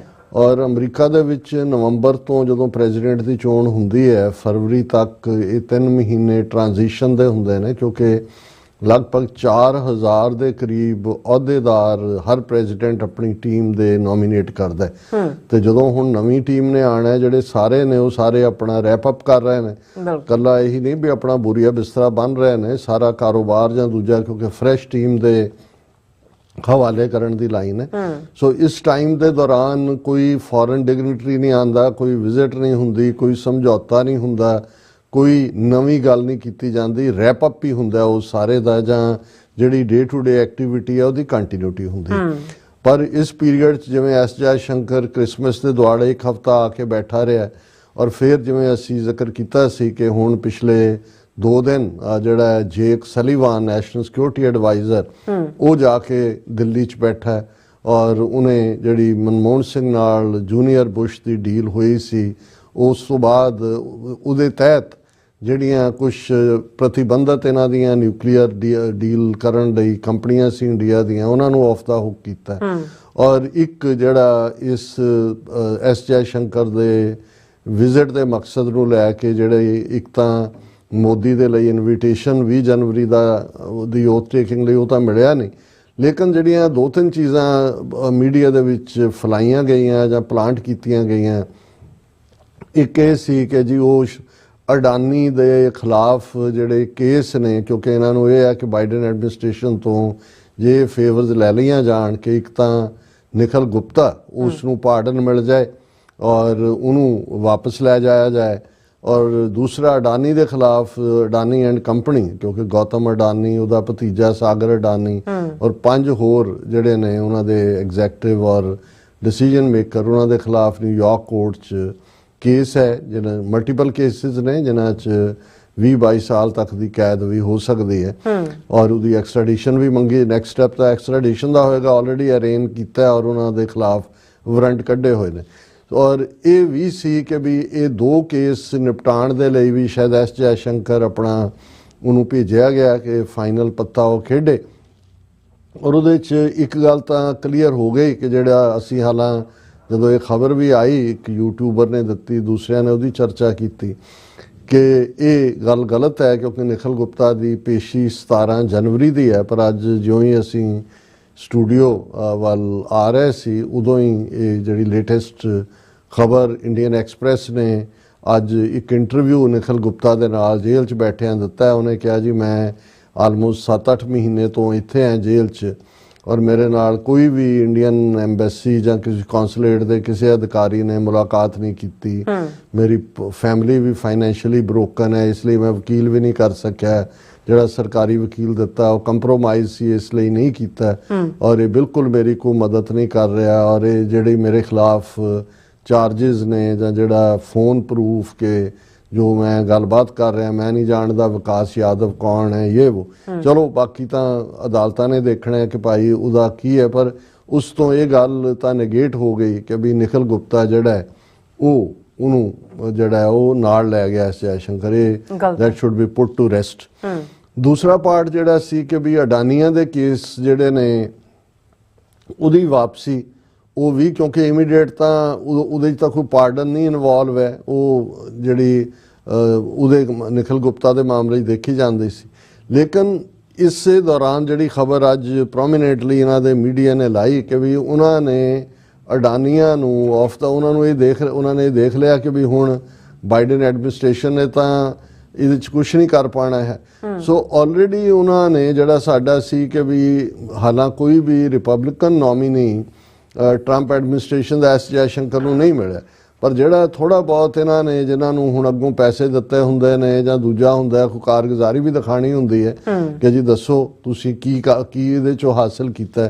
ਸੋ ਜਿਹੜੀ ਖਬਰ ਪ੍ਰੋਮੀਨੈਂਟਲੀ ਹੈ ਕਿ ਬਈ ਇੱਕ 5 ਟਰਮ ਜਿਹੜਾ ਕਾਂਗਰਸਮੈਨ ਹੈ ਰਿਪਬਲਿਕਨ ਪਾਰਟੀ ਦਾ, ਸੈਨੇਟ ਦੀ ਜਿਹੜਾ ਕਾਂਗਰਸ ਦੀ ਜੁਡੀਸ਼ਰੀ ਕਮੇਟੀ ਦੇ ਉੱਤੇ ਵੀ ਹੈ, ਕਾਂਗਰਸਮੈਨ ਲੈਂਸ ਗੂਡਨ, ਉਹਨੇ ਜਿਹੜਾ ਅੱਜ ਇੱਕ ਲੈਟਰ ਕੱਲ ਦਾ ਲਿਖਿਆ ਹੋਏਗਾ ਕਿਉਂਕਿ ਅੱਜ ਮੀਡੀਆ 'ਚ ਆਇਆ, ਉਸਨੇ ਅਮਰੀਕਾ ਦੇ ਅਟਾਰਨੀ ਜਨਰਲ ਮੈਰਿਕ ਬੀ ਗਾਰਲੈਂਡ ਉਸ ਨੂੰ ਲੈਟਰ ਲਿਖਿਆ ਔਰ ਉਸ ਨੂੰ ਕਿਹਾ ਕਿ ਜੀ ਤੁਸੀਂ ਕੀ ਕੰਮ ਫੜਿਆ ਅਡਾਨੀ ਜਿਹਨੇ ਅਮਰੀਕਾ 'ਚ $10 ਬਿਲੀਅਨ ਇਨਵੈਸਟ ਕਰਨਾ ਹੈ, ਜਿਹਦੇ ਥੱਲੇ ਹਜ਼ਾਰਾਂ ਅਮਰੀਕਨਾਂ ਨੂੰ ਜੌਬ ਮਿਲੇਗੀ, ਔਰ ਇਹ ਹੈ ਵੀ ਤੁਸੀਂ ਉਹਨੂੰ ਇਸ ਕਿਸਮ ਦੇ ਕੇਸ 'ਚ ਉਲਝਾਇਆ ਹੋਇਆ ਹੈ, ਇੰਡੀਆ ਦੇ ਨਾਲ ਸਾਡੀ ਰਿਲੇਸ਼ਨਸ਼ਿਪ ਪ੍ਰਭਾਵਿਤ ਹੋਏਗੀ ਜਾਂ ਦੂਜੀ ਹੋਏਗੀ, ਉਹਨੂੰ ਬੰਦ ਕਰੋ, ਖ਼ਤਮ ਕਰੋ। ਔਰ ਇਹ ਕਿਹਾ ਜਾਂਦਾ ਹੈ ਕਿ ਕਾਂਗਰਸਮੈਨ ਲੈਂਸ ਗੂਡਨ ਟਰੰਪ ਦੇ ਨੇੜੇ ਹੈ। ਜ਼ਾਹਰ ਹੈ ਕਿ ਉਹਦੀਆਂ ਫੋਟੋਆਂ ਵੀ 1-2 ਦਾ ਹਿੰਦੂ ਜਾਂ ਦੂਜਿਆਂ ਨੇ ਲਾਈਆਂ, ਪਰ ਇਹਦੇ 'ਚ ਕੋਈ ਸ਼ੱਕ ਨਹੀਂ ਹੈ ਕਿ ਕਾਂਗਰਸ ਦੀ ਜੁਡੀਸ਼ਰੀ ਕਮੇਟੀ ਦੇ ਉੱਤੇ ਵੀ ਹੈ ਉਹ, ਔਰ ਜਿਹੜਾ ਹੈ ਉਹ ਸੀਨੀਅਰ ਜਿਹੜਾ 5 ਟਰਮ ਕਾਂਗਰਸਮੈਨ ਹੁੰਦਾ ਤਾਂ ਉਹਨੂੰ ਸੀਨੀਅਰ 'ਚ ਗਿਣਿਆ ਜਾਂਦਾ, ਕੋਈ ਨੋਵਿਸ ਨਹੀਂ ਹੈ। ਹੁਣ ਇਹਦਾ ਇਹਨਾਂ ਨੂੰ ਲੱਗਾ ਕਿ ਜੀ ਹੁਣ ਸਾਨੂੰ ਕੋਈ ਤਾਂ ਡੂਬਤੇ ਕੋ ਤਿਨਕੇ ਕਾ ਸਹਾਰਾ, ਵੀ ਸਾਨੂੰ ਕੋਈ ਤਾਂ ਸਹਾਰਾ ਮਿਲਿਆ। ਔਰ ਇਹ ਜਿਹੜਾ ਇਹਦੀ ਹੈਡਲਾਈਨ ਲਾਈ ਹੈ ਇਹਨਾਂ ਨੇ, US congressman challenges Biden administration's decision to investigate Gautam Adani. ਔਰ ਉਹ ਕਹਿ ਰਿਹਾ ਕਿ instead of pursuing cases with tenuous jurisdiction and limited relevance to US interest, ਕਿ ਜੀ ਕੇਸ ਦੇ ਥੱਲੇ ਅਮਰੀਕਾ ਦਾ ਕੀ ਇੰਟਰਸਟ ਹੈ? ਜੇ ਉਹਨੇ ਕਰਪਸ਼ਨ ਉਹਨੇ ਦਿੱਤੀ ਬਰਾਈਬ ਜਾਂ ਦੂਜਾ, ਤੁਸੀਂ ਉਹਨੇ ਕਿਹਾ ਕਿ ਜੀ the department of justice should focus on punishing bad actors at home rather than chasing rumours abroad, ਕਿ ਜੀ ਤੁਸੀਂ ਪਰਛਾਵਿਆਂ ਨੂੰ ਚੇਜ਼ ਕਰ ਰਹੇ ਹੋ ਤੇ ਜਿਹੜਾ ਕੰਮ ਤਾਂ ਕਰੋ ਵਿਦਨ ਇੰਡੀਆ, ਜਿਹੜੇ ਵਿਦਨ ਅਮਰੀਕਾ ਜਿਹੜੇ ਕ੍ਰਿਮੀਨਲ ਨੇ, ਔਰ ਇਹ ਸਾਰਿਆਂ ਨੂੰ ਛੱਡੋ। ਔਰ ਉਹਨੇ ਉਸ ਸਟਰੋਂਗਲੀ ਵਰਡਡ ਇਹ ਲੈਟਰ ਹੈ, ਉਹਨੇ ਕਿਹਾ ਕਿ ਵੀ ਇਹ ਜਿਹੜਾ department of justice the selective prosecution foreign entities ਦੀ ਹੈ, ਇਹ ਪੋਟੈਂਸ਼ੀਅਲ ਹਾਰਮ ਕਰੇਗੀ US ਇੰਟਰਸਟ ਨੂੰ, ਸਾਡੇ ਗਲੋਬਲ ਅਲਾਇੰਸ ਨੂੰ, ਸਾਡੀ ਇਕਨੋਮਿਕ ਗਰੋਥ ਨੂੰ, ਔਰ ਇਹਦੇ ਨਾਲ ਜਾਰਜ ਸੋਰਸ ਕਨੈਕਸ਼ਨ ਵੀ ਹੋ ਸਕਦਾ। ਹੁਣ ਤੁਸੀਂ ਦੇਖੋ ਵੀ ਇੰਡੀਅਨਸ ਕਿਵੇਂ ਸਿਸਟਮੈਟਿਕਲੀ ਕੰਮ ਕਰਦੇ ਨੇ। ਬਿਲਕੁਲ ਪਹਿਲਾਂ ਰਾਜ ਸਭਾ ਦੇ ਵਿੱਚ ਇੱਕ ਪ੍ਰੋਮੀਨੈਂਟ BJP ਵਾਲਿਆਂ ਨੇ ਸਿੱਧੇ ਤੌਰ ਤੇ ਜਿਹੜਾ ਅਮਰੀਕਾ ਦੀ ਡੀਪ ਸਟੇਟ ਨੂੰ ਔਰ ਜਾਰਜ ਸੋਰਸ ਨੂੰ ਇੰਡੀਆ ਨੂੰ ਡੀਸਟੈਬਲਾਈਜ਼ ਕਰਨ ਦੇ ਏਜੰਡੇ ਤੇ ਕੰਮ ਕਰਦਾ ਦਿਖਾਇਆ। ਫਿਰ ਜਦੋਂ ਬਾਈਡਨ ਐਡਮਿਨਿਸਟ੍ਰੇਸ਼ਨ ਨੇ ਜਾਰਜ ਸੋਰਸ ਨੂੰ, ਬਾਈਡਨ ਨੇ ਫਰੀडम ਮੈਡਲ ਦਿੱਤਾ ਇੰਡੀਆ ਦੇ ਵਿੱਚ, ਫਿਰ ਉਹਨਾਂ ਦੀ ਕੱਚੀ ਹੋਈ ਜਿਹਨੂੰ ਪੰਜਾਬੀ 'ਚ ਕਹਿੰਦੇ ਨੇ, ਹੁਣ ਇਸ ਰਿਪਬਲਿਕਨ ਤੋਂ ਇਹ ਕਵਾ ਰਹੇ ਨੇ ਕਿ ਕਿਉਂਕਿ ਜਾਰਜ ਸੋਰਸ ਨੂੰ ਟਰੰਪ ਬਹੁਤ ਹਿੱਟ ਕਰਦਾ, ਜਿਵੇਂ ਐਲਨ ਮਸਕ ਔਰ ਜਾਰਜ, ਜਿਵੇਂ ਇਹਨਾਂ ਦੇ ਰਿਪਬਲਿਕਨ ਔਰ ਡੈਮੋਕ੍ਰੇਟਾਂ ਦੇ ਆਪੋ ਆਪਣੇ ਸ਼ਾਹ ਹੁੰਦੇ ਨੇ। ਉਹ ਕਹਿੰਦੇ ਤੇਰਾ ਸ਼ਾਹ ਵੱਡਾ ਕਿ ਮੇਰਾ ਸ਼ਾਹ ਵੱਡਾ। ਸੋ ਇਹਦਾ ਟਰੰਪ ਦਾ ਸ਼ਾਹ ਤਾਂ ਐਲਨ ਮਸਕ ਹੈ, ਜਿਹੜਾ ਜੋ ਮੂੰਹ ਚ ਆਇਆ ਬੋਲ ਰਿਹਾ, ਸਾਰੇ ਯੂਰਪ 'ਚ ਵਕਤ ਪਾਇਆ ਹੋਇਆ। ਇਹ ਤਾਂ ਹੁਣ ਨਜ਼ਰ ਆਏਗਾ ਕਿ 6 ਮਹੀਨੇ 'ਚ ਜੇ ਕਹਿਣਾ ਹੋਏ ਵੀ ਇਹਨਾਂ ਬਾਰੇ ਇਹ ਤਾਂ ਨਹੀਂ ਕਹਿ ਸਕਦੇ ਵੀ ਟਰੰਪ ਤੇ ਸੋਰਸ ਜੁੰਡੀ ਹੋਣਗੇ, ਪਰ ਇੱਕ ਦੂਜੇ ਦੀਆਂ ਟਾਈਆਂ ਫੜ ਕੇ ਘੋਟ ਰਹੇ ਹੋਣਗੇ। ਉਹਦਾ ਗਲਾ ਘੋਟੇਗਾ ਜਿਸ ਕਿਸਮ ਦਾ ਦੋਨੋਂ ਪਾਸੇ ਕੰਮ ਚੱਲ ਰਿਹਾ। ਸੋ ਇਹਨਾਂ ਨੇ ਇੰਡੀਅਨਸ ਨੇ ਸਮਾਰਟਲੀ, ਜਿੱਥੇ ਖੁਦ ਪਹਿਲਾਂ ਜਾਰਜ ਸੋਰਸ ਨੂੰ ਬਲੇਮ ਕੀਤਾ, ਇਹ ਕਾਂਗਰਸਮੈਨ ਲੈਂਸ ਗੂਡਨ ਇਹ ਵੀ ਕਹਿ ਰਿਹਾ ਕਿ ਇਹ ਪਤਾ ਕਰੋ ਜੀ ਇਹ ਜਾਰਜ ਸੋਰਸ ਕਨੈਕਸ਼ਨ ਤਾਂ ਨਹੀਂ ਹੈ ਜਿਹਨੇ ਅਡਾਨੀ ਨੂੰ ਫਸਾਇਆ ਹੋ ਸਕਦਾ ਹੈ। ਔਰ ਇਹਨਾਂ ਨੇ ਕਿਹਾ ਕਿ ਜੀ ਇਹ ਜਿਹੜਾ ਸਿਲੈਕਟਿਵ ਐਕਸ਼ਨ ਨੇ ਡਿਪਾਰਟਮੈਂਟ ਆਫ ਜਸਟਿਸ ਦੇ, ਇਹ ਕ੍ਰਿਟੀਕਲ ਅਲਾਇੰਸ ਜਿਹੜਾ ਸਾਡਾ ਕੀ ਪਾਰਟਨਰ ਨਾਲ ਹੈ, ਇੰਡੀਆ ਸਾਡਾ ਕੀ ਪਾਰਟਨਰ ਹੈ ਔਰ ਅਮਰੀਕਾ ਦਾ ਸਟਰੋਂਗੈਸਟ ਅਲਾਈ ਹੈ ਏਸ਼ੀਆ ਪੈਸੀਫਿਕ ਰੀਜਨ 'ਚ, ਉਸ ਨੂੰ ਡੈਮੇਜ ਕਰਨ ਦੇ ਲਈ ਹੈ। ਔਰ ਇਸ ਲਈ ਬਜਾਏ ਇਸ ਕਿਸਮ ਦੇ ਕੇਸਿਸ ਨੂੰ ਪਰਸਿਊ ਕਰਨ ਦੇ, ਜਿਹੜਾ ਉਹ ਬੈਡ ਐਕਟਰਸ ਜਿਹੜੇ ਨੇ ਉਹਨਾਂ ਨੂੰ ਪਨਿਸ਼ ਕੀਤਾ ਜਾਏ। ਫਿਰ ਉਹ ਇੱਥੇ ਨਹੀਂ ਰੁਕਦਾ, ਉਹ ਕਹਿੰਦਾ ਕਿ ਬਈ ਇਹ ਜਿਹੜਾ ਅਡਾਨੀ ਹੈ ਉਹ ਤਾਂ tens of billions of dollars America 'ਚ ਇਨਵੈਸਟ ਕਰਨਾ ਚਾਹੁੰਦਾ ਹੈ, ਜਿਹੜਾ tens of thousands of job for Americans ਹੋਏਗਾ। ਤੇ ਜੇ ਇਹਨੂੰ ਇੰਡਾਇਰੈਕਟ ਕੀਤਾ, ਇਹਨੂੰ ਕੁਝ ਹੁੰਦਾ ਤੇ ਇਹ ਤਾਂ ਜਿਹੜਾ ਉਹ ਅਮਰੀਕਨ ਇੰਟਰਸਟ ਦੇ ਖਿਲਾਫ ਜਾਏਗਾ। ਫਿਰ ਉਹਨੇ ਕਿਹਾ ਜੀ ਜੇ ਇੰਡੀਆ ਨੇ ਐਕਸਟ੍ਰੈਡੀਸ਼ਨ ਨਾ ਦਿੱਤੀ ਉਹਦੀ ਫਿਰ ਕੀ ਹੋਏਗਾ, ਉਹ ਨਹੀਂ ਦੇਗਾ ਇੰਡੀਆ ਉਹਦੇ ਕਹਿਣ ਦੇ ਮੁਤਾਬਕ। ਉਹਨੇ ਕਿਹਾ ਜੀ ਅਸੀਂ ਜਿਹੜੀਆਂ ਰੀਅਲ ਥ੍ਰੈਟਸ ਦੇਖੀਏ, ਵਾਇਲੈਂਟ ਕ੍ਰਾਈਮ, ਇਕਨੋਮਿਕ ਐਸਪਾਇਨੇਜ ਔਰ ਦੂਸਰਿਆਂ ਦਾ, ਇਸ ਕਿਸਮ ਦੇ ਮਗਰ ਨਾ ਜਾਈਏ। ਇਹ ਜਿਹੜਾ ਅਨਵੈਲਕਮ ਹੈ ਜੋ ਵੀ ਇਸ ਵੇਲੇ ਅਡਾਨੀ ਦੇ ਖਿਲਾਫ ਕੀਤਾ ਜਾ ਰਿਹਾ, ਔਰ ਇਹਦੀ ਜਿਹੜੀ ਟਾਈਮਿੰਗ ਵੀ ਹੈ ਕਿਉਂਕਿ ਬਾਈਡਨ ਐਡਮਿਨਿਸਟ੍ਰੇਸ਼ਨ ਦਾ ਐਂਡ ਹੋ ਰਿਹਾ, ਇਸ ਤੋਂ ਲੱਗਦਾ ਹੈ ਕਿ ਵੀ ਇਹਨਾਂ ਦੀ ਕੋਈ ਮਾਲਾਫਾਈਡ ਇੰਟੈਂਸ਼ਨ ਹੈ। ਔਰ ਇਹ ਜਿਹੜੀ ਟੈਕਸ ਪੇਅਰ ਦੀ ਮਨੀ, ਇਸ ਕਿਸਮ ਦੀ ਲੈਂਥੀ ਔਰ ਪੋਲੀਟੀਕਲੀ ਮੋਟੀਵੇਟਡ ਇਹ ਮੁਕੱਦਮੇ ਫੋਰਨ ਕੰਟਰੀਜ਼ ਦੇ ਖਿਲਾਫ, ਉਹਨਾਂ ਤੋਂ ਜਿਹੜੀਆਂ ਹਜ਼ਾਰਾਂ ਮੀਲ ਦੂਰ ਮੁਲਕ ਨੇ, ਡਿਪਾਰਟਮੈਂਟ ਜਿਹੜਾ ਉਹ ਆਪਣਾ ਅਮਰੀਕਨ ਲੋਕਾਂ ਨੂੰ ਸਰਵ ਕਰੇ। ਔਰ ਇਹ ਜਿਹੜਾ ਉਹਨੂੰ ਅਟਾਰਨੀ ਜਨਰਲ ਨੂੰ ਕਹਿ ਰਿਹਾ ਕਿ ਵੀ ਇਹ ਆਊਟਗੋਇੰਗ ਐਡਮਿਨਿਸਟ੍ਰੇਸ਼ਨ ਦੇ ਵਿੱਚ ਤੇਰੀ ਡਿਊਟੀ ਹੈ ਕਿ ਤੂੰ ਇਸ ਕੇਸ ਨੂੰ ਜਿਹੜਾ ਉਹ ਵਾਪਸ ਲਵੋ ਇਸ ਨੂੰ, ਤਾਂ ਕਿ ਇਸ ਦੀਆਂ ਜਿਓ ਪੋਲੀਟੀਕਲ ਜਿਹੜੀਆਂ ਨੇ ਉਹ ਰੈਮੀਫਿਕੇਸ਼ਨਸ ਨਾ ਹੋਣ। ਔਰ ਇਸ ਦੇ ਉੱਤੇ ਉਹਨੇ ਕਿਹਾ ਵੀ ਇਸ ਨਾਲ ਅਮਰੀਕਾ ਦੀ ਜਿਹੜੀ ਰਿਲੇਸ਼ਨਸ਼ਿਪ ਹੈ ਉਹ ਭਾਰਤ ਨਾਲ ਸਟ੍ਰੇਨ ਹੋਏਗੀ ਔਰ ਭਾਰਤ ਨੂੰ ਅਸੀਂ ਇਗਨੋਰ ਨਹੀਂ ਕਰ ਸਕਦੇ, ਬਹੁਤ ਵੱਡਾ ਸਾਡਾ ਇੰਡੋ ਪੈਸੀਫਿਕ ਅਲਾਈ ਹੈ। ਔਰ ਦੂਸਰੇ ਔਰ ਪ੍ਰੈਜ਼ੀਡੈਂਟ ਟਰੰਪ ਦੇ ਥੱਲੇ ਜਦੋਂ ਅਸੀਂ ਇੱਕ ਨਿਊ ਈਰਾ 'ਚ ਦਾਖਲ ਹੋ ਰਹੇ ਹਾਂ, ਅਮਰੀਕਨ ਬੜੇ ਹੋਪਫੁਲ ਨੇ ਕਿ ਅਮਰੀਕਾ ਦੇ ਵਿੱਚ ਖੁਸ਼ਹਾਲੀ, ਤਰੱਕੀ, ਇਕਨੋਮਿਕਲ ਰਿਕਵਰੀ, ਪੋਲੀਟੀਕਲ ਫਰੀडम ਹੋਏਗੀ। ਔਰ ਇਹ ਜੇ ਅਸੀਂ ਸਾਰੇ ਨੂੰ ਰਿਵਾਈਵ ਕਰਨਾ, ਫਿਰ ਸਾਡੀ ਐਬਿਲਿਟੀ ਵੀ ਹੋਣੀ ਚਾਹੀਦੀ ਹੈ ਕਿ ਵੀ ਅਸੀਂ ਜਿਹੜੇ ਪ੍ਰੋਸਪੈਕਟਿਵ ਜਾਂ ਚਾਹਵਾਨ ਇਨਵੈਸਟਰ ਨੇ ਅਮਰੀਕਾ 'ਚ, ਅਡਾਨੀ ਵਰਗੇ ਜਿਹੜੇ ਬਿਲੀਅਨਸ ਆਫ ਡਾਲਰ ਇਨਵੈਸਟ ਕਰਨਾ ਚਾਹੁੰਦੇ ਨੇ, ਉਹਨਾਂ ਨੂੰ ਐਨਕਰੇਜ ਕਰੀਏ। ਔਰ ਉਹਨੇ ਕਿਹਾ ਕਿ ਇਹ ਜਿਹੜੇ ਅਡਾਨੀ ਕੇਸ ਦੇ ਵਿੱਚ ਐਲੀਗੇਸ਼ਨ ਨੇ ਜੇ ਸੱਚ ਵੀ ਸਾਬਤ ਹੋਣ, ਫਿਰ ਵੀ ਇਹ ਕੋਈ ਬਹੁਤ ਵੱਡੀ ਗੱਲ ਨਹੀਂ ਹੈ ਕਿ ਵੀ ਇਹ ਬ੍ਰਾਈਬਸ ਦਿੱਤੀਆਂ ਗਈਆਂ। ਉਹ ਤਾਂ ਇੰਡੀਅਨ ਸਟੇਟ ਗਵਰਨਮੈਂਟ ਆਫੀਸ਼ੀਅਲਸ ਨੂੰ ਦਿੱਤੀਆਂ, ਅਮਰੀਕਾ ਨੂੰ ਇਹਦੇ ਨਾਲ ਕੀ ਫਰਕ ਪੈਂਦਾ। ਔਰ ਇਹ ਸਾਰੇ ਜਿਹੜੇ ਨੇ ਇਸ 'ਚੋਂ ਉਹਨੇ ਕਿਹਾ ਕਿ ਜੀ ਸਾਨੂੰ ਇਸ 'ਚੋਂ ਬੈਕ ਆਫ ਕਰਨਾ ਚਾਹੀਦਾ। ਔਰ ਇਹ ਸਾਡੀ ਜਿਹੜੀ ਹੈ ਸਮਾਰਟ ਪਹੁੰਚ ਅਮਰੀਕਨ ਇਹੀ ਹੋਏਗੀ ਕਿ ਵੀ ਅਸੀਂ ਇਹ ਸਾਰੇ ਦੇ ਉੱਤੇ ਇਹਨਾਂ ਗੱਲਾਂ ਨੂੰ ਇਗਨੋਰ ਕਰੀਏ ਔਰ ਇਹ ਜਿਹੜਾ ਇਹ ਸਾਰੇ ਤੋਂ ਭੱਲਾ ਝਾੜੀਏ। ਸੋ ਸਾਨੂੰ ਇਹ ਲੱਗਦਾ ਕਿ ਵੀ ਇਹ ਜਿਹੜੀ ਜਿਵੇਂ ਹੁੰਦਾ ਸਾਡੇ ਕਹਿਣਗੇ ਵੀ ਗੁਆਂਢੀ ਦਾ ਰੂਪ ਭਾਵੇਂ ਨਾ ਚੜੇ, ਮੱਤ ਤਾਂ ਆ ਜਾਂਦੀ ਹੈ। ਸੋ ਮੈਨੂੰ ਇਹ ਲੱਗਦਾ ਕਿ ਵੀ ਇਹ ਇੰਡੀਅਨਸ ਨੇ ਜੋ ਕਰਪਸ਼ਨ ਦਾ ਦੌਰਾ ਉੱਥੇ ਕੀਤਾ, ਇੱਥੇ ਵੀ ਬ੍ਰਾਈਬ ਤਾਂ ਕੈਨੇਡਾ 'ਚ ਅਸੀਂ ਦੇਖਦੇ ਹਾਂ ਫੋਰਨ ਇੰਟਰਫੇਰੈਂਸ ਇਨਵੈਸਟੀਗੇਸ਼ਨ ਚੱਲ ਰਹੀ ਹੈ। ਜਦੋਂ 31 ਤਰੀਕ ਤੱਕ ਰਿਪੋਰਟ ਆਈ ਕਿ ਕਿਵੇਂ ਕੰਜ਼ਰਵੇਟਿਵ ਪਾਰਟੀ ਦੇ ਔਰ ਈਵਨ ਲਿਬਰਲ 'ਚੋਂ ਵੀ ਬੰਦੇ ਹੋਣਗੇ, ਦੂਜੇ 'ਚੋਂ ਵੀ ਹੋਣਗੇ, ਕਿਵੇਂ ਕਰਪਟ ਕੀਤੇ ਹੋਏ ਨੇ। ਜਿਵੇਂ ਆਸਟ੍ਰੇਲੀਆ ਸਿੱਖ ਫੈਡਰੇਸ਼ਨ ਨੇ ਮੰਗ ਕੀਤੀ ਔਰ ਉਸ ਨੂੰ ਐਪਰੀਸ਼ੀਏਟ ਕੀਤਾ ਸਾਡੇ ਵੀਰਾਂ ਨੇ, ਹੋਰ ਵੀ, ਕਿ ਭਾਈ ਇਹ ਕਿ ਵੀ ਆਸਟ੍ਰੇਲੀਆ ਵਾਲੇ ਇਨਵੈਸਟੀਗੇਟ ਕਰੋ ਵੀ ਕਿਹੜੇ-ਕਿਹੜੇ, ਕਿਉਂਕਿ ਆਲਰੇਡੀ ਉਹਨਾਂ ਦੇ ਇੰਟੈਲੀਜੈਂਸ ਚੀਫ ਨੇ ਕਿਹਾ ਸੀ ਕਿ ਪੋਲੀਟੀਸ਼ੀਅਨਸ ਨੂੰ ਗਰੂਮ ਕੀਤਾ ਗਿਆ। ਹੁਣ ਕਿਹੜੇ ਗਰੂਮਡ ਪੋਲੀਟੀਸ਼ੀਅਨ ਨੇ ਉਹ ਸਾਹਮਣੇ ਆਉਣੇ ਚਾਹੀਦੇ ਨੇ। ਔਰ ਅਮਰੀਕਾ ਦੇ ਵਿੱਚ ਜੇ ਇਹ ਕਾਂਗਰਸਮੈਨ ਲੈਂਸ ਗੂਡਨ 5 ਟਾਈਮ ਕਾਂਗਰਸਮੈਨ, ਜੇ ਇਹਦੀ ਵੀ ਇਨਵੈਸਟੀਗੇਸ਼ਨ ਕੀਤੀ ਜਾਏ ਤੇ ਫਿਰ ਜ਼ਾਹਰ ਹੋਏਗਾ ਵੀ ਇਹ ਵੀ ਉਹਨਾਂ ਗਰੂਮਡ ਚੋਂ ਹੀ ਹੈ। ਇਹ ਜਿਹੜਾ ਬਿਆਨਬਾਜ਼ੀਆਂ ਇਸ ਕਿਸਮ ਦੀਆਂ ਟਾਈਮਿੰਗ ਜਾਂ ਦੂਜਾ ਹੁੰਦਾ ਹੈ, ਇਹ ਨਹੀਂ ਬੋਲਦੇ।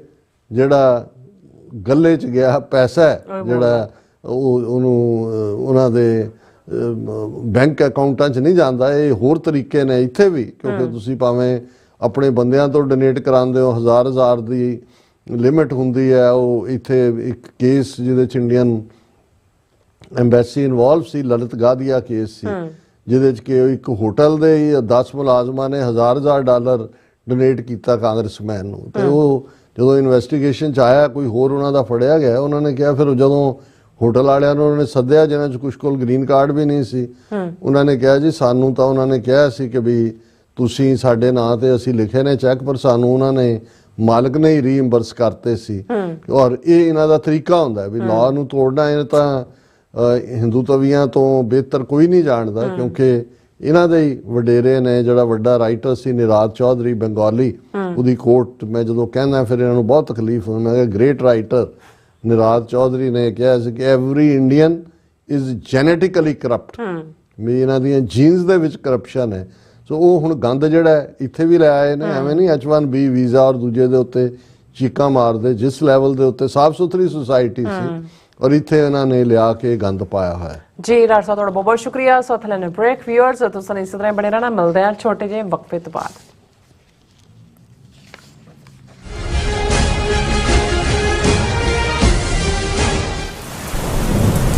ਯੂਨਾਈਟਿਡ ਸਿੱਖ ਸੰਸਥਾ ਨੇ ਦੱਖਣੀ ਅਮਰੀਕਾ ਵਿੱਚ ਬੇਰਲ ਤੂਫਾਨ ਦੇ ਪੀੜਤਾਂ ਲਈ ਤੁਰੰਤ ਮਦਦ ਮੁਹਿੰਮ ਸ਼ੁਰੂ ਕੀਤੀ ਹੈ। ਇਸ ਭਿਆਨਕ ਤੂਫਾਨ ਨੇ ਸੈਂਟ ਵਿੰਸੈਂਟ ਅਤੇ ਗ੍ਰੇਨੇਡੀਨਸ, ਗ੍ਰੇਨੇਡਾ, ਡੋਮਿਨਿਕਾ ਤੇ ਬਾਰਬਾਡੋਸ ਨੂੰ ਬਹੁਤ ਨੁਕਸਾਨ ਪਹੁੰਚਾਇਆ ਹੈ। ਯੂਨਾਈਟਿਡ ਸਿੱਖਸ ਦੀਆਂ ਟੀਮਸ ਲੋੜਵੰਦ ਲੋਕਾਂ ਲਈ ਜ਼ਰੂਰੀ ਸਮਾਨ ਅਤੇ ਖਾਣ-ਪੀਣ ਦੀਆਂ ਚੀਜ਼ਾਂ ਪਹੁੰਚਾ ਰਹੀਆਂ ਹਨ। ਤੁਹਾਡੇ ਸਹਿਯੋਗ ਦੀ ਲੋੜ ਹੈ।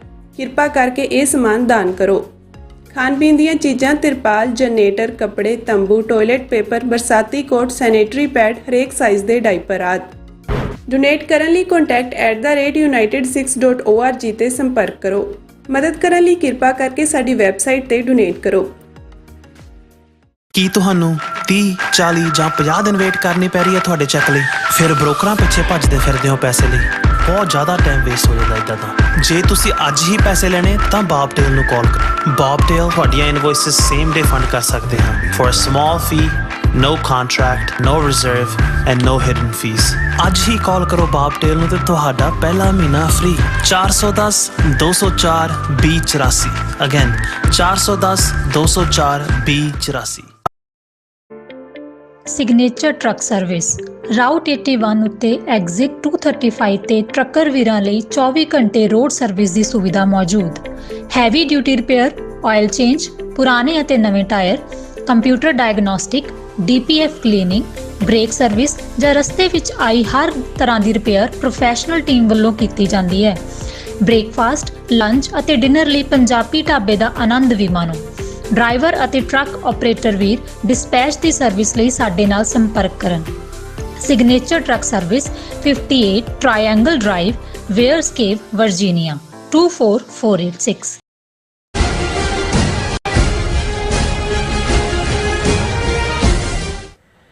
ਦਰਸ਼ਕੋ, ਬ੍ਰੇਕ ਤੋਂ ਬਾਅਦ ਤੁਹਾਡਾ ਸਭ ਦਾ ਭਰਪੂਰ ਸਵਾਗਤ ਹੈ। ਸੋ ਵੀਅਰਸ, ਗੱਲਬਾਤ ਕਰਨ ਜਾ ਰਹੇ ਹਾਂ ਕਿ H1B ਦੇ ਮੁੱਦੇ ਤੇ ਟਰੰਪ ਦੇ ਕੋਰ ਸਪੋਰਟ ਗਰੁੱਪ ਨੇ ਵੀ ਹਿੰਦੂਤਵੀਆਂ ਦੀ ਚੰਗੀ ਧੁਲਾਈ ਕੀਤੀ ਹੈ।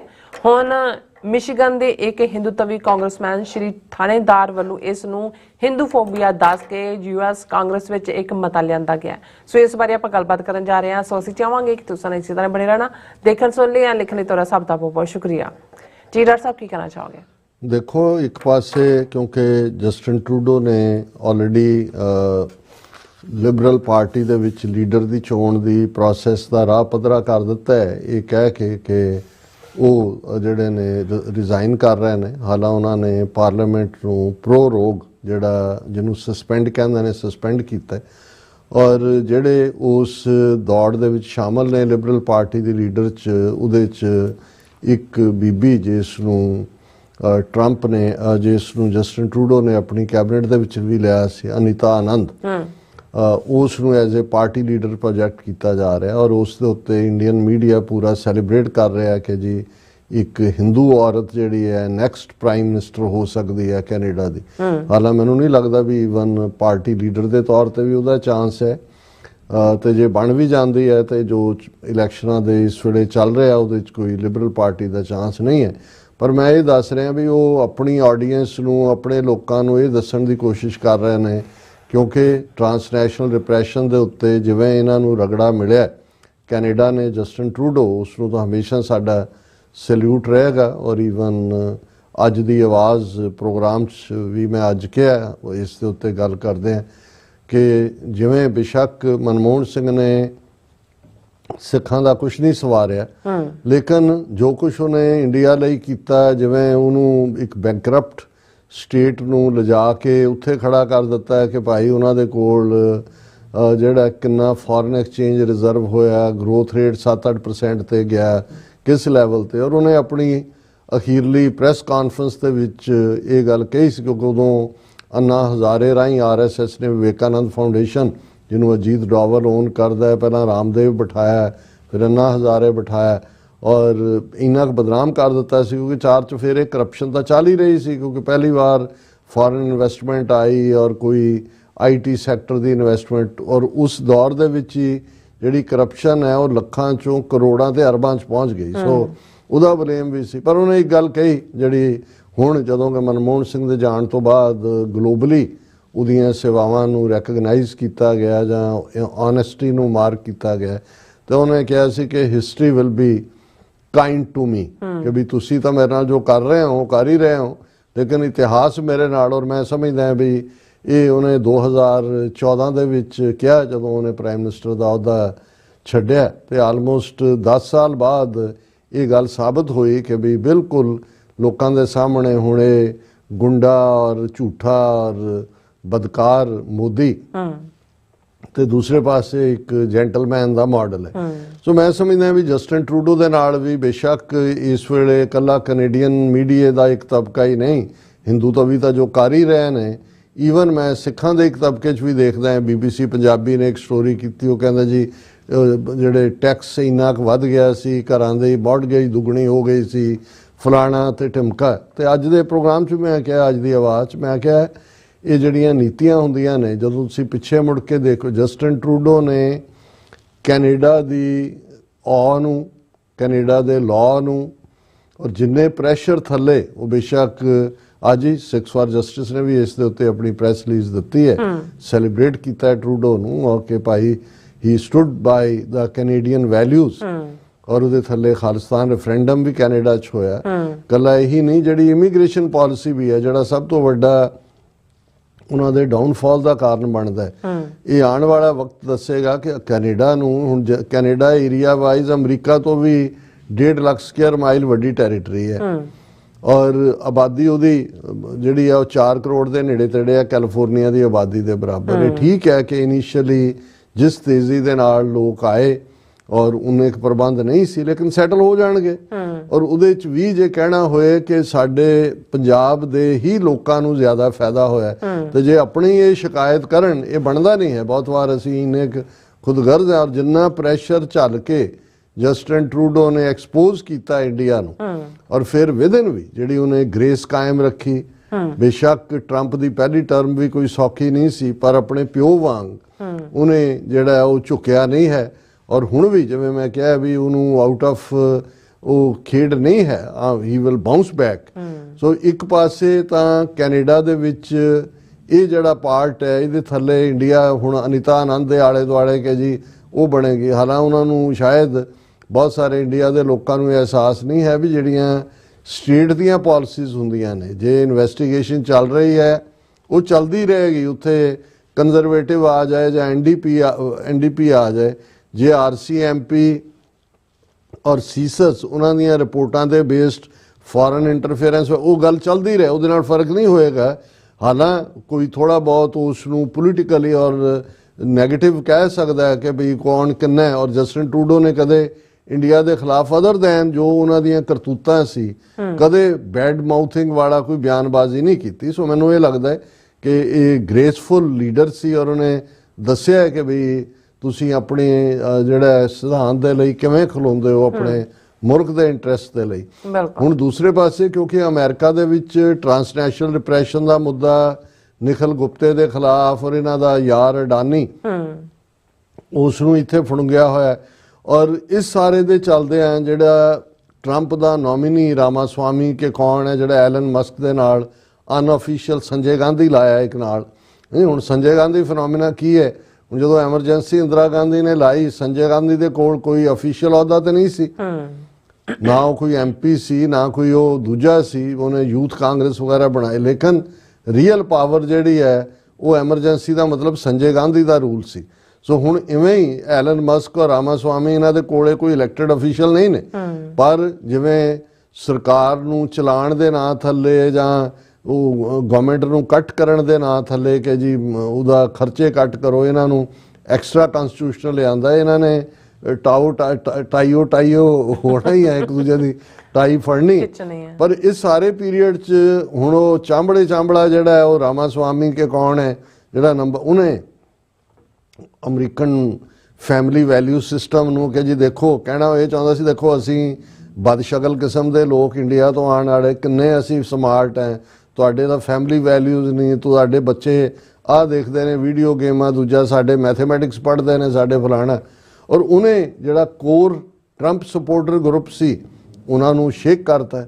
ਉਹਨਾਂ ਨੇ ਫਿਰ ਜਿਹੜੇ ਸਬੂਤ ਕੱਢੇ ਤੇ ਫਿਰ ਜਿਹੜਾ ਇਹਨਾਂ ਨੂੰ ਗਊ ਮੂਤ ਪੀਣਿਆਂ ਨੂੰ ਤਾਂ ਗੋਹਾ ਖਾਣ ਵਾਲਿਆਂ ਨੂੰ ਜਿਹੜਾ ਦਰਵਾਜ਼ਾ ਦਿਖਾਇਆ ਉਹ ਫਿਰ ਰਹਿ ਰੱਬ ਦਾ ਨਾਂ। ਫਿਰ 2 ਹਫ਼ਤੇ ਇਹੀ ਚੱਲਦਾ ਰਿਹਾ। ਔਰ ਸਾਡੇ ਇੱਕ ਵੀਰ ਸਿਐਟਲ ਤੋਂ ਪੁਰੇਵਾਲ ਸਾਹਿਬ ਉਹ ਮੈਨੂੰ ਕਹਿਣ ਲੱਗੇ ਜਿਹੜੀਆਂ ਗੱਲਾਂ ਹਸੀਨਾ ਬਾਰੇ ਕਹਿੰਦੇ ਰਹੇ ਹੁਣ ਅਮਰੀਕਨ ਕਹਿ ਰਹੇ ਨੇ। ਮੈਂ ਕਿਹਾ ਉਹਨਾਂ ਨੂੰ ਕਿਹੜਾ ਨਹੀਂ ਪਤਾ, ਹੁਣ ਉਹਨਾਂ ਨੂੰ ਵੇੜਾ ਉਹਨਾਂ ਨੇ ਦੇਖਿਆ ਕਿ ਵੀ ਹੋਇਆ ਕਿ ਵੀ ਤੁਸੀਂ ਇਹ, ਔਰ ਟਰੰਪ ਨੂੰ ਵਾਰਨ ਕੀਤਾ ਉਹਨਾਂ ਨੇ ਕਿ ਵੀ ਖਬਰਦਾਰ ਵੀ ਤੂੰ ਤਾਂ ਜਿੱਤਿਆ ਹੀ ਇਹ ਸਾਰੇ ਤੇ ਹੈ। ਜਿਹੜਾ ਉਹਦੇ ਕੋਰ ਗਰੁੱਪ ਨੇ ਕਿਹਾ ਵੀ ਇਹ ਤੁਸੀਂ H1B ਦੇ ਥੱਲੇ ਇਹ ਜਿਹੜੇ ਨੇ ਲਿਆ ਕੇ ਇਹਨਾਂ ਨੂੰ ਸਾਡੇ ਸਿਰ ਤੇ ਬਿਠਾਉਂਦੇ ਹੋ। ਹੁਣ ਤੁਸੀਂ ਦੇਖੋ ਵੀ ਜਿਹੜੀ ਹਿੰਦੂ ਤਵੀਆਂ ਦੀ ਖੇਡ ਹੈ ਉਹਨਾਂ ਨੂੰ ਲੱਗਾ ਵੀ ਇਸ ਫਰੰਟ ਦੇ ਉੱਤੇ ਤਾਂ ਇਹ ਡਾਇਰੈਕਟ ਕੰਮ ਹੋ ਗਿਆ ਵੀ ਇਹ ਤਾਂ ਟਰੰਪ ਸਪੋਰਟਰ ਹੀ ਸਿੱਧੇ ਹੋ ਗਏ ਹਿੰਦੂ ਤਵੀਆਂ ਵੱਲ। ਉਹਨਾਂ ਨੇ ਕਾਰਡ ਕੱਢਿਆ ਹਿੰਦੂ ਫੋਬੀਆ ਕਿ ਜੀ ਇਹ ਜਿਹੜਾ ਸਾਰਾ ਹੈ ਇਹ ਤਾਂ ਹਿੰਦੂਆਂ ਦੇ ਖਿਲਾਫ ਇੱਕ ਵੇਵ ਬਣਾ ਦਿੱਤੀ ਗਈ ਹੈ। ਦੂਜਾ ਜਿਨ੍ਹਾਂ ਨੇ ਚੈਲੰਜ ਕੀਤਾ H1B ਪ੍ਰੋਗਰਾਮ ਨੂੰ ਉਹ ਕੋਈ ਹਿੰਦੂਆਂ ਦੇ ਖਿਲਾਫ ਨਹੀਂ ਸੀ, ਨਾ ਹੀ ਉਹਨਾਂ ਨੇ ਕੋਈ ਹਿੰਦੂ ਮਜ਼ਹਬ ਦੇ ਖਿਲਾਫ ਕਿਹਾ। ਉਹਨਾਂ ਨੇ ਤਾਂ ਇਹਨਾਂ ਇੰਡੀਅਨਸ ਦੀਆਂ ਕਰਤੂਤਾਂ ਦੱਸੀਆਂ ਕਿ ਭਾਈ ਕਿਵੇਂ ਹੈ, ਔਰ ਨਾਲ ਦੀ ਨਾਲ ਇਹਨਾਂ ਦੀ ਫਾਇਰਿੰਗ ਵੀ ਸ਼ੁਰੂ ਹੋ ਗਈ ਕਿ ਬਈ ਇਹਨਾਂ ਨੂੰ ਇੰਨੇ ਫਾਇਰ ਕੀਤੇ, ਇੰਨੇ ਦੂਜਾ ਹੋਇਆ। ਕਾਸਟ ਡਿਸਕ੍ਰਿਮੀਨੇਸ਼ਨ ਕੀ ਹੈ ਇਹ ਵੀ ਸਾਹਮਣੇ ਆ ਗਿਆ ਕਿ ਭਾਈ ਇਸ ਮੁੱਦੇ ਦੇ ਉੱਤੇ ਤਾਂ ਇਹ ਖੁਦ ਕਿੰਨੇ ਵੱਡੇ ਡਿਸਕ੍ਰਿਮੀਨੇਟਰੀ ਲੋਕ, ਡਿਸਕ੍ਰਿਮੀਨੇਸ਼ਨ ਕਰਨ ਵਾਲੇ ਲੋਕ ਨੇ। ਪਰ ਹੁਣ ਉਹਨਾਂ ਨੂੰ ਲੱਗਦਾ ਵੀ ਇਹ ਜਿਹੜਾ ਹਿੰਦੂ ਫੋਬੀਆ ਹੈ ਇਹਦੀ ਆੜ ਦੇ ਵਿੱਚ ਲੁੱਕ ਕੇ ਤੁਸੀਂ ਜਿਹੜਾ ਆਪਣਾ ਗੰਦਾ ਕੰਮ ਜਿਹੜਾ ਖਾਸ ਤੌਰ ਤੇ H1B ਤੇ ਦੂਜੇ ਪ੍ਰੋਗਰਾਮ ਨੂੰ ਪ੍ਰਮੋਟ ਕਰ ਸਕਦੇ ਹੋ। ਇੱਕ ਇਹਨਾਂ ਦਾ ਹਿੰਦੂ ਤਵੀ ਜਿਹੜਾ ਮਾਰਕਡ ਹਿੰਦੂ ਤਵੀ ਹੈ, ਕਾਂਗਰਸਮੈਨ ਹੈ ਮਿਸ਼ੀਗਨ ਤੋਂ, ਸ਼੍ਰੀ ਥਾਣੇਦਾਰ। ਹੁਣ ਇਹ ਉਹੀ ਫਰਾਡੀਆ ਬੰਦਾ ਹੈ ਜਿਹਨੇ ਜਿਹੜੇ ਪਿਛਲੇ ਸੈਸ਼ਨ ਦੇ ਵੇਲੇ ਇਹ ਕਹਿ ਕੇ ਕਿ ਜੀ ਅਸੀਂ ਇੱਕ ਹਿੰਦੂ ਕਾਕਸ ਬਣਾ ਰਹੇ ਹਾਂ, ਔਰ ਉਹਦੇ 'ਚ ਉਹਨਾਂ ਨੇ ਕਿਹਾ ਜਿਹਦੇ 'ਚ ਸਿੱਖ, ਬੁੱਧਿਸਟ, ਜੈਨਸ ਸਭ ਦੀ ਸਾਨੂੰ ਹਮਾਇਤ ਹੈ। ਔਰ ਉਦੋਂ ਵੀ ਅਸੀਂ ਚੈਲੰਜ ਕੀਤਾ ਸੀ, ਸੈਗਮੈਂਟ ਵੀ ਕੀਤਾ ਸੀ, ਔਰ ਸਿੱਖ ਜਥੇਬੰਦੀਆਂ ਨੇ ਫੌਰਨ ਇਹਦਾ ਨੋਟਿਸ ਲਿਆ ਸੀ ਕਿ ਵੀ ਤੁਸੀਂ ਉਹੀ ਆਰਟੀਕਲ 25B ਜਿਹਦੇ ਥੱਲੇ ਇੰਡੀਆ 'ਚ ਤੁਸੀਂ ਸਿੱਖਾਂ, ਬੌਧੀਆਂ, ਜੈਨੀਆਂ ਨੂੰ ਹਿੰਦੂ ਬਣਾਉਂਦੇ ਹੋ, ਇੱਥੇ ਵੀ ਤੁਸੀਂ ਆਰਟੀਕਲ 25B ਲਾਗੂ ਕਰ ਰਹੇ ਹੋ, ਸਾਨੂੰ ਆਪਣੇ ਖੰਮਾਂ ਥੱਲੇ ਲੈ ਰਹੇ ਹੋ ਵੀ ਸਾਨੂੰ ਤੁਹਾਡੀ ਕੋਈ ਲੋੜ ਨਹੀਂ ਹੈ। ਕਿਹੜੇ ਸਿੱਖ ਦੀ ਤੁਸੀਂ ਜਥੇਬੰਦੀ ਨੇ ਤੁਹਾਨੂੰ ਜੁਆਇਨ ਕੀਤਾ ਜਾਂ ਤੁਸੀਂ ਪਰਮਿਸ਼ਨ ਲਈ ਕਿ ਤੁਸੀਂ ਹਿੰਦੂ ਕਾਕਸ ਬਣਾਉਣੀ ਹੈ, ਜਦੋਂ ਆਲਰੇਡੀ ਸਿੱਖ ਕਾਂਗਰੈਸ਼ਨਲ ਕਾਕਸ ਜਾਂ ਐਗਜ਼ਿਸਟ ਕਰਦੀ ਹੈ ਜਿਹਦੇ 'ਚ 50 ਤੋਂ ਜ਼ਿਆਦਾ ਕਾਂਗਰਸਮੈਨ ਨੇ। ਸੋ ਉਹ ਉਹਦਾ ਫਰਾਡ ਜਿਹਾ ਚੱਲਿਆ ਨਹੀਂ ਸੀ, ਪਰ ਕਿਉਂਕਿ ਇਹ ਫਿਰ ਚੁਣ ਕੇ ਆ ਗਿਆ ਔਰ ਉਹਨੇ ਹੁਣ ਇਹ ਐਲਾਨ ਕੀਤਾ ਕਿ ਵੀ ਮੈਂ ਇੱਕ ਬਾਈ ਪਾਰਟੀਸਨ ਰੈਜ਼ੋਲੂਸ਼ਨ ਲਿਆ ਰਿਹਾ US ਕਾਂਗਰਸ ਹਿੰਦੂ ਫੋਬੀਆ ਦੇ ਖਿਲਾਫ। ਔਰ ਉਹਨੇ ਜਿਹੜਾ ਇਹਨੇ ਥਾਣੇਦਾਰ ਨੇ ਕਿਹਾ ਕਿ ਜੀ ਇਹ ਜਿਹੜਾ ਅਮਰੀਕਾ ਰੇਸਿਸਟ ਹੁੰਦਾ ਜਾ ਰਿਹਾ ਹੈ ਔਰ ਇਹ ਉਹਨਾਂ ਨੇ ਜਿਹੜਾ ਇਹ ਜੋ ਹਿੰਦੂਆਂ ਦੇ ਖਿਲਾਫ ਇੱਕ ਪੂਰੀ ਮੁਹਿੰਮ ਸ਼ੁਰੂ ਕੀਤੀ ਹੈ ਔਰ United States is experiencing significant Hindu phobia. ਔਰ ਉਹਨੇ ਕਿਹਾ ਇਸ ਲਈ ਮੈਂ ਕਾਂਗਰੈਸ਼ਨਲ ਰੈਜ਼ੋਲੂਸ਼ਨ ਬਾਈ ਪਾਰਟੀਸਨ ਲਿਆ ਰਿਹਾ ਜਿਹੜਾ ਕਿ ਇਹ ਸਾਰਿਆਂ ਨੂੰ ਇਸ ਇਸ਼ੂ ਨੂੰ ਟੈਕਲ ਕਰੇਗਾ। ਔਰ ਇਸ ਦੇ ਉੱਤੇ ਉਹਨੇ ਕਿਹਾ ਕਿ racism in America is still alive and well and we must stand up to it together ਕਿ ਅਸੀਂ ਇਕੱਠੇ ਜਿਹੜਾ ਹੈ ਉਹ ਰੇਸਿਜ਼ਮ ਹਿੰਦੂਫੋਬੀਆ ਰੇਸਿਜ਼ਮ ਹੋ ਗਿਆ। ਫਿਰ ਉਹਨੇ ਕਿਹਾ ਵੀ ਇਹ ਜਿਹੜੇ ਡੈਰੋਗੇਟਰੀ ਕਮੈਂਟ ਇੰਡੀਅਨ ਅਮਰੀਕਨਸ ਦੇ ਖਿਲਾਫ ਆਏ H1B ਪ੍ਰੋਗਰਾਮ ਦੇ ਉੱਤੇ ਜਦੋਂ ਡਿਬੇਟ ਚੱਲ ਰਹੀ ਸੀ, ਇਹ ਆਪਣੇ ਆਪ 'ਚ ਇਸ ਗੱਲ ਦਾ ਸਬੂਤ ਹੈ ਕਿ ਕਿਸ ਲੈਵਲ ਦਾ ਹਿੰਦੂਫੋਬੀਆ, ਔਰ ਮੈਂ ਬਾਈ ਪਾਰਟੀਸਨ ਰੈਜ਼ੋਲੂਸ਼ਨ ਲਿਆ ਰਿਹਾ ਹਿੰਦੂਫੋਬੀਆ ਦੇ ਉੱਤੇ। ਫਿਰ ਉਹਨੇ ਕਿਹਾ ਜੀ H1B ਪ੍ਰੋਗਰਾਮ ਨਾ ਸਿਰਫ ਜਾਰੀ ਰਹਿਣਾ ਚਾਹੀਦਾ, ਇਹ 10-fold ਹੋਣਾ ਚਾਹੀਦਾ ਹੈ। Increase H1B 10-fold and eliminate country quotas, ਕਿ ਜਿਹੜਾ ਮੁਲਕਾਂ ਦੇ ਵੀ ਕੋਟੇ ਰੱਖੇ ਹੋਏ ਨੇ, ਹੁਣ 73% ਇਕੱਲੇ ਇੰਡੀਆ ਤੋਂ ਨੇ ਆਏ H1B ਪ੍ਰੋਗਰਾਮ ਦੇ ਥੱਲੇ। ਫਿਰ ਉਹਨੇ ਕਿਹਾ ਕਿ ਜਿਹੜੀ United States citizenship and immigration service ਹੈ, ਉਹਦੇ 'ਚ ਵੀ ਜਿਹੜੀ ਹੈ ਉਹਦੀ ਸਟਾਫਿੰਗ ਹੋਣੀ ਚਾਹੀਦੀ ਹੈ ਤਾਂ ਕਿ ਲੀਗਲ ਇਮੀਗ੍ਰੇਸ਼ਨ ਪ੍ਰੋਸੈਸ ਤੇਜ਼ੀ ਨਾਲ ਵਧੇ। ਔਰ ਹੁਣ ਤੱਕ ਜਿਹੜਾ ਇੰਡੀਅਨਸ ਜਿਹੜੇ ਨੇ ਉਹ ਸਭ ਤੋਂ ਜ਼ਿਆਦਾ 72% H1B ਵੀਜ਼ੇ ਦਾ ਫਾਇਦਾ ਚੁੱਕਦੇ ਨੇ, 2023 ਦੀ ਇਹ ਫਿਗਰ ਹੈ। ਫਿਰ ਉਹਨੇ ਕਿਹਾ ਜੀ tech giants make up the majority of companies that use H1B visa programs, and tech billionaires like Elon Musk recently advocated for bringing in more migrants through the program। ਹੁਣ ਉਹ ਟੈਸਲਾ ਦਾ Musk ਨੇ ਵੀ H1B ਨੂੰ support ਕੀਤਾ ਹੈ। ਔਰ ਇਸ ਵੇਲੇ ਜਿਹੜਾ ਹੈ ਮਸਕ ਦੀ ਇਲੈਕਟ੍ਰੀਕਲ ਵਹੀਕਲ ਕੰਪਨੀ ਨੇ 15,000 ਦੇ ਕਰੀਬ ਅਮਰੀਕਨ ਵਰਕਰਸ ਨੂੰ ਅਪ੍ਰੈਲ ਤੋਂ ਲੈ ਕੇ ਹੁਣ ਤੱਕ ਲੇ ਆਫ ਕੀਤਾ ਹੈ, ਔਰ ਉਹਨੇ H1B ਵਾਲੇ ਲਿਆ ਕੇ ਆਪਣੀ ਦੁਕਾਨਦਾਰੀ ਚਲਾਈ ਹੋਈ ਹੈ। ਹੁਣ ਇਸ ਗੱਲ ਨੇ ਹਾਲਾਂ ਇਹਨਾਂ ਦੇ ਖੈਮੇ ਨੂੰ ਵੀ ਡਿਵਾਈਡ ਕੀਤਾ ਹੈ, ਕਿਉਂਕਿ ਹੁਣ ਐਲਨ ਮਸਕ ਨੇ ਜੇਬਾਂ ਵੀ ਭਰੀਆਂ ਹੋਈਆਂ ਪ੍ਰੈਜ਼ੀਡੈਂਟ ਟਰੰਪ ਦੀਆਂ, ਔਰ ਉਹਨੇ ਵੱਡਾ ਇੱਕ ਜਿਹੜਾ ਉਹ ਚੌਕੀਦਾਰ ਵੀ ਲਾ ਦਿੱਤਾ ਕਿ ਜੀ ਹਕੂਮਤ ਦੇ ਉੱਤੇ ਚੌਕੀਦਾਰੀ ਕਰਨੀ ਹੈ। ਸੋ ਇਹ ਖੈਮਾ ਡਿਵਾਈਡਡ ਹੈ। ਸੋ ਮੈਨੂੰ ਇਹ ਲੱਗਦਾ ਹੈ ਕਿ ਵੀ ਇਹ ਹਿੰਦੂ ਤਵੀਆਂ ਦੇ ਲਈ ਹੁਣ ਬਚ ਨਿਕਲਣਾ ਸੌਖਾ ਨਹੀਂ ਹੋਣਾ, ਕਿਉਂਕਿ ਅਮਰੀਕਨ ਜਿਹੜੇ ਨੇ ਉਹ ਇਹਨਾਂ ਦੇ ਸਾਰੇ ਜਿਹੜੇ ਦਾ ਪੇਚ ਨੇ ਉਹ ਚੰਗੀ ਤਰ੍ਹਾਂ ਸਮਝ ਰਹੇ ਨੇ। ਜੀ ਡਾਕਟਰ ਸਾਹਿਬ ਤੁਹਾਡਾ ਬਹੁਤ ਬਹੁਤ ਧੰਨਵਾਦ। ਸਾਥ ਨੇ ਬ੍ਰੇਕ ਵਿਊਅਰਸ ਤੁਸੀਂ ਇਸੇ ਤਰ੍ਹਾਂ ਬਣੇ ਰਹਿਣਾ, ਮਿਲਦੇ ਹਾਂ ਛੋਟੇ ਜਿਹੇ ਬ੍ਰੇਕ ਤੋਂ ਬਾਅਦ।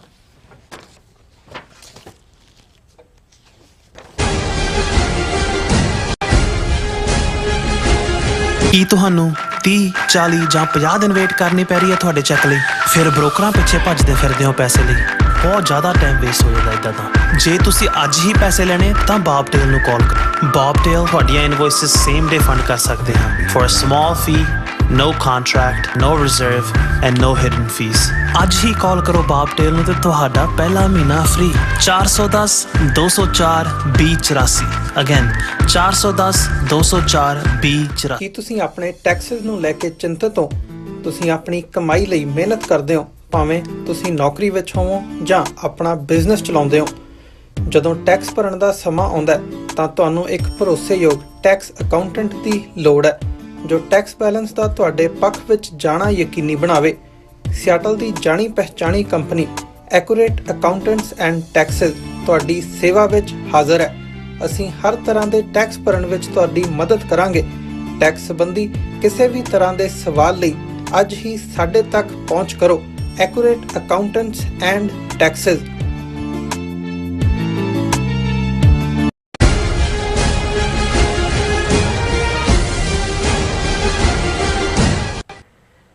Viewers welcome back to programme. So viewers ਗੱਲਬਾਤ ਕਰਨ ਜਾ ਰਹੇ ਹਾਂ ਕਿ ਅਫਗਾਨਿਸਤਾਨ ਦੀ ਤਾਲਿਬਾਨ ਹਕੂਮਤ ਨੂੰ ਭਾਰਤ ਨੇ ਮਾਨਤਾ ਨਹੀਂ ਦਿੱਤੀ ਹੋਈ, ਪਰ ਇਸ ਦੇ ਬਾਵਜੂਦ ਅੱਜ ਕੱਲ੍ਹ ਭਾਰਤ ਬੜੀ ਦਰਿਆ ਦਿਲੀ ਦਿਖਾਉਂਦਿਆਂ ਅਫਗਾਨਿਸਤਾਨ ਦੀ ਬੜੀ ਆਰਥਿਕ ਮਦਦ ਕਰ ਰਿਹਾ ਹੈ, ਔਰ ਜ਼ਾਹਿਰ ਹੈ ਕਿ ਇਸ ਸਭ ਦਾ ਮਕਸਦ ਪਾਕਿਸਤਾਨ ਦਾ ਨੁਕਸਾਨ ਕਰਨ ਲਈ ਤਾਲਿਬਾਨ ਨੂੰ ਸ਼ਹਿ ਦੇਣਾ ਹੈ।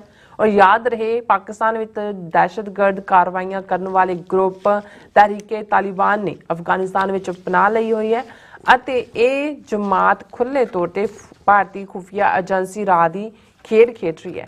ਸੋ ਇਸ ਬਾਰੇ ਆਪਾਂ ਗੱਲਬਾਤ ਕਰਨ ਜਾ ਰਹੇ ਹਾਂ। ਸੋ ਅਸੀਂ ਚਾਹਾਂਗੇ ਕਿ ਤੁਸੀਂ ਇਸੇ ਤਰ੍ਹਾਂ ਬਣੇ ਰਹਿਣਾ। ਦੇਖਣ ਸੁਣਨ ਲਈ ਐਂਡ ਲਿਖਣ ਲਈ ਤੁਹਾਡਾ ਸਭ ਦਾ ਬਹੁਤ ਬਹੁਤ ਸ਼ੁਕਰੀਆ। ਜੀ ਡਾਕਟਰ ਸਾਹਿਬ ਕੀ ਕਹਿਣਾ ਚਾਹੋਗੇ? ਦੇਖੋ 2 ਦਿਨ ਪਹਿਲਾਂ ਅਸੀਂ ਇੱਕ ਸੈਗਮੈਂਟ ਕੀਤਾ ਸੀ ਜਿਹਦੇ 'ਚ ਇਹ ਅਸੀਂ ਦੱਸਿਆ ਸੀ ਕਿ ਤਹਿਰੀਕੇ ਤਾਲਿਬਾਨ ਪਾਕਿਸਤਾਨ ਜਿਨ੍ਹਾਂ ਨੇ ਅਫਗਾਨਿਸਤਾਨ 'ਚ ਪਨਾਹ ਲਈ ਹੋਈ ਹੈ ਉਹ ਪਾਕਿਸਤਾਨ ਦੀ ਟੈਰੀਟਰੀ ਦੇ ਅੰਦਰ ਆ ਕੇ ਬੇਗੁਨਾਹ ਨੂੰ ਨਿਸ਼ਾਨਾ ਬਣਾਉਂਦੇ ਰਹੇ ਨੇ। ਈਵਨ ਜਿਹੜੀ ਇੱਕ ਚੌਂਕੀ ਦੇ ਉੱਤੇ ਹਮਲਾ ਕਰਕੇ ਬਹੁਤ ਸਾਰੇ ਜਵਾਨਾਂ ਨੂੰ ਪਾਕਿਸਤਾਨੀ ਜਿਹੜੇ ਸਿਕਿਉਰਿਟੀ ਦਸਤੇ ਸੀ ਉਹਨਾਂ ਨੂੰ ਮਾਰਿਆ ਗਿਆ, ਔਰ ਪਾਕਿਸਤਾਨ ਨੇ ਜਵਾਬੀ ਕਾਰਵਾਈ ਕਰਦੇ ਆ ਜਿਹੜਾ ਬਾਰਡਰ ਦੇ ਨਾਲ ਲੱਗਦਾ ਅਫਗਾਨਿਸਤਾਨ ਦੀ ਟੈਰੀਟਰੀ ਜਿੱਥੇ ਉਹਨਾਂ ਦਾ ਇੱਕ ਕੈਂਪ ਸੀ ਉਸ ਦੇ ਉੱਤੇ ਉਹਨਾਂ ਨੇ ਜਿਹੜਾ ਉਹ ਬੰਬਾਰੀ ਕੀਤੀ ਔਰ ਉਹਨਾਂ ਨੂੰ ਸਜ਼ਾ ਯਾਫਤਾ ਕੀਤਾ।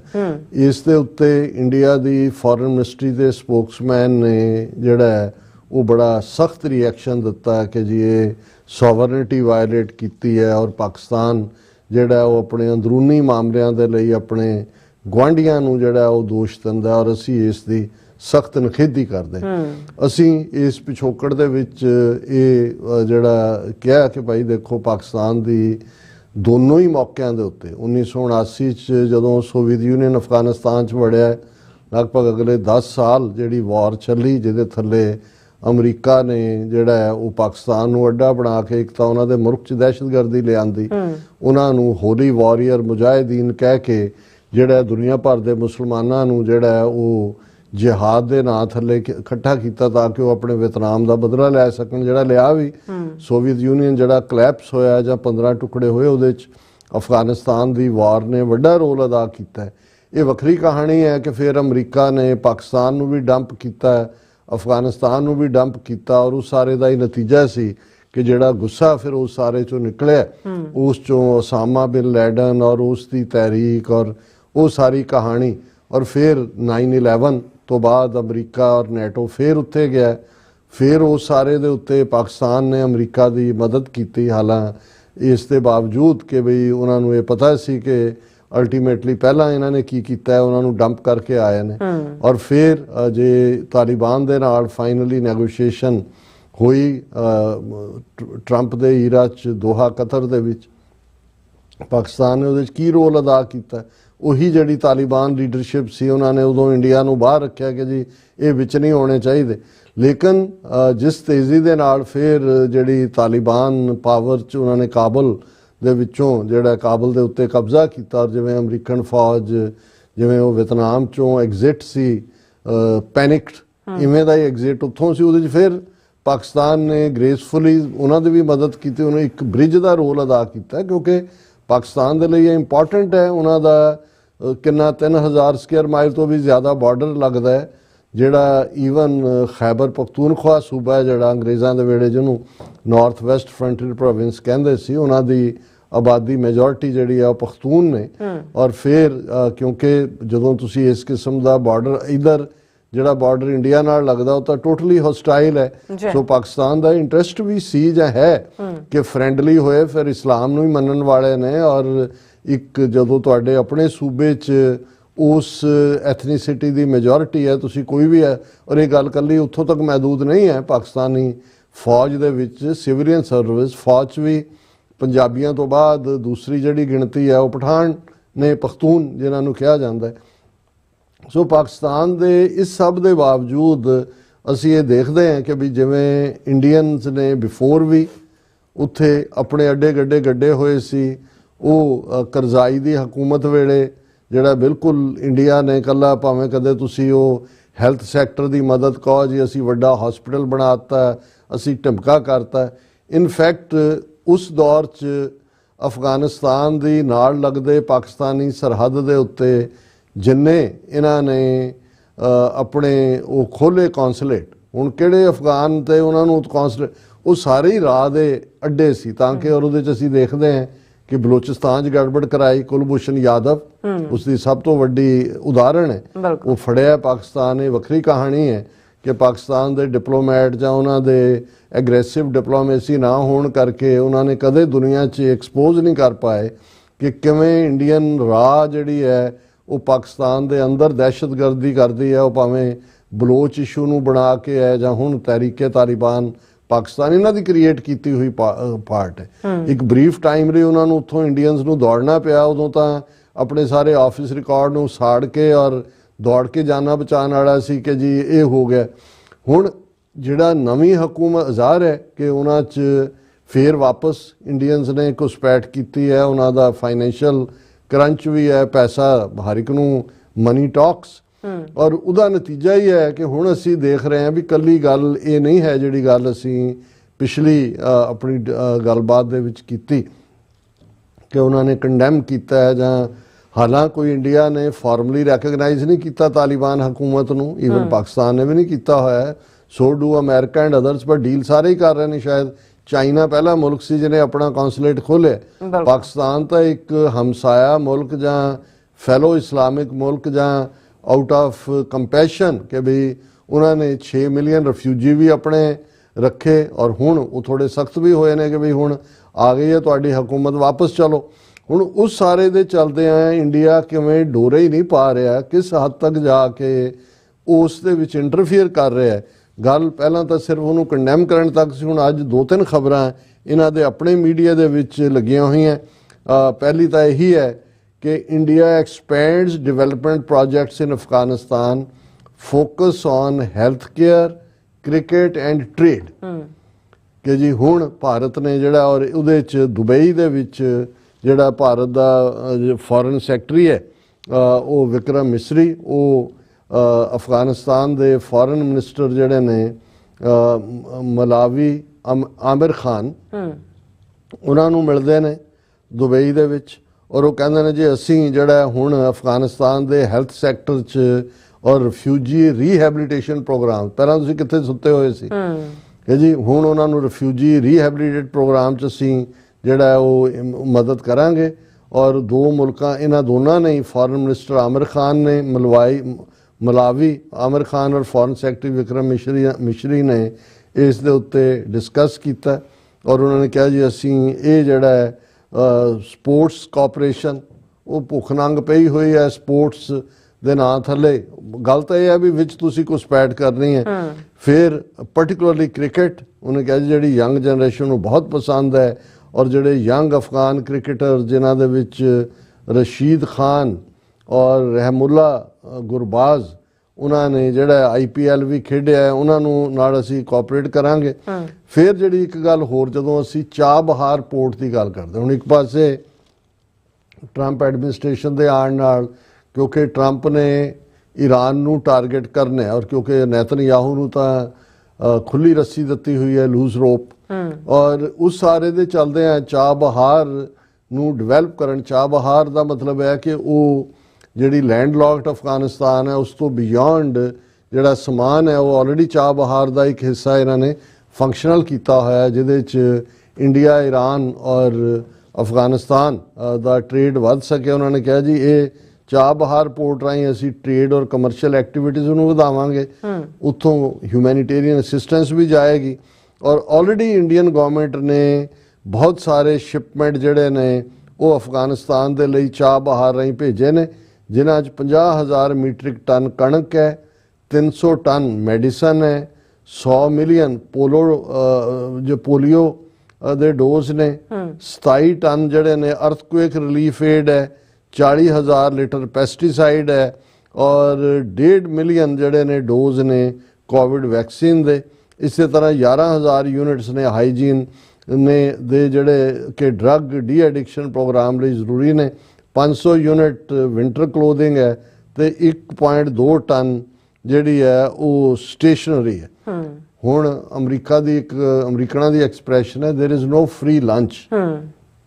ਜਿਨ੍ਹਾਂ ਦੇ ਆਪਣੇ ਮੁਲਕ 'ਚ ਭਾਰਤ ਦੇ 80 ਕਰੋੜ ਲੋਕ ਫੂਡ ਸਬਸਿਡੀ ਤੇ ਹੋਣ, 5 ਕਿਲੋ ਅਨਾਜ ਹਰ ਉਸ ਇਨਸਾਨ ਨੂੰ ਮਿਲਦਾ ਹੈ ਫੈਮਿਲੀ ਦੇ ਵਿੱਚ, ਜਿਹੜਾ 80 ਕਰੋੜ ਗਿਣਤੀ ਬਣਦੀ ਹੈ, 80 crore.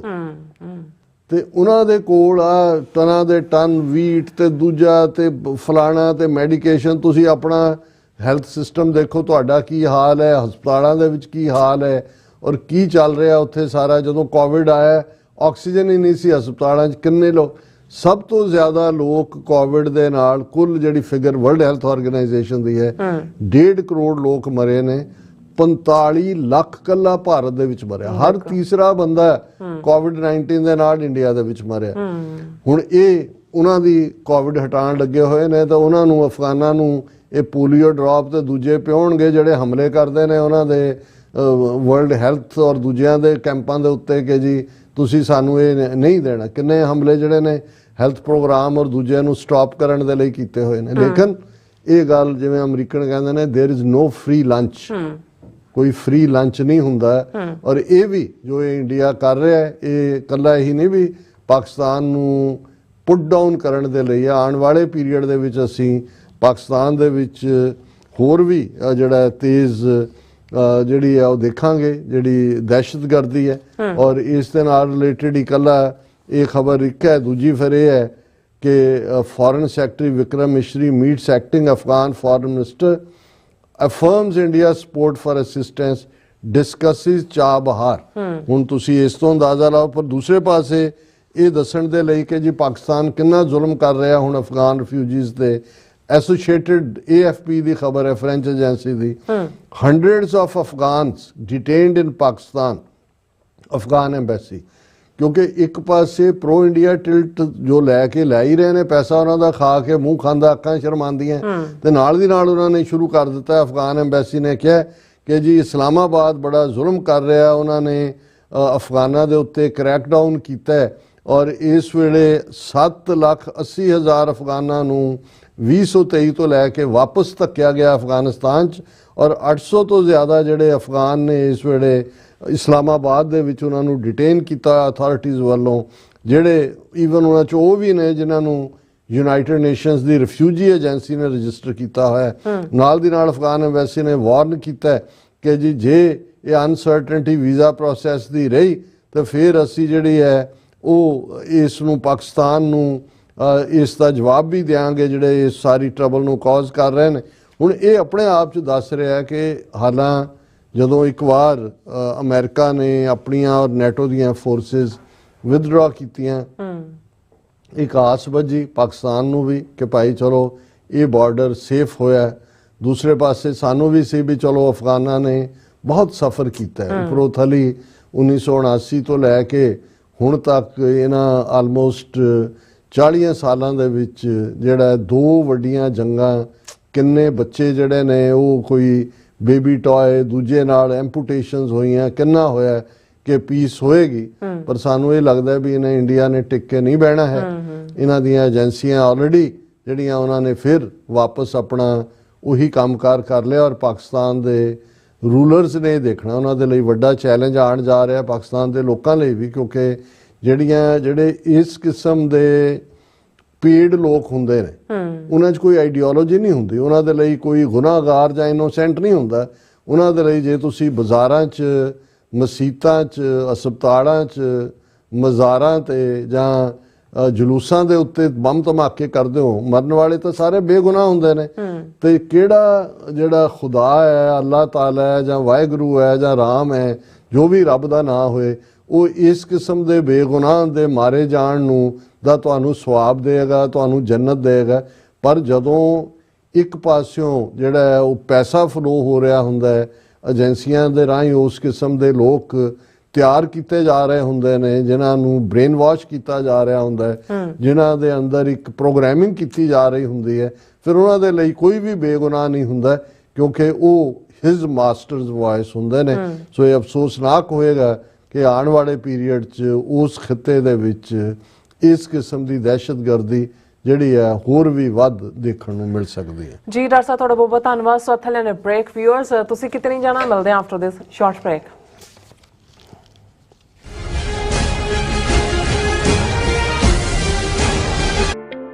Signature truck service route 81 ਉੱਤੇ ਐਗਜ਼ਿਟ 235 ਤੇ ਟਰੱਕਰ ਵੀਰਾਂ ਲਈ 24 ਘੰਟੇ ਰੋਡ ਸਰਵਿਸ ਦੀ ਸੁਵਿਧਾ ਮੌਜੂਦ।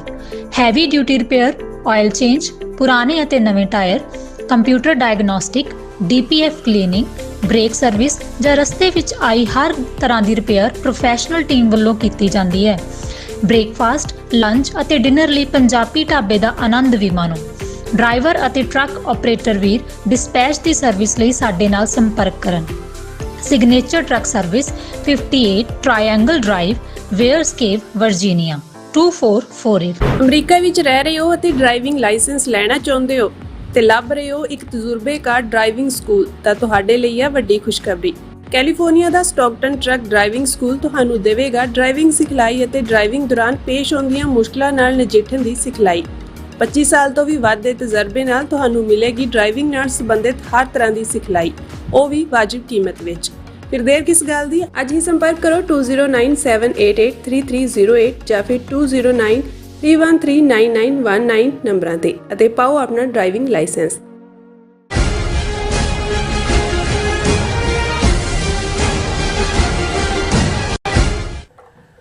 ਦਰਸ਼ਕੋ, ਬ੍ਰੇਕ ਤੋਂ ਬਾਅਦ ਤੁਹਾਡਾ ਸਭ ਦਾ ਭਰਪੂਰ ਸਵਾਗਤ ਹੈ। ਸੋ ਵੀਅਰਸ, ਗੱਲਬਾਤ ਕਰਨ ਜਾ ਰਹੇ ਹਾਂ ਕਿ ਪ੍ਰੈਜ਼ੀਡੈਂਟ ਟਰੰਪ ਨੇ ਭਾਵੇਂ 20 ਜਨਵਰੀ ਨੂੰ ਸਹੁੰ ਚੱਕਣੀ ਹੈ, ਪਰ ਉਸ ਦੀ ਬਿਆਨਬਾਜ਼ੀ ਨੇ ਅੱਜ ਕੱਲ੍ਹ ਬੜਾ ਤਹਿਲਕਾ ਮਚਾਇਆ ਹੋਇਆ। ਇਹ ਸਭ ਭਾਰਤ ਸੰਬੰਧੀ ਅਮਰੀਕਾ ਦੀ ਵਿਦੇਸ਼ ਨੀਤੀ ਨੂੰ ਕਿਵੇਂ ਪ੍ਰਭਾਵਿਤ ਕਰੇਗਾ, ਇਸ ਬਾਰੇ ਆਪਾਂ ਗੱਲਬਾਤ ਕਰਨ ਜਾ ਰਹੇ ਹਾਂ। ਔਰ ਨਾਲ ਜਿਹੜੇ ਤੁਹਾਡੇ ਲਾਈਵ ਮੈਸੇਜ ਨੇ ਉਹ ਵੀ ਆਪਾਂ ਸ਼ੇਅਰ ਕਰਨ ਜਾ ਰਹੇ ਹਾਂ। ਸੋ ਅਸੀਂ ਚਾਹਾਂਗੇ ਕਿ ਤੁਸੀਂ ਇਸੇ ਤਰ੍ਹਾਂ ਬਣੇ ਰਹਿਣਾ, ਦੇਖਣ ਸੁਣਨ ਲਈ, ਲਿਖਣ ਲਈ। ਤੁਹਾਡਾ ਸਭ ਦਾ ਬਹੁਤ ਬਹੁਤ ਧੰਨਵਾਦ ਜੀ। ਡਾਕਟਰ ਸਾਹਿਬ, ਕੀ ਕਹਿਣਾ ਚਾਹੋਗੇ? ਦੇਖੋ, ਅਸੀਂ ਥੋੜੇ ਜਿਹੇ ਅਜੇ ਮਿਹਰਬਾਨ ਹੈ ਟਰੰਪ ਐਡਮਿਨਿਸਟ੍ਰੇਸ਼ਨ ਤੇ, ਨਹੀਂ ਤਾਂ ਜਿਸ ਕਿਸਮ ਦੀ ਭੜਕਾਟ ਵਾਲੀ ਬਿਆਨਬਾਜ਼ੀ ਪਿਛਲੇ ਪੀਰੀਅਡ 'ਚ ਚੱਲ ਰਹੀ ਹੈ ਉਹਨੂੰ ਰੈਜ਼ਿਸਟ ਕਰਨਾ ਔਖਾ ਹੈ।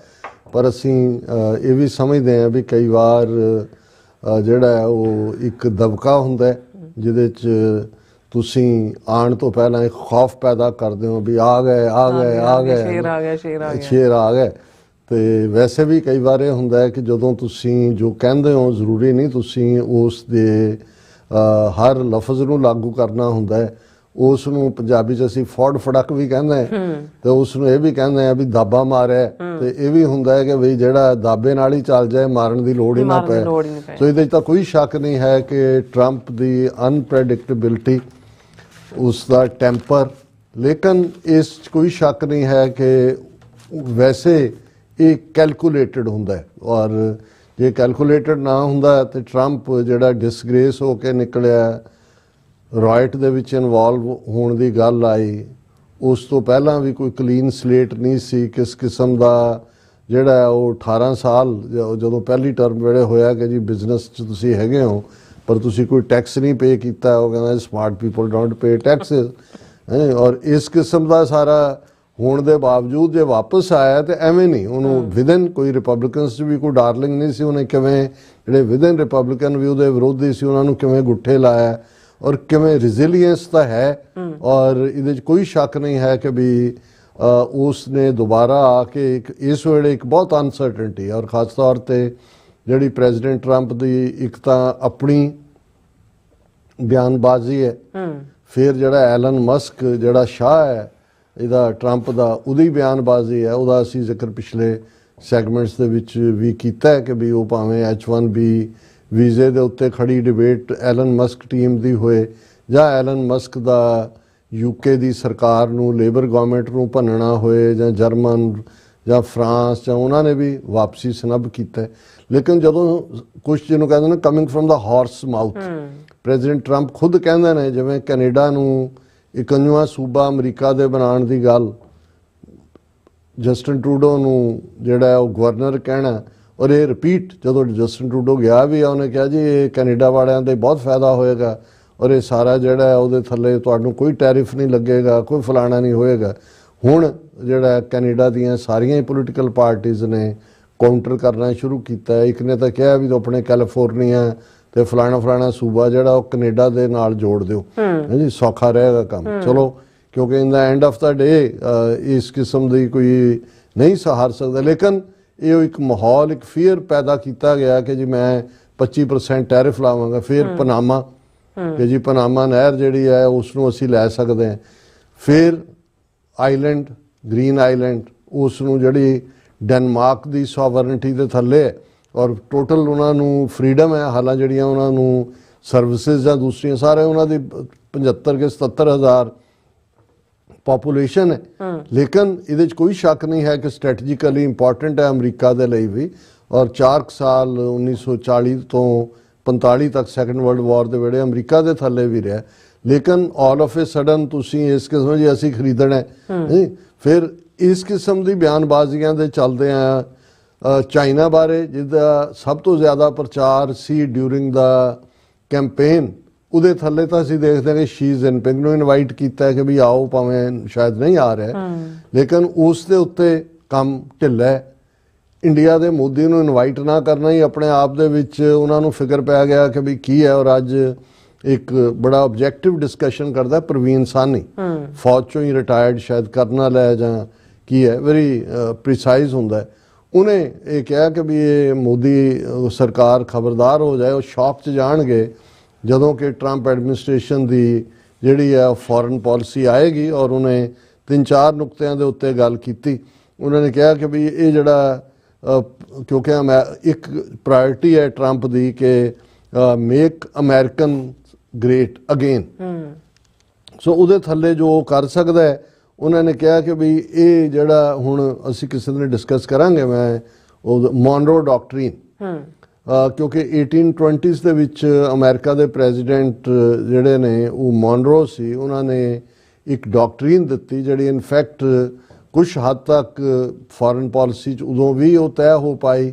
ਉਹਦੇ 'ਚ ਯੂਰਪੀਅਨ ਕੰਟੀਨੈਂਟ ਦੀ ਸੇਫਟੀ ਵੀ ਸੀ, ਅਮਰੀਕਨ ਇੰਟਰਸਟ ਵੀ ਸੀ, ਅਮਰੀਕਾ ਦੇ ਬੈਕਯਾਰਡ ਸਾਊਥ ਅਮਰੀਕਾ 'ਚ ਕੀ ਹੋਏ, ਲੈਟਿਨ ਅਮਰੀਕਾ 'ਚ ਕੀ ਹੋਇਆ, ਔਰ ਉਹਦੇ ਥੱਲੇ ਕੁਝ ਚੀਜ਼ਾਂ ਈਵਨ ਅਸੀਂ ਕਿਊਬਨ ਮਿਸਲ ਕ੍ਰਾਈਸਿਸ ਤੱਕ ਵੀ ਦੇਖਦੇ ਹਾਂ ਕਿ ਜੇ ਅਮਰੀਕਾ ਨੇ ਐਕਟ ਕੀਤਾ ਤੇ ਉਹ ਬ੍ਰੌਡ ਫਰੇਮ ਜਿਹੜੀ ਹੈ ਮੌਨਰੋ ਡਾਕਟਰੀਨ ਸੀ, ਲੇਕਿਨ ਉਹ ਇੰਡੀਪੈਂਡੈਂਟਲੀ ਇੱਕ ਫੁੱਲ ਸਬਜੈਕਟ ਹੈ ਜਿਸ 'ਤੇ ਅਸੀਂ ਗੱਲ ਕਰਾਂਗੇ। ਪਰ ਇਸ ਨੇ ਵੀ ਹਵਾਲਾ ਦਿੱਤਾ ਹੈ ਕਿ ਜੀ ਇਹ ਜਿਹੜੀ ਮੌਨਰੋ ਡਾਕਟਰੀਨ ਹੈ ਵੈਸਟਰਨ ਹੈਮੀਫੀਅਰ ਦੇ ਉੱਤੇ, ਇਸ ਦੇ ਲਈ ਜਿਹੜਾ ਗਰਾਊਂਡ ਵਰਕ ਹੈ ਉਹ ਆਲਰੇਡੀ ਟਰੰਪ ਨੇ ਜਦੋਂ ਕੈਨੇਡਾ ਜਾਂ ਗ੍ਰੀਨਲੈਂਡ ਜਾਂ ਪਨਾਮਾ ਜਾਂ ਗਲਫ ਆਫ ਮੈਕਸੀਕੋ, ਇਹ ਵੀ ਟਰੰਪ ਨੇ ਕਿਹਾ ਕਿ ਜੀ ਇਹ ਜਿਹੜਾ ਮੈਕਸੀਕੋ ਦੇ ਥੱਲੇ ਗਲਫ ਆਫ ਮੈਕਸੀਕੋ ਹੈ, ਇਹਦਾ ਨਾਂ ਗਲਫ ਆਫ ਮੈਕਸੀਕੋ ਕਿਉਂ ਹੈ, ਗਲਫ ਆਫ ਅਮਰੀਕਾ ਕਿਉਂ ਨਹੀਂ? ਉਹ ਅੱਜ ਇੱਕ ਯੂਟਿਊਬਰ ਇੰਡੀਅਨ ਕਹਿ ਰਿਹਾ ਸੀ, ਕਹਿੰਦੇ ਇਹ ਵੀ ਕਿਤੇ ਮੋਦੀ ਦਾ ਝੂਠਾ ਖਾ ਲਿਆ ਇਹਨੇ, ਮੋਦੀ ਤੇ ਯੋਗੀ ਦਾ, ਕਿ ਵੀ ਉਹ ਨਾਂ ਬਦਲਣ ਤੇ ਲੱਗੇ ਹੋਏ ਨੇ ਕਿ ਜੀ ਗਲਫ ਆਫ ਮੈਕਸੀਕੋ ਨੂੰ ਤੁਸੀਂ ਗਲਫ ਆਫ ਅਮਰੀਕਾ ਕੋ। ਫਿਰ ਉਹਨਾਂ ਨੇ ਕਿਹਾ ਵੀ ਜਿਵੇਂ ਉਹਨੇ ਇੰਡੀਆ ਨੂੰ ਔਰ ਬ੍ਰਿਕਸ ਦੇ ਮੁੱਦੇ ਦੇ ਉੱਤੇ ਸਟ੍ਰਿਕਟ ਹੈ ਵੀ, ਕਿਉਂਕਿ ਜਿਹੜਾ ਫੀਅਰ ਅਮਰੀਕਾ ਨੂੰ ਹੋਇਆ ਕਿ ਜਿਹੜਾ ਬ੍ਰਿਕਸ ਸਟਰੋਂਗ ਹੁੰਦਾ ਹੈ ਉਹ ਆਪਣੀ ਕਰੰਸੀ ਫਲੋਟ ਕਰਦੇ ਨੇ, ਉੱਤੇ ਚੈਲੰਜ ਹੋਏਗਾ ਟੂ ਦਾ ਡਾਲਰ। ਸੋ ਉਹਨੂੰ ਜਿਹੜਾ ਪੁੱਟ ਇਨ ਪਲੇਸ ਕਰਨ ਦੇ ਲਈ ਉਹਨੇ ਆਲਰੇਡੀ ਭਾਰਤ ਨੇ ਆਪਣਾ ਹੱਥ ਝਾੜ ਲਿਆ, ਐਸ ਜੈਸ਼ੰਕਰ ਨੇ ਪਹਿਲਾਂ ਹੀ ਇਸ ਦੇ ਉੱਤੇ ਕਰ ਲਿਆ ਸੀ। ਫਿਰ ਉਹਨੇ ਨੈਟੋ ਜਦੋਂ ਪਹਿਲੀ ਟਰਮ ਵੇਲੇ ਵੀ ਇਹਨੇ ਕਿਹਾ ਸੀ ਟਰੰਪ ਨੇ ਕਿ ਜੀ ਅਸੀਂ ਤੁਹਾਨੂੰ ਕਿਉਂ ਡਿਫੈਂਡ ਕਰੀਏ, ਪੇ ਕਰੋ ਸਾਨੂੰ। ਸੋ ਇਹ ਹੁਣ ਕੁਛ ਦਾ ਇਹ ਕਹਿਣਾ ਕਿ ਵੀ ਸ਼ਾਇਦ ਉਹ ਉਹਨਾਂ ਦੀ ਜਿੰਨੀ GDP ਆ ਉਹਦਾ ਕਹੇ ਜੀ 5% ਜਿਹੜਾ ਹੈ ਤੁਸੀਂ ਸਾਨੂੰ ਦਿਓ, ਜੇ ਅਸੀਂ ਜੇ ਤੁਸੀਂ ਚਾਹੁੰਦੇ ਹੋ ਵੀ ਅਸੀਂ ਤੁਹਾਨੂੰ ਡਿਫੈਂਡ ਕਰੀਏ। ਔਰ ਇਸ ਬਾਰੇ ਤਾਂ ਆਲਮੋਸਟ ਹਰ ਇੱਕ ਦਾ ਹੀ ਕਹਿਣਾ ਹੈ ਕਿ ਵੀ ਵਾਂਸ ਟਰੰਪ ਆਉਂਦਾ ਹੈ ਤੇ ਜ਼ੈਲੈਂਸਕੀ ਨੂੰ ਬੈਕ ਆਫ ਕਰਨਾ ਪਏਗਾ, ਨੈਟੋ ਮੈਂਬਰਸ਼ਿਪ ਤਾਂ ਕੀ ਮਿਲਣੀ ਹੈ, ਜਿਹੜਾ ਇਲਾਕਾ ਗਵਾਇਆ ਰਸ਼ੀਆ ਕੋਲੋਂ ਰਸ਼ੀਆ ਨਹੀਂ ਰੱਖਣਾ।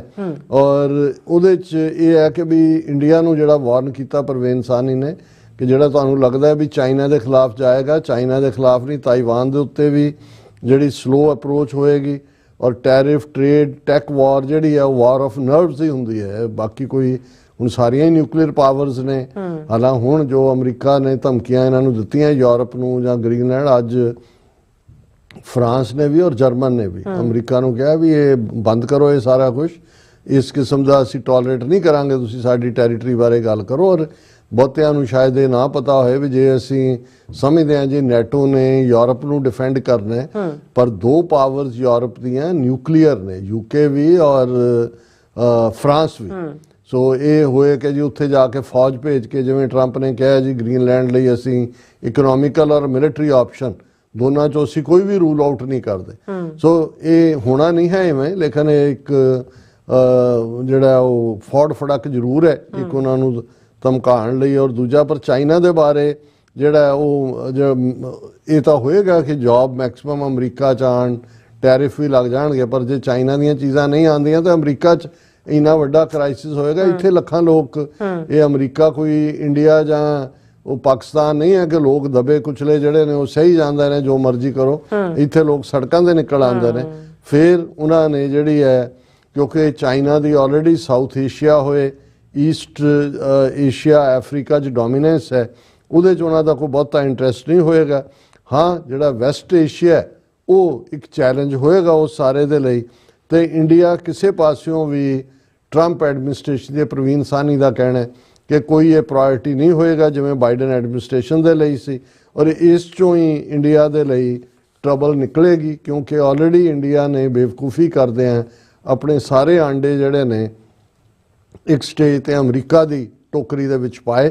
ਸੋ ਇੱਕ ਪਾਸੇ ਇਹ ਲਾਈਨ ਹੈ, ਦੂਸਰੇ ਪਾਸੇ ਅਸੀਂ ਇਹ ਦੇਖਦੇ ਹਾਂ ਕਿਉਂਕਿ ਸਾਡਾ ਵੀ ਜਦੋਂ ਅਸੀਂ ਟਰੰਪ ਐਡਮਿਨਿਸਟ੍ਰੇਸ਼ਨ ਦੀ ਲਾਈਨ ਕੀ ਹੋਏਗੀ, ਟਰਾਂਸਨੈਸ਼ਨਲ ਰਿਪਰੈਸ਼ਨ ਦੇ ਉੱਤੇ ਕੀ ਹੋਏਗੀ, ਉਹ ਸਾਨੂੰ ਲੱਗਦਾ ਬੇਸ਼ੱਕ ਇਹਨਾਂ ਨੇ ਹਿੰਦੂ ਤਵੀਆਂ ਨੇ ਇੱਕ ਅੱਧੇ ਰਿਪਬਲਿਕਨ ਕਾਂਗਰਸਮੈਨ ਤੋਂ ਜਿਹੜਾ ਉਹ ਅਡਾਨੀ ਦੇ ਲਈ ਗੋ ਸੌਫਟ ਦੀ ਲਾਈਨ ਲਈ ਹੈ, ਇਸ ਕਿਸਮ ਦਾ ਹੀ ਉਹ ਹੋਰ ਪੈਸੇ ਦੇ ਕੇ ਟਰਾਂਸਨੈਸ਼ਨਲ ਰਿਪਰੈਸ਼ਨ ਦੇ ਵੀ ਕਰਵਾਉਣਗੇ। ਪਰ ਅਸੀਂ ਸਮਝਦੇ ਹਾਂ ਵੀ ਜਿਵੇਂ Harmeet Kaur Dhillon as a assistant attorney general ਉਹਦੀ ਨੋਮੀਨੇਸ਼ਨ ਹੈ। ਔਰ ਜਿਹੜੇ ਰਿਪਬਲਿਕਨਸ ਨੇ ਟ੍ਰੈਡੀਸ਼ਨਲੀ ਉਹ ਇਹ ਟੋਲਰੇਟ ਨਹੀਂ ਕਰਦੇ ਵੀ ਤੁਸੀਂ ਇਸ ਕਿਸਮ ਦੀ ਹਰਕਤ ਕਰੋ, ਅਮਰੀਕਾ ਦੀ ਸੋਇਲ ਤੇ ਆ ਕੇ ਤੁਸੀਂ ਅਮਰੀਕਨ ਸਿਟੀਜ਼ਨ ਨੂੰ ਜਿਹੜਾ ਉਹ ਟਾਰਗੇਟ ਕਰੋ। ਪਰ ਇਹ ਹੁਣ ਆਉਣ ਵਾਲਾ ਪੀਰੀਅਡ ਡਿਸਾਈਡ ਕਰੇਗਾ। ਦੁਨੀਆ ਦੇ ਵਿੱਚ ਹਲਚਲ ਜ਼ਰੂਰ ਹੈ, ਅਨਸਰਟਨਟੀ ਜ਼ਰੂਰ ਹੈ, ਪਰ ਇੱਕ ਗੱਲ ਦਾ ਧਿਆਨ ਰਹੇ ਕਿ ਜਿਹੜਾ ਵਪਾਰੀ ਹੁੰਦਾ ਹੈ ਉਹ ਕਨਫਰੰਟੇਸ਼ਨਲਿਸਟ ਨਹੀਂ ਹੁੰਦਾ, ਉਹ ਧਮਕੀ ਜ਼ਰੂਰ, ਇਹ ਵਾਰ ਆਫ ਨਰਵਸ ਹੈ ਮੈਨੂੰ ਇਹ ਲੱਗਦਾ। ਕੋਈ ਅਦਰਵਾਈਜ਼ ਕੋਈ ਜੰਗ ਛੜਨ ਦਾ ਜਦ ਹਾਂ ਨੇਤਨਯਾਹੂ ਨੂੰ ਜ਼ਰੂਰ ਖੁੱਲੀ ਛੁੱਟੀ ਹੋਏਗੀ। ਔਰ ਜਿਵੇਂ ਉਹਨੇ ਟਰੰਪ ਨੇ ਉਹਨਾਂ ਨੂੰ ਕਿਹਾ ਕਿ ਜੀ ਮੇਰੇ ਸਹੁੰ ਚੁੱਕਣ ਤੋਂ ਪਹਿਲਾਂ ਹਮਾਸ ਵਾਲਿਆਂ ਨੂੰ ਕਿਹਾ ਵੀ ਛੱਡ ਦਿਓ ਜਿਹੜੇ ਤੁਸੀਂ ਸਾਰੇ ਫੜੇ ਹੋਏ ਨੇ ਇਜ਼ਰਾਈਲੀ, ਅਦਰਵਾਈਜ਼ ਮੈਂ ਹੈਲ ਲਿਆ ਦਿਆਂਗਾ। ਇਹਦੇ 'ਚ ਕੋਈ ਸ਼ੱਕ ਨਹੀਂ ਹੈ ਕਿ ਉਹ ਤਬਾਹੀ, ਕਿਉਂਕਿ ਉਹਨਾਂ ਨੂੰ ਪਤਾ ਹੈ ਵੀ ਨਾ ਸਾਊਦੀ ਅਰੇਬੀਆ, ਨਾ ਜਾਰਡਨ, ਨਾ ਇਰਾਕ, ਨਾ ਦੂਜੇ ਤੀਜੇ ਜਿਹੜੇ ਵੀ ਇਹਨਾਂ ਦੇ ਕੁਵੈਤ ਜਾਂ UAE, ਉਹ ਤਾਂ ਸਾਰੇ ਇਹਨਾਂ ਦੇ ਹੀ ਮਰਸਨਰੀ ਨੇ। ਲੈ ਦੇ ਕੇ ਕਿਹਨੇ ਬੋਲਣਾ ਜੇ ਈਰਾਨ ਦਾ ਮਾੜਾ ਮੋਟਾ ਤੇ ਆਲਰੇਡੀ ਈਰਾਨ ਦੇ ਖਿਲਾਫ ਜਿਹੜੀ ਹੈ ਉਹ ਜ਼ਰੂਰ ਜਿਹੜਾ ਇਹਨਾਂ ਦੀ ਕੋਈ ਨਾ ਕੋਈ ਲਾਈਨ ਸਖਤੀ ਵਾਲੀ ਆਏਗੀ ਆਉਣ ਵਾਲੇ ਪੀਰੀਅਡ। ਸੋ ਅਸੀਂ ਤਾਂ ਹੋਪ ਕਰ ਸਕਦੇ ਹਾਂ। ਅਗੇਨ ਜਦੋਂ ਅਸੀਂ ਦੁਨੀਆ ਦਾ ਹਾਲ-ਵਾਲ ਦੇਖਦੇ ਹਾਂ, ਚੈਲੰਜਸ ਵੀ ਨੇ, ਕੁਦਰਤ ਵੀ। ਹੁਣ ਆ ਤਿੱਬਤ ਦੇ ਵਿੱਚ ਅਰਥਕੁਏਕ ਆਇਆ, ਉਹਦੇ 'ਚ ਕਿੰਨੇ ਲੋਕ ਮਰ ਗਏ ਔਰ ਕਿੰਨੇ ਵਿਚਾਰੇ ਕਿਸ ਤਕਲੀਫ 'ਚ ਨੇ। ਹੁਣ ਜੇ ਕੈਲੀਫੋਰਨੀਆ LA 'ਚ ਵਾਈਲਡ ਫਾਇਰਸ ਲੱਗੀਆਂ ਹੋਈਆਂ ਨੇ ਜਿਹੜੀਆਂ ਆਊਟ ਆਫ ਕੰਟਰੋਲ ਨੇ, ਤੇ ਜਨਾਬੇ ਆਲਾ ਟਰੰਪ ਕੈਲੀਫੋਰਨੀਆ ਦਾ ਗਵਰਨਰ, ਕਿਉਂਕਿ ਦੂਸਰਾ ਡੈਮੋਕ੍ਰੈਟ, ਉਹ ਜ਼ਿੰਮੇਵਾਰ ਹੈ ਇਸ ਲਈ। ਸੋ ਇਸ ਕਿਸਮ ਦਾ ਜਿਹੜਾ ਹੀਟ ਰਹੇਗੀ ਸਾਰੇ ਸਿਸਟਮ ਦੇ ਵਿੱਚ, ਪਰ ਮੈਨੂੰ ਨਹੀਂ ਲੱਗਦਾ ਕਿ ਕੋਈ ਇਸ ਕਿਸਮ ਦਾ ਜਿਹੜਾ ਕੋਈ ਵੱਡਾ ਜੰਗ ਜਾਂ ਉਸ ਕਿਸਮ ਵੱਲ ਜਿਹੜੀ ਦੁਨੀਆ ਜਾਏਗੀ। ਫਿਰ ਵੀ ਅਸੀਂ ਜਗਤ ਜਲੰਦਾ ਰੱਖ ਲੈ ਆਪਣੀ ਕਿਰਪਾ ਤਾਰ, ਜਿਤ ਦੁਆਰਾ ਉਬਰੈ ਦਿੱਤਾ ਲਿਓ ਵਾਰ। ਅਕਾਲ ਪੁਰਖ ਅੱਗੇ, ਰੱਬ ਅੱਗੇ, ਅੱਲਾਹ ਤਾਲਾ ਅੱਗੇ, ਖੁਦਾਵੰਦ ਕਰੀਮ ਅੱਗੇ ਜਿਹੜਾ ਹੈ ਉਹ ਦੁਆ ਹੀ ਕਰ ਸਕਦੇ ਹਾਂ, ਅਰਦਾਸ ਹੀ ਕਰ ਸਕਦੇ ਹਾਂ। ਜੀ ਰਾਜ ਸਾਹਿਬ ਤੁਹਾਡਾ ਬਹੁਤ ਬਹੁਤ ਸ਼ੁਕਰੀਆ। ਹੁਣ ਆਪਾਂ ਆਪਣੇ ਜਿਹੜੇ ਵਿਊਜ਼ ਮੈਸੇਜ ਨੇ ਉਹ ਲੈਣ ਜਾ ਰਹੇ ਹਾਂ। ਸੋਨੀਮਲ ਜੀ ਦਾ ਸਾਡੇ ਪਹਿਲੇ ਵਿਊਅਰ ਨੇ, ਉਹ ਸਾਨੂੰ ਫਤਿਹ ਬੁਲਾਉਂਦੇ ਨੇ। ਵਾਹਿਗੁਰੂ ਜੀ ਕਾ ਖਾਲਸਾ, ਵਾਹਿਗੁਰੂ ਜੀ ਕੀ ਫਤਿਹ। ਜੀਤ ਵਰਜੈਤ ਜੀ ਵੀ ਸਾਨੂੰ ਫਤਿਹ ਬੁਲਾਉਂਦੇ ਨੇ, ਧਰਮ ਸਿੰਘ ਜੀ ਵੀ। ਔਰ ਇਸ ਤਰ੍ਹਾਂ ਕੈਨੇਡਾ ਰੀਜਨਲ એનર્ਜੀ ਕਹਿੰਦੇ ਨੇ ਖਾਲਿਸਤਾਨ ਰੈਫਰੈਂਡਮ ਜ਼ਿੰਦਾਬਾਦ, vote for Khalistan referendum for the biggest terror organisation in the world. ਔਰ ਇਹਨਾਂ ਦੇ ਇਸ ਤਰ੍ਹਾਂ ਹੀ ਸਾਰੇ ਮੈਸੇਜ ਨੇ। ਔਰ ਫਿਰ ਇਸੇ ਤਰ੍ਹਾਂ ਕਹਿੰਦੇ ਨੇ ਕਿ Khalistan is going to be the 52 state of the greatest country in the world, USA, USK, United States of Khalistan. Pannu ਜੀ ਵੀ। ਔਰ ਇਸੇ ਤਰ੍ਹਾਂ ਕੈਨੇਡਾ ਰੀਨਿਊਲ એનર્ਜੀ ਜੀ ਐਵੇਂ ਨਹੀਂ ਹੈ, ਅਸੀਂ ਇੱਕ ਆਜ਼ਾਦ ਸੋਵਰਨ ਮੁਲਕ ਹੋਵਾਂਗੇ, ਕੋਈ 52nd ਸਟੇਟ ਜਾਂ ਕੋਈ ਨਹੀਂ ਹੈ। ਸਾਡੇ ਆਪਣੇ ਜਮਨਾ ਤੋਂ ਵਾਗਾ ਤੱਕ ਇੰਡੀਪੈਂਡੈਂਟ ਸੋਵਰਨ ਮੁਲਕ। ਓਬਵੀਅਸਲੀ ਅਸੀਂ ਅਮਰੀਕਾ ਫਰੈਂਡਲੀ ਜਾਂ ਵੈਸਟ ਫਰੈਂਡਲੀ ਹੋਣਾ ਚਾਹਾਂਗੇ, ਪਰ ਅਸੀਂ ਕਿਸੇ ਦਾ ਸੂਬਾ ਨਹੀਂ ਹੈ।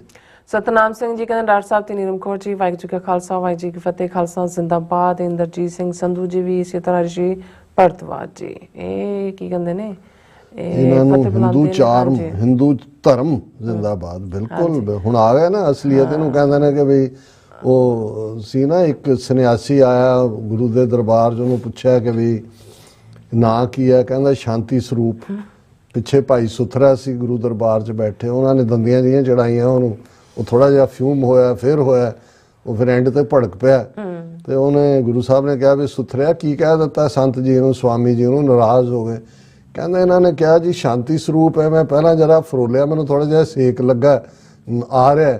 ਕਹਿੰਦਾ ਵੀ ਇਹ ਥੋੜਾ ਜਿਹਾ ਕਹਿੰਦੇ ਹੋਏ, ਫਿਰ ਕਹਿੰਦਾ ਮੈਂ ਹੋਰ ਫਰੋਲਿਆ, ਕਹਿੰਦੇ ਇਹ ਸ਼ਾਂਤੀ ਪ੍ਰਸ਼ਾਦ ਕਾਹਦੇ, ਅਗਨੀ ਪ੍ਰਸ਼ਾਦ ਨੇ। ਸੋ ਹੁਣ ਭਾਰਦਵਾਜ ਜੀ ਜਿਹੜੇ ਨੇ ਉਹਨਾਂ ਨੇ ਆਪਣਾ ਸੈਕੂਲਰ ਮਖੌਟਾ ਲਾ ਦਿੱਤਾ ਔਰ ਹਿੰਦੂ ਧਰਮ ਜ਼ਿੰਦਾਬਾਦ। ਬਿਲਕੁਲ ਧਰਮ, ਹਰ ਧਰਮ ਦੇ ਧਰਮ ਦਾ ਮਤਲਬ ਧਾਰਨ ਕਰਨਾ ਹੁੰਦਾ, ਤੁਹਾਨੂੰ ਹਿੰਦੂ ਕਹਿਣ ਦੀ ਲੋੜ ਨਹੀਂ ਸੀ। ਜੇ ਤੁਸੀਂ ਕਹਿੰਦੇ ਧਰਮ ਜ਼ਿੰਦਾਬਾਦ ਤੇ ਉਹ ਇੱਕ ਸੈਂਸ ਬਣਦੀ ਸੀ, ਪਰ ਇਹ ਤੁਹਾਡਾ ਹਿੰਦੂਤਵੀ ਅਸਲ ਚਿਹਰਾ ਹੈ। ਹਰਦੀਪ ਸਿੰਘ ਜੀ ਵੀ। ਔਰ ਇਸੇ ਤਰ੍ਹਾਂ GB ਸਿੰਘ ਜੀ। ਔਰ ਇਸੇ ਤਰ੍ਹਾਂ ਬਸਰਾ ਜੀ, ਫਿਰ ਚੈਨ ਸਿੰਘ ਜੀ, ਕੁਲਦੀਪ ਕੌਰ ਜੀ, ਜਸਵੀਰ ਸਿੰਘ ਬਰਾੜ ਜੀ, ਧੰਨਵਾਦ ਕਰਦੇ ਨੇ। ਰਾਜਨਪ੍ਰੀਤ ਜੀ। ਔਰ ਇਸੇ ਤਰ੍ਹਾਂ religious conversation is also conversion is also going on the Punjab. It is being done with the help of India State Agency. Sikh is being targeted if Sikhs had their own country. This conversion was not possible. ਤੁਸੀਂ ਬਿਲਕੁਲ ਠੀਕ ਕਿਹਾ, ਕਿਉਂਕਿ ਅਸੀਂ ਤਾਂ sitting ਡਕਸ ਹੈ ਇਸ ਵੇਲੇ, ਵਿਦਾਊਟ ਪੋਲੀਟੀਕਲ ਪਾਵਰ, ਡਾਇਰੈਕਸ਼ਨ ਲੈਸ, ਔਰ ਲੀਡਰਸ਼ਿਪ ਜਾਂ ਵਿਕਾਊ ਹੈ ਜਾਂ ਖੋਤੀ ਹੈ। ਪਰ ਇਹ ਬਦਲੇਗਾ ਔਰ ਇਸ ਜਿਹੜਾ ਇਹ ਸਾਰੇ ਚੋਂ ਸਾਡਾ ਆਪਣਾ ਮੁਲਕ ਨਿਕਲੇਗਾ। ਰਵਿੰਦਰ ਸਿੰਘ ਜੀ ਕਹਿੰਦੇ ਨੇ ਕਿ ਹਾਂ, ਸਟੇ ਉਹਨਾਂ ਇਨ ਨੇ ਚੜ੍ਹਦੀ ਕਿਹਾ, ਕਲਾ। ਮੈਂ ਪੜ੍ਹ ਦੇਣਾ, ਸਟੇ ਇਨ ਚੜ੍ਹਦੀ ਕਲਾ, Khalistan is only solution, Christianity is promoted by Hindu government to make Punjab Hindu majority. Their plan is once Hindus are in majority, they will force Christians to be Hindu. ਜੀ ਇਹ ਤੁਹਾਡਾ ਬਹੁਤ ਅੱਛਾ, ਇਹ ਤੁਸੀਂ ਲੌਜਿਕ ਦੇ ਨਾਲ ਗੱਲ ਕੀਤੀ ਹੈ, ਕਿਉਂਕਿ ਇਹ ਸਾਡੇ ਵੀ ਜਿਹੜੇ ਕੁਝ ਬਹੁਤ ਗੰਭੀਰ ਨੇ ਉਹ ਕਹਿ ਰਹੇ ਨੇ ਵੀ ਇਹ ਹਿੰਦੂ ਤਵੀਆਂ ਦਾ ਚੁੱਪ ਹੋਣਾ, ਸਰਕਾਰ ਦਾ ਕੋਈ ਨਾ ਕਰਨਾ, ਕਿਉਂਕਿ ਜੇ ਪੰਜਾਬ 'ਚ ਹੁਣ ਤਾਂ 2-2.5% ਤੱਕ ਕ੍ਰਿਸਚੀਅਨਸ ਨੇ, ਹੁਣ ਇਹ ਵੀ ਆ ਰਿਹਾ ਕਿ ਵੀ ਜੇ ਨਵੀਂ ਸੈਂਸਸ ਹੁੰਦੀ ਹੈ ਇਹ ਫਿਗਰ ਬਹੁਤ ਜ਼ਿਆਦਾ ਵੱਧ ਸਕਦੀ ਹੈ। ਸੋ ਇਹ ਜਿਹੜੀ ਵਧੇਗੀ ਕਿਉਂਕਿ ਸਿੱਖਾਂ ਦੇ ਉੱਤੇ ਜ਼ੋਰ ਹੈ, ਹਿੰਦੂ ਮੈਜੋਰਿਟੀ ਹੀ ਬਣੇਗੀ ਔਰ ਉਹ ਉਹਨਾਂ ਦੇ ਲਈ ਫਿਰ ਉਹਨਾਂ ਨੂੰ ਦਬਕਾਉਣਾ ਸੌਖਾ ਹੋਏਗਾ। ਇਹ ਬਹੁਤ ਸਟਰੋਂਗ ਤੁਸੀਂ ਜਿਹੜਾ ਆਰਗੂਮੈਂਟ ਦਿੱਤਾ ਹੈ। All about truth and Sikhism ਫਤਿਹ ਬੁਲਾਉਂਦੇ ਨੇ ਅਵਤਾਰ ਸਿੰਘ ਜੀ ਵੀ, ਇਸੇ ਤਰ੍ਹਾਂ ਬਰਿਹਾਰ ਸਿੰਘ ਕੰਗ ਜੀ, ਪਰਮਿੰਦਰ ਜੀ, ਸੁਖਜੀਵਨ ਬੱਚੂ ਜੀ, ਗੁਰਚਬ ਕਹਿੰਦੇ, ਰਸ਼ਮ ਮਨਵਰ ਜੀ ਕਹਿੰਦੇ ਨੇ ਕਿ ਜੈ Khalistan we Punjabi living in Pakistani Punjab love our Sikh brothers living all over the world Punjabi language is alive in the whole due to our Sikh brothers. Rashad Munawar ji, ਬਹੁਤ ਬਹੁਤ ਸ਼ੁਕਰੀਆ। ਤੁਸੀਂ ਜਦੋਂ ਆਉਂਦੇ ਹੋ ਤੁਹਾਡੇ ਕਮੈਂਟ ਸਾਨੂੰ ਹੌਸਲਾ ਵੀ ਦਿੰਦੇ ਨੇ ਔਰ ਅਸੀਂ ਪੰਜ ਦਰਿਆਵਾਂ ਦੀ ਧਰਤੀ ਦੀ ਤਹਿਜ਼ੀਬ ਦੇ ਸਾਰੇ ਹੀ ਜਿਹੜੇ ਆ ਉਸ ਦੇ ਬੱਚੇ ਬੱਚੀਆਂ, ਬੇਸ਼ੱਕ ਵਕਤ ਨੇ ਕਈ ਕੁਛ ਬਦਲਿਆ, ਜੁਗਰਾਫੀਆ ਬਦਲਦਾ ਰਹਿੰਦਾ ਹੈ, ਪਰ ਸਾਡੇ ਦਿਲਾਂ ਦੀ ਉਹ ਸਾਂਝ ਧੜਕਣ ਕਾਇਮ ਹੈ, ਆਪਸੀ ਪਿਆਰ, ਔਰ ਇਵੇਂ ਹੀ ਅੱਲਾਹ ਤਾਲਾ ਵਾਹਿਗੁਰੂ ਇਸ ਮੁਹੱਬਤ ਨੂੰ ਬਣਾਈ ਰੱਖੇ। ਸ਼ਤਾਨ ਬੁਆਏ ਵੀ ਔਰ ਇਸੇ ਤਰ੍ਹਾਂ ਜਸਵੀਰ ਸਿੰਘ ਬਰਾੜ ਜੀ, ਜਗਜੀਤ ਸਿੰਘ ਜੀ ਔਰ ਸ਼ਤਾਨ ਬੁਆਏ ਕਹਿੰਦੇ ਡਾਕਟਰ ਸਾਹਿਬ actually India is a political liberty and peoples are labour in colonies like slums area in big city. 90% Indian are actually slaves of Brahmin that comes from German before Rome. ਸੈਤਨ boy ਜੀ, ਤੁਸੀਂ Saint boy ਹੋ, ਵੈਸੇ ਤੁਸੀਂ ਬਿਲਕੁਲ ਠੀਕ ਕਿਹਾ। ਜੇ ਤੁਸੀਂ ਇਹਨਾਂ ਦੀ ਐਰੀਅਨਸ ਦੀ ਹਿਸਟਰੀ ਦੇਖੋ ਤਾਂ ਇਹੀ ਪੁਆਇੰਟ ਆਊਟ ਕਰਦੀ ਹੈ ਕਿ ਰੇਸਿਜ਼ਮ, ਕਾਸਟ ਸਿਸਟਮ, ਬ੍ਰਾਹਮਨਸ, ਗੋਰਾ ਰੰਗ, ਲੰਬਾ ਕੱਦ, ਲੰਬਾ ਨੱਕ, ਇਹ ਸਾਰੇ ਉਹਨਾਂ ਦੇ ਹੀ ਫੀਚਰ ਨੇ ਔਰ ਇਹਦੇ 'ਚ ਕੋਈ ਸ਼ੱਕ ਨਹੀਂ ਹੈ ਕਿ ਅਲਟੀਮੇਟਲੀ ਇਹ ਇੱਕ ਬ੍ਰਾਹਮਣ ਮੁਲਕ ਹੈ ਔਰ ਹੁਣ ਉਹ ਮਨੂ ਸਮ੍ਰਿਤੀ ਨੂੰ ਹੀ ਉਸ ਦਾ ਆਇਨ ਜਾਂ ਕਨਸਟੀਟਿਊਸ਼ਨ ਜਾਂ ਸੰਵਿਧਾਨ ਬਣਾਉਣਾ ਚਾਹੁੰਦੇ ਨੇ। ਬਲਵਿੰਦਰ ਸਿੰਘ ਜੀ ਕਹਿੰਦੇ ਨੇ ਕਿ Justin Trudeau's contribution for Canadian and Sikhism value will be remembered in future to come and had been very significant and historical. ਬਿਲਕੁਲ ਠੀਕ ਫਰਮਾਇਆ ਸਰ ਬਲਵਿੰਦਰ ਸਿੰਘ। ਸਤਨਾਮ ਔਜਲਾ ਜੀ ਵੀ ਫਤਿਹ, ਦੇਸ਼ ਪੰਜਾਬ ਦੇ ਵੀ ਫਤਿਹ, ਆਰ ਰੰਧਾਵਾ ਜੀ ਵੀ ਲਾਈਕ ਨੰਬਰ 56, ਖਾਲਸਾ ਰਾਜ ਜ਼ਿੰਦਾਬਾਦ, ਭਾਰਤੀ ਅੱਤਵਾਦ ਸਟੇਟ ਮੁਰਦਾਬਾਦ। ਏ ਸਿੰਘ ਜੀ ਕਹਿੰਦੇ ਨੇ ਕਿ ਫਤਿਹ ਬੁਲਾਉਂਦੇ ਨੇ। ਜਾਵੇਦ ਬੱਬਰ ਵਲੋਗਸ ਕਹਿੰਦੇ ਡਾਕਟਰ साहब अस्सलाम वालेकुम, माशाअल्लाह आपका प्रोग्राम बहुत अच्छा जा रहा है, इंशाअल्लाह खालिस्तान जरूर बनेगा, खालिस्तान जिंदाबाद। बहुत बहुत शुक्रिया जावेद साहब, बहुत मेहरबानी। और इसी तरह रशीद मुनव्वर जी कहते हैं Canadian leader Elizabeth May offer to take Washington, Oregon and California as Canadian new provinces in reply to Donald Trump remarks to accept Canada as US 51st state। हाँ, ये हुण होएगा, हुण कैनेडियन पॉलिटिशियंस बोलने शुरू होए ने जी और वो गार्नर अप कर रहे ने इनू काउंटर करन दे लई। अमरजीत सैनी जी भी, इसी तरह जसवीर सिंह बराड़ जी, फिर इसी तरह मनजीत सिंह ढिल्लों जी और Mohammad Aslam Chaudhary. Good morning doctor साहब and best wishes for earliest freedom of Khalistan. And Rajvinder Singh ji भी कहते ने फतेह बुला के कहते drug dealers dealing with other drug dealer country Afghanistan. हाँ, ये भी राजविंदर सिंह जी तुसीं एक चंगा एंगल दिता है क्योंकि इत्थे जिहड़ियां दो इंडियन कंपनियां नूं इंडायरेक्ट कीता है, वो बेसिकली वो सारी जिहड़ी ट्रायंगल है उहदा अफगानिस्तान ही जड़ है और ये अडानिया दी पोर्ट जिहड़ी गुजरात दे विच है, उत्थों टनां दे टन जिहड़ी है हेरोइन फड़ी जाती है, क्विंटलां दे क्विंटल। सो ये उस नूं भी वधावा देणगे ड्रग इंडस्ट्री नूं भी। रशीद मुनव्वर जी कहते डॉक्टर साहब 65% Pashtun live in Pakistan, whereas only 35% Pashtun live in Afghanistan. Majority of Afghan are Pashtun. However, Pashtun are also divided into two countries like Punjabi. ਹਾਂ ਰਸ਼ਦ ਮੁਨੱਵਰ ਜੀ ਤੁਸੀਂ ਬਿਲਕੁਲ ਠੀਕ ਕਿਹਾ ਔਰ ਇਧਰ ਜਿਹੜੇ ਪਾਕਿਸਤਾਨ ਦੇ ਪਸ਼ਤੂਨ ਨੇ ਉਹ ਇਕੁਅਲੀ ਪੈਟਰੀਓਟਿਕ ਨੇ ਜਿਵੇਂ ਮੈਂ ਕਿਹਾ ਫੌਜ ਔਰ ਦੂਸਰੇ 'ਚ ਵੀ ਨੇ ਔਰ ਉਹ ਇੱਕ ਦੂਸਰੇ ਪਾਸੇ ਕਿਉਂਕਿ ਉਹ ਭੁੱਖ ਨੰਗ ਔਰ ਦੂਸਰੇ ਦੇ ਨਾਲ ਹੈ ਉਹ ਮਨੀ ਡਰਿਵਨ ਜ਼ਿਆਦਾ ਹੈ ਜਿਹੜਾ ਮਰਜ਼ੀ ਉਹਨਾਂ ਨੂੰ ਦੇ ਕੇ ਜੋ ਮਰਜ਼ੀ ਉਹਨਾਂ ਤੋਂ ਕਰਵਾ ਲੇ ਬਲੈਕੀ ਗੇਮੇ ਜੀ ਵੀ ਫਤਿਹ ਬੁਲਾਉਂਦੇ ਨੇ ਪ੍ਰਗਟ ਸਾਨੂੰ ਵੀ ਫਤਿਹ ਬੁਲਾਉਂਦੇ ਨੇ ਔਰ ਕਹਿੰਦੇ ਨੇ ਕਿ ਅੰਮ੍ਰਿਤਪਾਲ ਤੇ ਐਨਐਸਏ ਤੋਂ ਬਾਅਦ ਹੁਣ ਯੂਏਪੀਏ ਲਗਾ ਦਿੱਤੀ ਹੈ ਇਸ ਬਾਰੇ ਜ਼ਰੂਰ ਦੱਸੋ ਹਾਂਜੀ ਅਸੀਂ ਬਿਗਨਿੰਗ ਜਿਹੜਾ ਪਹਿਲਾ ਸੈਗਮੈਂਟ ਸੀ ਤੁਸੀਂ ਸ਼ਾਇਦ ਬਾਅਦ ਚ ਜੁਆਇਨ ਕੀਤਾ ਹੋਵੇਗਾ ਹਾਂਜੀ ਅਸੀਂ ਇਹ ਦੱਸਿਆ ਸੀ ਕਿ ਭਾਈ ਅੰਮ੍ਰਿਤਪਾਲ ਸਿੰਘ ਨੂੰ ਹੁਣ ਉਹਨਾਂ ਨੇ ਨੈਸ਼ਨਲ ਸਿਕਿਉਰਿਟੀ ਦੇ ਥੱਲੇ ਤਾਂ ਪਹਿਲਾਂ ਹੀ ਸੀ ਹੁਣ ਉਹਨਾਂ ਤੇ ਯੂਏਪੀਏ ਲਾਇਆ ਅਰਸ਼ਦ ਅੱਲਾ ਤੇ ਵੀ ਔਰ ਭਾਈ ਅੰਮ੍ਰਿਤਪਾਲ ਸਿੰਘ ਤੇ ਪਾਲ ਸਿੰਘ ਜੀ ਔਰ ਇਸ ਤਰ੍ਹਾਂ ਨਿਹੰਗ ਸਿੰਘ ਜੀ awesome program ਜੀ ਔਰ doctor Sahib and the whole team of TV84 all of you are praisable ਔਰ ਇਸੇ ਤਰ੍ਹਾਂ ਰਸ਼ਦ ਮੁਨੱਵਰ ਜੀ ਕਹਿੰਦੇ doctor Sahib we Punjabi and actually wait for your program God bless you ਬਹੁਤ ਬਹੁਤ ਸ਼ੁਕਰੀਆ ਰਸ਼ਦ ਸਾਹਿਬ ਕੁਲਵਿੰਦਰ ਸਿੰਘ ਭਿੰਦਰ ਜੀ ਵੀ ਫਤਿਹ new ideas Nihang Singh ji amazing analysis Gurjeet Singh ਔਰ ਇਸੇ ਹਾਂਜੀ ਕਹਿੰਦੇ ਲੈਂਦੇ ਪੰਜਾਬ ਨੂੰ ਤੇ ਚੜ੍ਹਦੇ ਪੰਜਾਬ ਨੂੰ ਸਲਾਮ ਖੂਬਸੂਰਤ ਕਮੈਂਟ ਨਾਲ ਹੀ ਕਨਕਲੂਡ ਹਾਂਜੀ ਵੈਰੀ ਗੁੱਡ ਸੋ ਸਭ ਦਾ ਬਹੁਤ ਬਹੁਤ ਸ਼ੁਕਰੀਆ ਇਸ ਨਾਲ ਆਪਣੇ ਵਿਊਜ਼ ਕਰਨ ਦੀ ਇਜਾਜ਼ਤ ਵਿਊਅਰਸ ਸਾਡੇ ਪ੍ਰੋਗਰਾਮ ਦਾ ਸਮਾਂ ਇੱਥੇ ਮੁੱਕਦਾ ਤੁਸੀਂ ਆਪਣੀ ਰਾਏ ਤੇ ਸੁਝਾਅ ਸਾਨੂੰ ਭੇਜਣਾ ਭੁੱਲਣਾ ਸਾਡੇ ਇਸ ਪਤੇ ਤੇ TV ਤੇ ਅਸੀਂ ਆਪਣਾ ਪ੍ਰੋਗਰਾਮ ਲੈ ਕੇ ਫਿਰ ਦੁਬਾਰਾ ਤੁਹਾਡੇ ਸਨਮੁਖ ਹੋਵਾਂਗੇ ਤਦ ਤੱਕ ਲਈ ਮੈਨੂੰ ਤੇ ਆਪਣਾ ਸਲਾਹ ਗਿਆ ਦਿਓ ਦੇਖਦੇ ਰਹੋ TV84 ਬੁਲਾ ਦਿਓ ਫਤਿਹ ਵਾਹਿਗੁਰੂ ਜੀ ਕਾ ਖਾਲਸਾ ਵਾਹਿਗੁਰੂ ਜੀ ਕੀ ਫਤਿਹ ਰੱਬ ਰਾਖਾ